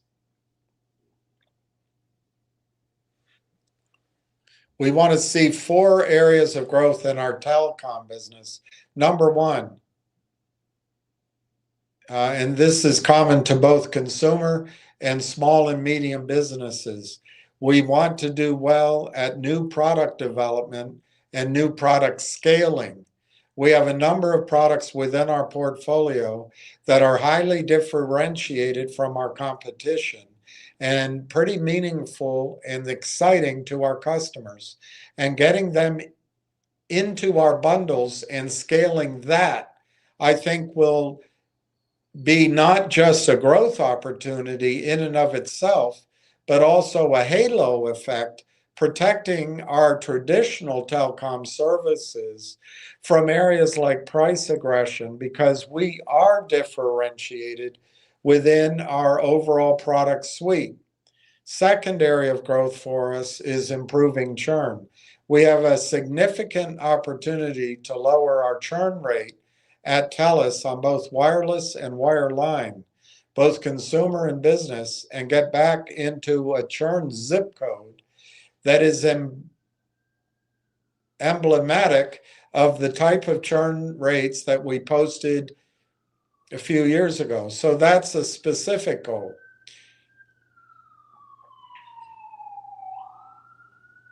The third area of growth is product intensity. We have a material number of clients on the small and medium business front and on the consumer front that are single product customers. Getting those single product customers to 2 product customers, 3 product customers, and 4 product customers, when we have the quality of the product portfolio that we do, is very doable undertaking for this organization. And again, we get a synergy with that because, of course, as you know, as we drive up product intensity, where the opportunity, as I just said, is plentiful, we are simultaneously going to drive down churn. Because the more products that we have with a client, the stickier the relationship is. Ooh, gross. And then the last area for us is national expansion. We have the opportunity on both a build-it basis and a wholesale basis to pursue smart, economically accretive, quality customer acquisition strategies on both consumer wireline and SMB wireline within Ontario and Quebec. We intend to do just that. And then the final area of growth is at the margin level. And God forbid that we ever forget this or become so blinded by the pure revenue to EBITDA growth opportunities that we miss our OPEX responsibility on cost efficiency. And it's incumbent upon TELUS upon TELUS to really drive that cost efficiency for two reasons. One is we have TELUS Digital. We own the totality of that asset. And we should be able to get excellent cost efficiency without sacrificing customer service because of how we drive that particular asset. Secondly, TELUS Digital is truly a world leader when it comes to CX AI applications. Truly a world leader. And you don't have to ask just TELUS. You could look at some of the blue chip clients that are buying our CX AI solution set and leveraging AI to drive down our cost and improve our go-to-market outcomes is a big part of our growth story as well. So that's where it's going to come from. And I like the fact from a diversification point of view, we're not a one-trick pony on growth. We've got growth coming from telecoms. We've got double-digit growth coming from TELUS Digital. We've got double-digit growth from TELUS Health. I think that provides, a robust story. So, if there's any shenanigans in one particular area, it can't knock us off our stride. Of course, we're never going to take our eye off the ball of cost efficiency along the growth path glide. Doug French. He's the EVP and CFO. On the second question, on the efficiencies of TELUS Digital, we split them out into 4 categories. We have below the line, which is interest and capital, which is probably 1/3 of the savings. The other 2/3 is split between TELUS Digital and TELUS from efficiency and effectiveness. And those are all being executed in a lot of what Darren highlighted. That's great, Drew says. Thanks very much. Ian says, thanks, Drew. Carl, next question. Operator, as a reminder, if you want to queue up to ask a question, blah, blah, blah. The next question is from Vince Valentini from TD Securities. Please go ahead, Vince. Vince Valentini. Hey, thanks very much. Let me start trying to clarify just a couple of things. Your last comment there, Doug. First off, did I hear Darren correctly that double-digit EBITDA growth is expected for both TELUS Digital and Health in 26? Doug French, that is correct. Vince Valentini. Okay, so assuming I got that right, the TELUS Digital has double-digit growth, even though some of the 150 million of synergies, it sounds like, gets allocated to the telecom division as opposed to being allocated to digital? That's correct. Okay, Vince says. And do we know yet if the reporting segments are going to stay the same, or we still get revenue from EBITDA for TELUS Digital going forward? Doug French, so we will be resegmenting. I'm going to skip all this. And I'm going to skip Vince asking Van Newell. Pricing discipline. It's organic improvement.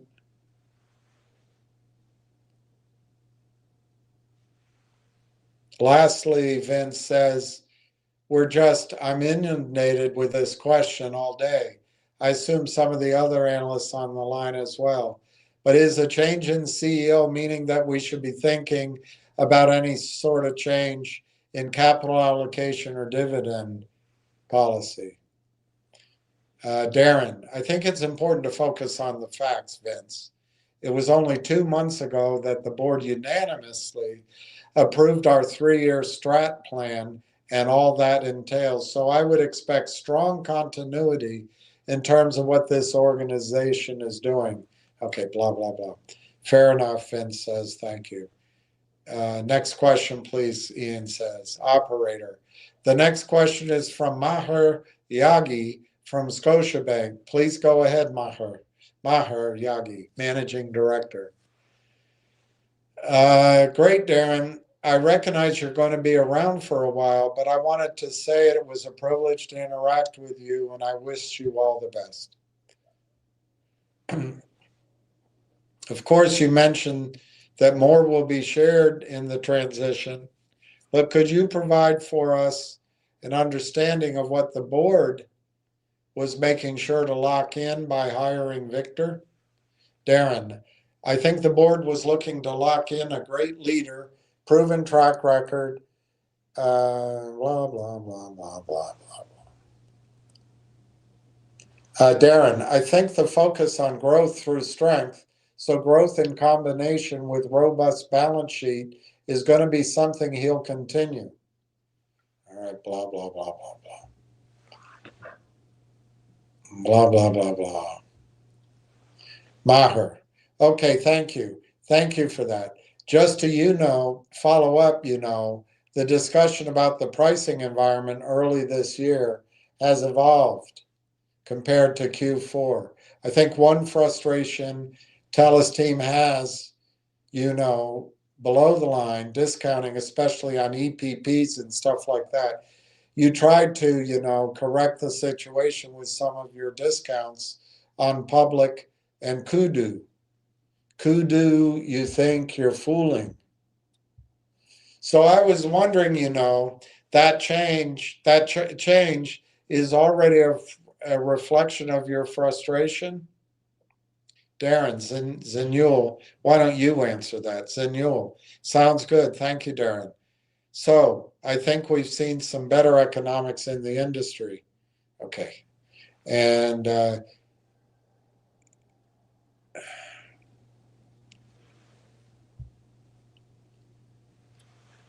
Darren comes in. So I think, Maher, from our point of view, if the mean time to emulate an irrational price move is measured in seconds, it instantly commoditizes any benefit associated with the aggressive pricing on a land grab move. And so if that speed of emulation drives instantaneous commoditization, then what was the point of it in the first place?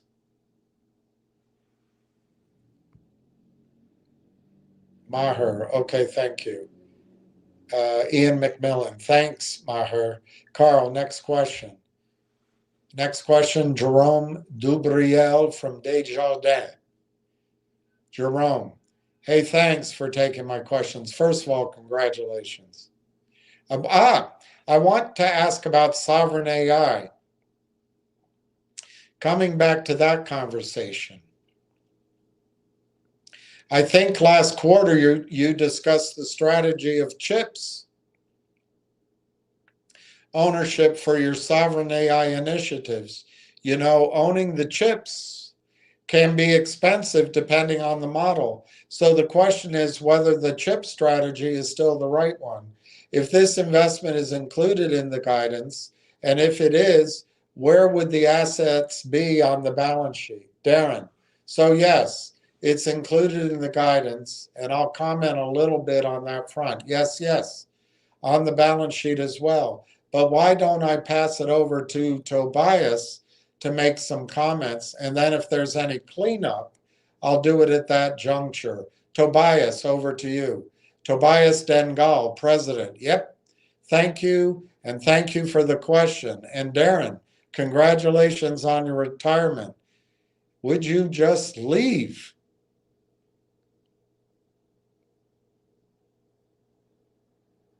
Jerome, when you think about TELUS Digital and what we accomplished in the fourth quarter and is part and parcel to our growing momentum that you see in numbers, is we've unified all our capabilities across web, app development, Salesforce, Google Cloud, data on AI, and specifically our CXAI capabilities around this positioning of winning the moments that matter. As Darren said, serving the customer is everything. And for us, it's serving our clients across their entire customer journey. Tobias, every piece of that is now underpinned by AI. So when we look at where we have permission to be successful and what advantages we have versus our other competitors, it falls into a couple of different categories.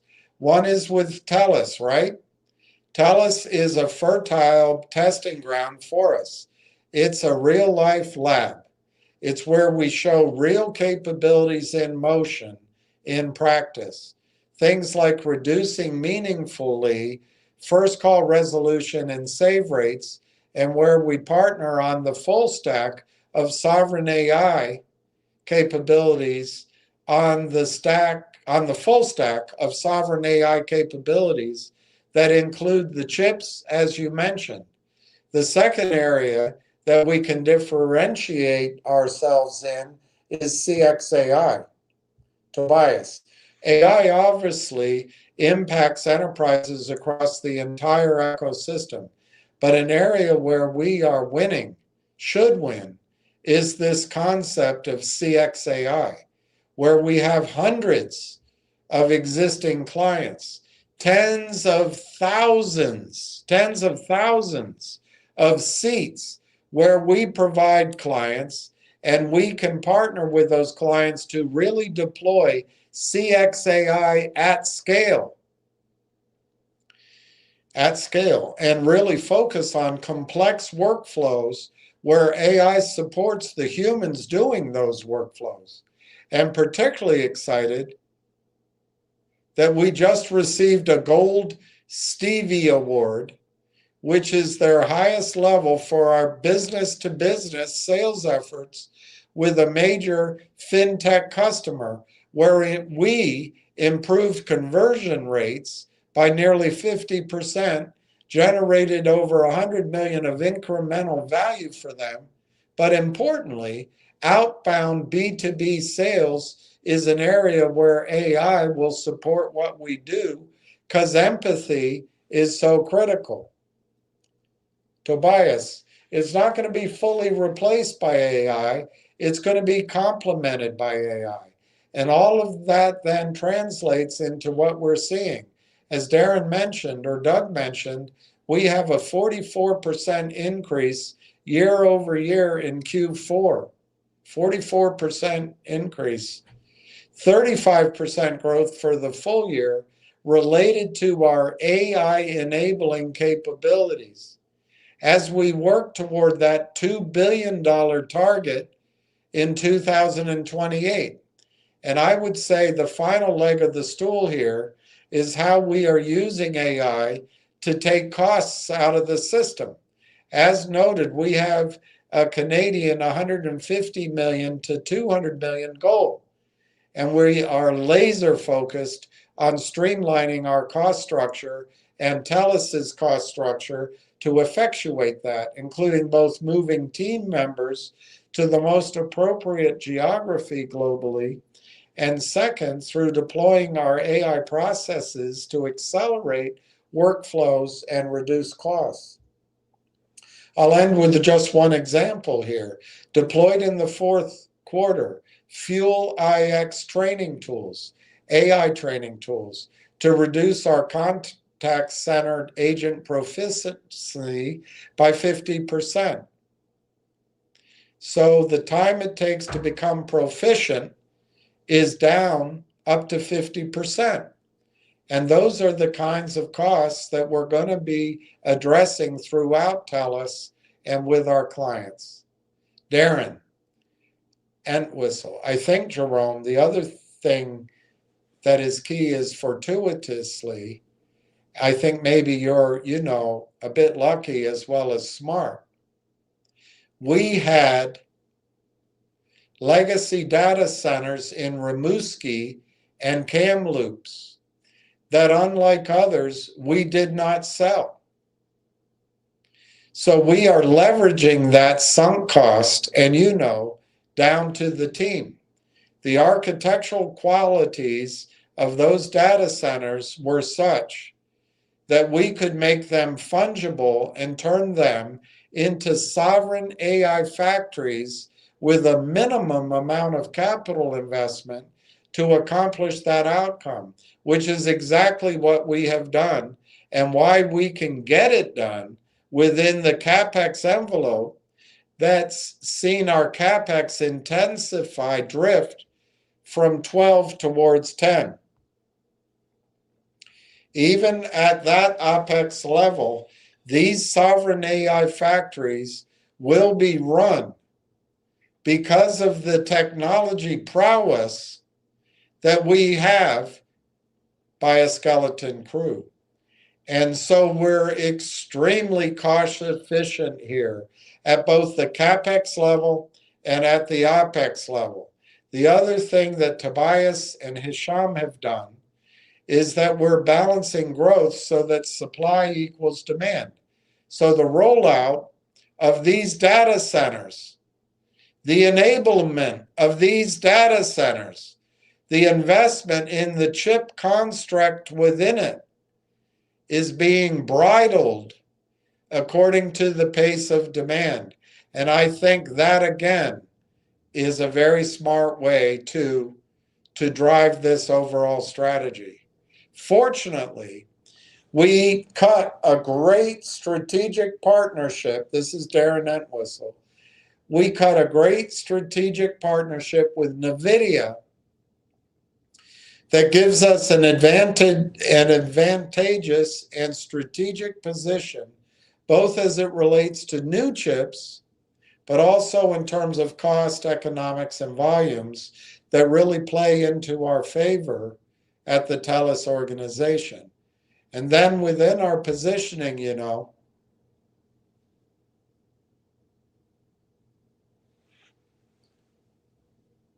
just blanked out. I have to scroll down again. It's like it did a big refresh on me.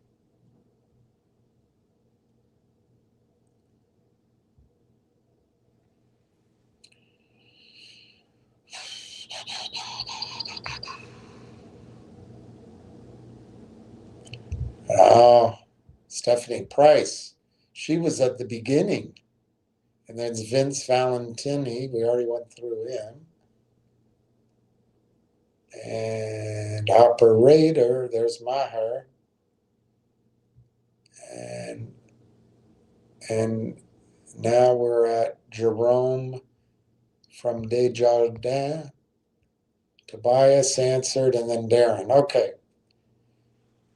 So he says, the other thing is, we're a bit lucky as well as smart. We had legacy data centers at Rimouski and Kamloops. Fortunately, we cut a great strategic partnership with NVIDIA that gives us an advantageous and strategic position, both as it relates to new chips, but also in terms of cost, economics, and volumes that really play into our favor at the TELUS organization. And then within our positioning, back to what is, truly sovereign about it, we are unique because every element of the sovereign AI thesis is controlled by TELUS, which is a real differentiating factor for us. Darn it.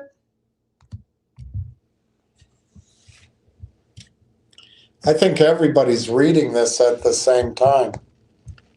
So it refreshed again, and I've got to scroll all the way down.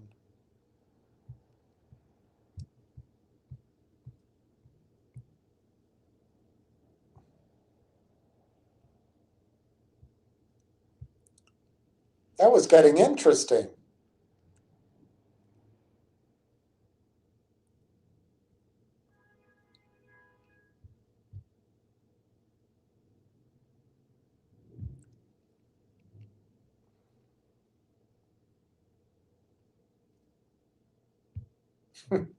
It's so hard to get back there.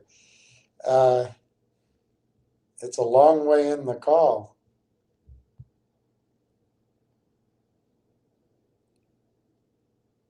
Okay, so whether it's inference, let me make sure I have it. Yeah. So whether it's, this is Darren Entwistle. So whether it's inference, whether it's models, or whether it's training, this is all in-house at TELUS, which I think enhances our sovereign component to our story, which we know matters tremendously, both at the customer level as well as at the government level. And then the other thing is that's in our favor economically that, you know, Tobias referenced in terms of TELUS being, you know, the anchor tenant, is we get to enjoy great economies of scope. So, Darren continues, when you think about the development of Gen AI applications on the co-pilot front and our world leadership on the fusion of CXAI, our co-pilots that have been developed for TELUS, whether it's agent trainer, co-pilots on retention, co-pilots on upselling, co-pilots on customer service, are co-pilots that are going to benefit from the tribal knowledge that TELUS Digital is accruing, because they're not just doing this for TELUS. They're doing it for 700 external clients. And so the external clients get the benefit from the learning curve at TELUS, and TELUS gets the benefit of the learning curve from the external clients. You know, when it comes to CXAI, we are the 800-pound gorilla. And that two-way flow of learning is going to be terrific for the performance of the TELUS organization, whether it's go-to-market outcomes or cost efficiency outcomes. Jerome, thank you. Ian, thanks, Jerome. Carl, I'm recognizing that we're through the hour, so we'll pause the call there. Operator, this concludes the TELUS conference call. Have a nice day. So that's it. I want to look up what CXAI means. Do you know what it means? I really don't know. CXAI. CXAI. It's a stock, I guess.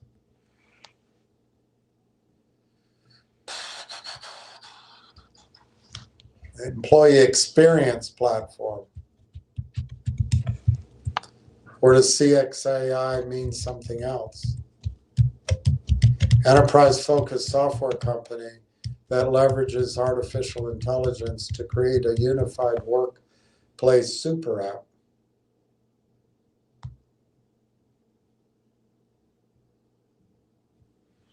All right, well, that was the call, Ward. I'm sorry I missed it. Volstoy King, I doubled my position last week. Good for you, Volstoy King.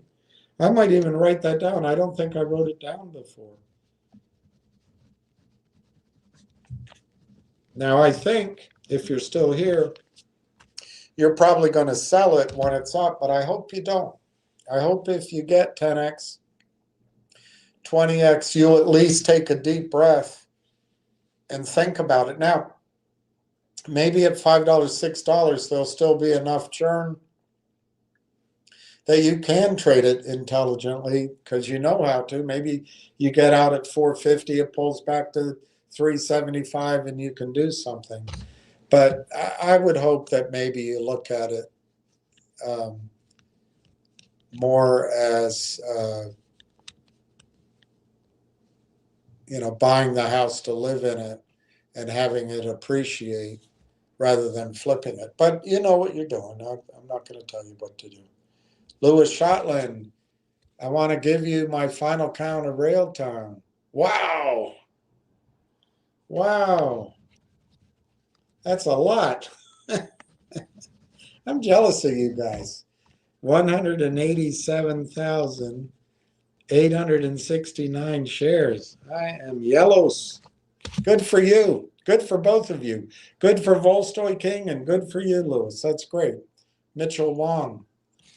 Have others noticed that on days when something appears to be breaking that looks obvious, that they are shifting to a foreign market? When the lettering changes and becomes a heavier, shorter font. Ah, I haven't noticed that, but I'll try. I'll look. And the numbers resemble European numbers like Zerio's. Yeah. Oh, look. Maybe they've gone to Germany.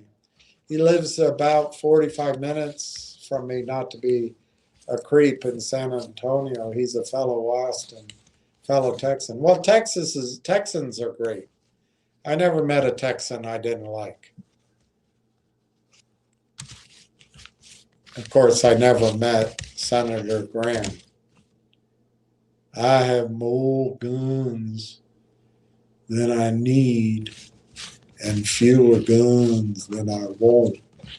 But Texas is great. Everybody from Texas is always terrific in my experience. Justin, I wonder if RT succeeds in producing $5 per share not being acquired, they may start issuing. Yeah, they would. They'd issue dividends, but they also may buy back shares. They may acquire somebody. You have an interesting point. What if with these two guys on the board, or one of them anyway, on the advisory board, Railtown has a better chance of becoming a unicorn? That'd be really interesting. I don't know, though. I don't think so. I think they're going to sell. Neil Grondak. Unfortunately, we can't make people feel no from the trough. Agreed. Trade in, out will be tougher to execute as the stock price continues to uptrend. A lot of unknowns are behind the engine now. Yeah, exactly. I agree with that, Neil. I think there's several of you that are clearly more tuned in even than I am, and I'm not saying I'm great. I'm saying you're great. But I think you're right about that. Uncle Andy, does Railtown own patents? Yes, they do. In fact, Corey was really adamant about that when I spoke with him, that they first went and got the IP locked down with he said a strong or great law firm. So yes, they have the intellectual property. I've always been skeptical about IP because if someone ignores it, you've got to fight. And usually you end up maybe with a licensing fee or a class action suit. But he was adamant that their IP is strong. And I actually think it's something that a Microsoft or I don't know, NVIDIA would want to own. Yes is the answer. And I don't understand provisional versus going live. At least one or two of their IP have gone to the point that they have it, one or two of them. The rest are provisional. In other words, it's all in process. But the clock's on them. And yeah, they have it. Neil Grondak, you are right. The perfect storm. 650 billion capex spent by the hyperscalers this year globally is referenced, and today Rebecca posted it on X. All right, I'll go find it from Rebecca. She's doing a good job. Neil Gondik talks about Foreign Sovereign Act. Rail engine will be needed for robot. Absolutely. That you and Ward both focused in on. This robotics is big. Look, I'm not a tech guy, so I might be misinterpreting my conversation with Corey. But I asked him, is Elon going to need your service? And what I heard back is Elon chose to go a different way with his. It's about cameras and radar. And so I don't remember exact words. I don't know if he said yes, but Railtown's strategy is different and better. It's this real time. And I just got the impression that Rail Engine's out ahead of even Elon. Now, that could be me inhaling my own, smoke, but that's how I heard it. I also think that Rail Engine, when you combine it with the end-to-end platform, I don't think anyone else has it. And then finally, I know because I asked, and I don't think he meant anything derogatory, but LangChain doesn't have Rail Engine. So that's why I'm optimistic and almost probably too stubborn, and I could be wrong, but I think LangChain's probably worth $2.5 billion now. And yes, the private equity guys, create their own myth. I got that. But if you put it at 250, I think Railtown could trade to $10 a share.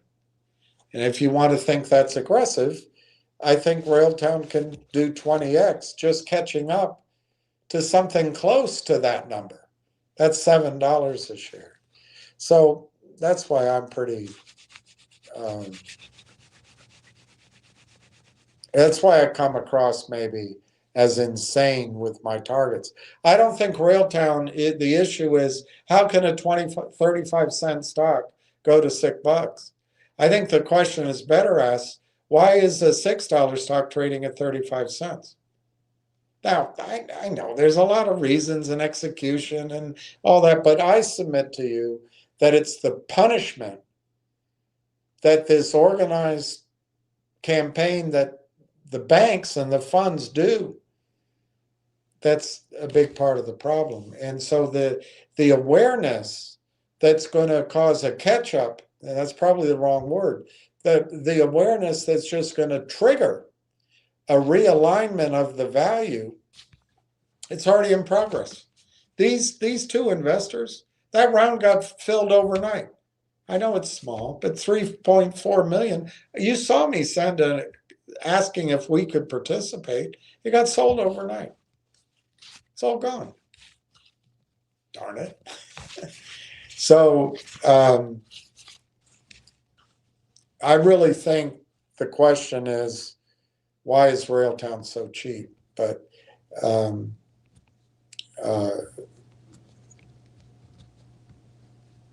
that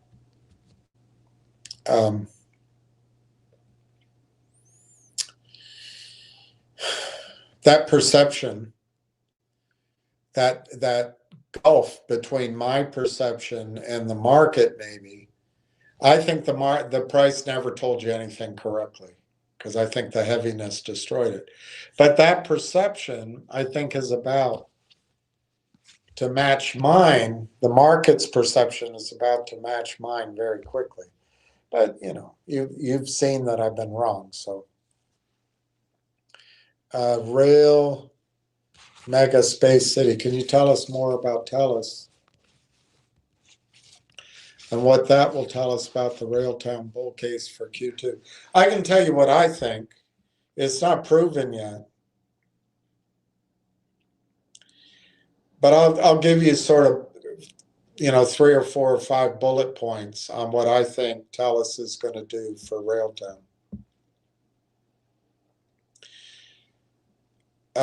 Number one, I think TELUS is going to bear the cost of customer acquisition.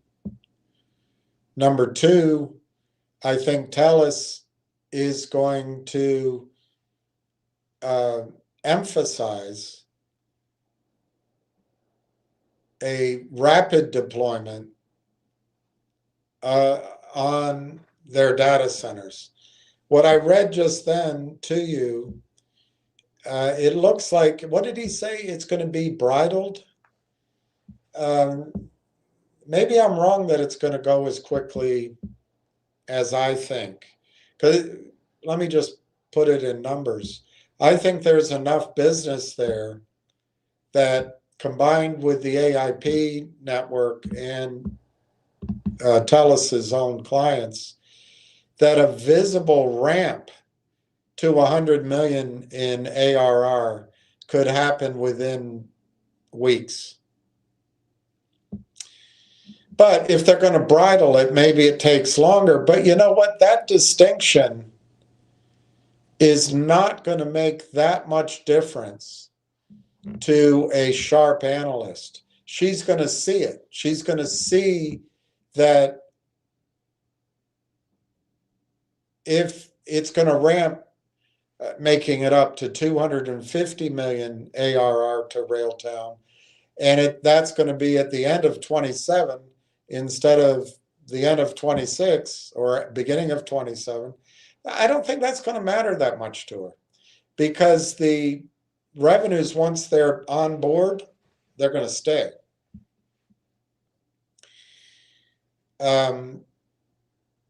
So anyway, that's the second thing. I think TELUS, the first thing, I think TELUS is going to pay the cost of customer acquisition for Railtown. So they don't have to have a sales force. They don't have to, I don't think it's going to cost Railtown very much. Secondly, I think the ramp of revenue that TELUS can move to these data centers, you saw the two names, Kamloops and Rimouski, I think that's going to be very rapid. If I'm wrong on that, the visibility of what that revenue will be should be brought forward by analysts anyway. So that's my second point. Third point, I think based on the first two points, I think the flow through to Railtown is going to be as near to 100% profit as it can be. So I think it's going to be amazing. And then fourthly, tying to all of those, is it proves the concept that Railtown's platform, number one, works on top of the NVIDIA stack with HPE and with sovereignty, and maybe, we don't know what the language models are. Could be Anthropic, could be OpenAI, but it could be Cohere. That's Canadian, right? So anyway, it'll work with one of those. So you're going to have NVIDIA, TELUS, whoever HPE is. I think it's Hewlett-Packard, but I don't know. And these people are going to see the results. So it's going to be confidence building. And I think there's going to be a, what do you call it? Like the crack that's heard around the world, the rumor, the buzz, the excitement is going to go around the technology world very quickly, I think. So that'd be my proof of concept. Excitement would be my fourth thing. I think the broader question is, Railtown is neutral. It operates on everybody's. It's not exclusive. So does a TELUS start looking at this and saying, you know what, why don't we buy them? Does a Microsoft look at it and say, you know what, why don't we buy them? Does a NVIDIA? So the part we don't 100% know, but I think it's fully in the plans and the strategy of the founders of Railtown, is if they prove that their platform not only works really well, but it's critical for what it does with rail engine, rail tracks, and conductor. It's critical. And maybe there's nothing like it out there.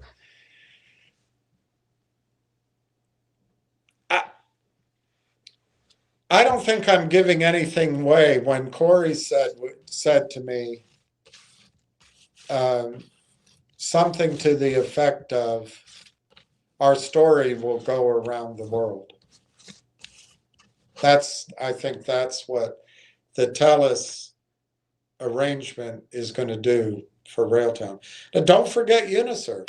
Uniserve is a different model. It's much smaller, 2 or 3 thousand enterprises, but their whole model is providing software services every year to their companies. If they don't upgrade with ADKs on their data centers or the ones they rent from, they're going to lose their business. And guess who they got to deal with? Railtown. So that's another proof of concept. The questions are, can others put money to it and replace Railtown? I think other companies are trying to do it, but we did some research. Nobody has the end-to-end. More importantly, which I think is going to become a big factor, although I don't think everybody agrees with me, I think there's going to be scarcity of compute power, and it's going to get more expensive. Why? Because humans go to sleep. But if you put agents on a problem, I just read where McKinsey is going to put 25,000 agents to work or some number. If you put agents on a problem, it's 24/7. They hire other agents, and so on and so on. The demand for compute, I hate that word, is going to go ballistic. Well, in that environment, you're going to want orchestration systems and frameworks that don't burn your tokens, don't burn your computer time. That's Railtown. I mean, somebody else can put a 5-step process together, or they can create a workaround, but I think it's going to be expensive and it's going to take time. The easiest thing to do is going to be to buy Railtown. Now, you're asking me, what does it do in the second quarter? I think Railtown benefits from TELUS's own urgency to get revenue started as soon as possible at Rimouski and Kamloops. And they just changed CEOs. The one that's staying there is going to stay through June. He wants to leave his legacy. I think he's got to get started in the first quarter. So if I'm correct, once they kind of it's already open, but once you heard it in the call, they're going to emphasize it. Once they start directing business there, if I'm correct, it looks like a reverse ski slope.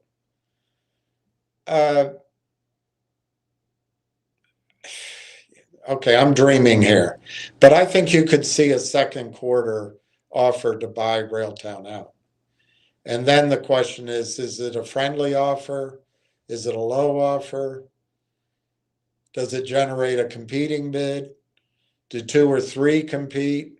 Is it based on revenue growth? Is it based on 100 million, 20 million, 250 million projected revenue? We don't know all those things. But I think the first quarter is going to start revenue, maybe next week, but our experience is always delay. So let's say 2 or 3 weeks from now, let's say mid-March, it gets started. That might be enough to cause analysts and buyers to wake up. Second quarter, I think the second quarter ramping of revenue and proof of concept at more than just TELUS, I think it leads to a buyout offer. I'm not saying it'll be completed. I think the offer will be made in the second quarter, and it might lead to a bidding war. In other words, I guess I'm saying this summer. I know that sounds insane, but I can't help thinking it, so I can't help saying it. Hawaii bought 250 more. I love it. That's a great position, 808.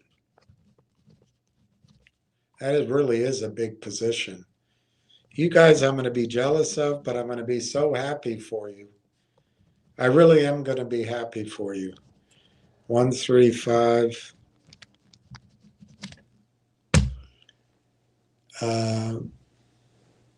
Lamb, a lamb, a lamb. I miss Lou.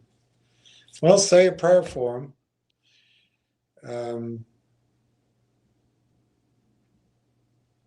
He's, I think he tried to help people. So my guess is you'll see him again. But just say a prayer for him. And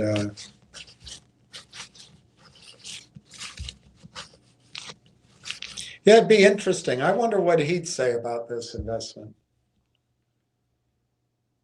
I don't know.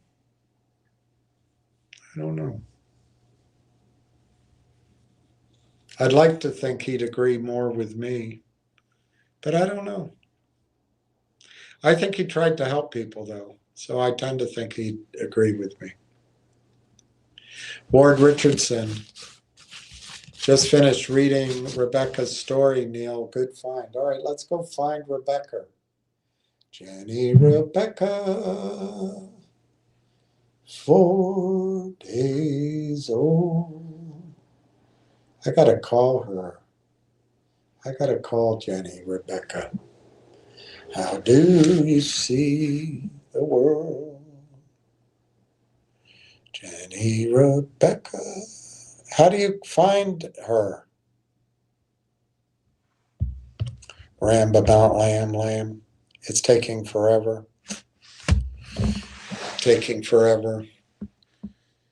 Endless spinning and spinning. Is there a reason for this? Is it punishment for something I said?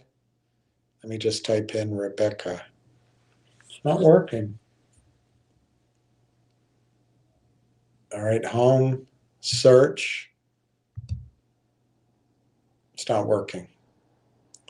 All right, so everybody, if you go on, Rebecca's got a good, I can't.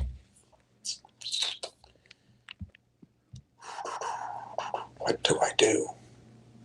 I know what I can do. Maybe it's not on my Wi-Fi. Jenny Rebecca, 4 days old. How do you see the world? That might have done it. All right, so maybe if I go now like this, search, and there's Rebecca. Rebecca, Railtown announces. Okay, that's been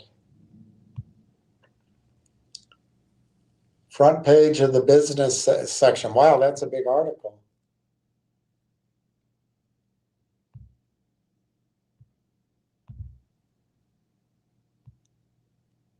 And here's the one I think, Ward, that your great article by V.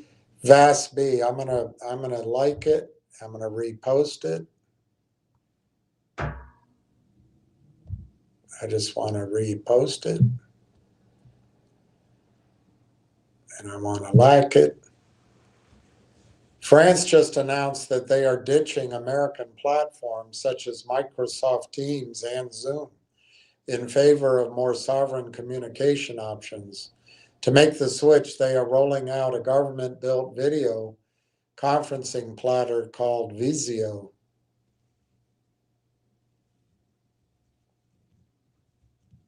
Wow.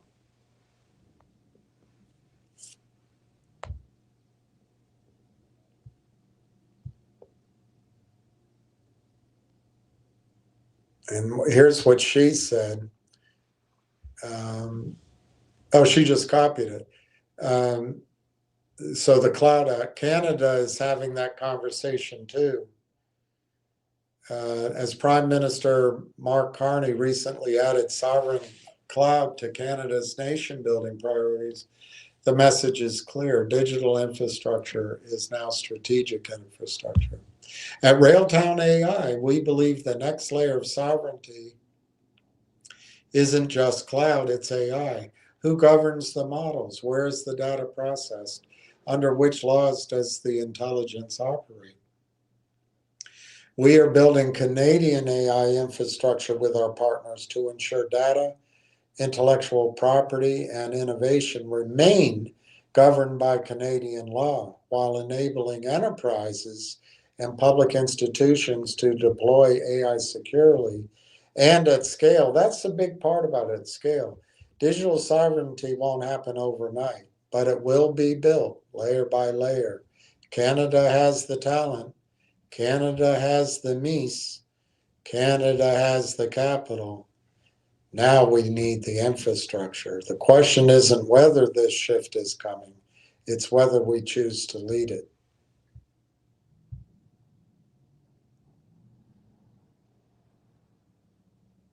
She's doing a good job. She's doing a good job. Then she printed the whole front page article. I wonder if I zoom in, if I can read it. I can. So the article in the newspaper, BlackBerry Limited co-founder Mike Lazaridis is putting some of his money into Vancouver-based Railtown AI Technologies, Inc. and joining its board of advisors, marking the first time he has taken on such a role outside the companies he founded. This is the technology section of the Canada's Business Voice, and it's written by Yvonne Lau. He and BlackBerry founder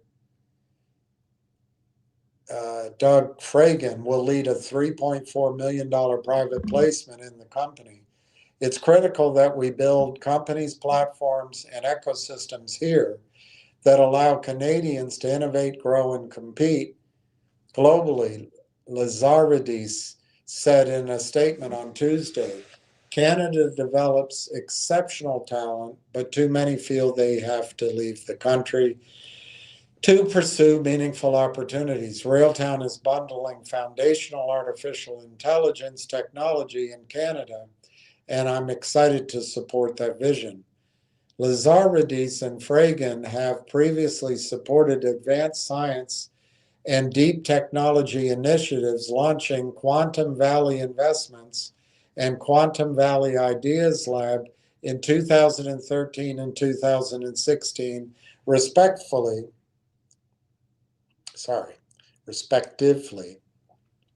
which focus on advancing quantum technology and commercialization. He also founded the Institute for Quantum Computing and helped co-found the Perimeter Institute for Theoretical Physics. Railtown AI co-founder and chief executive Corey Brandolini said the former BlackBerry duo bring invaluable entrepreneurial and engineering expertise that will help the company become a globally competitive Canadian AI company. Way more, quote, way more than capital is the experience from a scale standpoint, he said. They are phenomenally talented engineers, and for us to be able to lean on that talent and experience in scaling is immense. They are also very strong advocates for Canadian technology and excited about joining to push forth this sovereign growth strategy.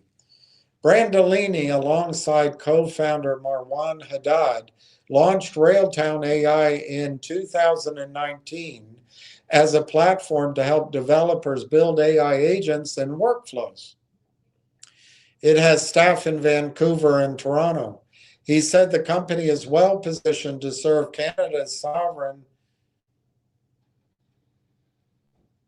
accelerated push to develop a sovereign AI ecosystem. For example, it has inked a partnership with TELUS Corp and other AI data hosting providers to deploy autonomous AI software solutions for Canadian software companies. Tie-ups, he said, that will help keep code, data, and intellectual property under Canadian control. Canada, the United States, and the European Union are key markets for the company, Brandolini says. We are getting a lot of inbound calls from European telecommunications providers who are talking about data sovereignty and what is available so that they don't have to go to Microsoft or Google or Amazon, he said. We are growing a team and we'd like to handle all markets simultaneously. Bank of Canada keeps powder dry on rates. So that was the end of the story. And that's your main man. That's your main man right there.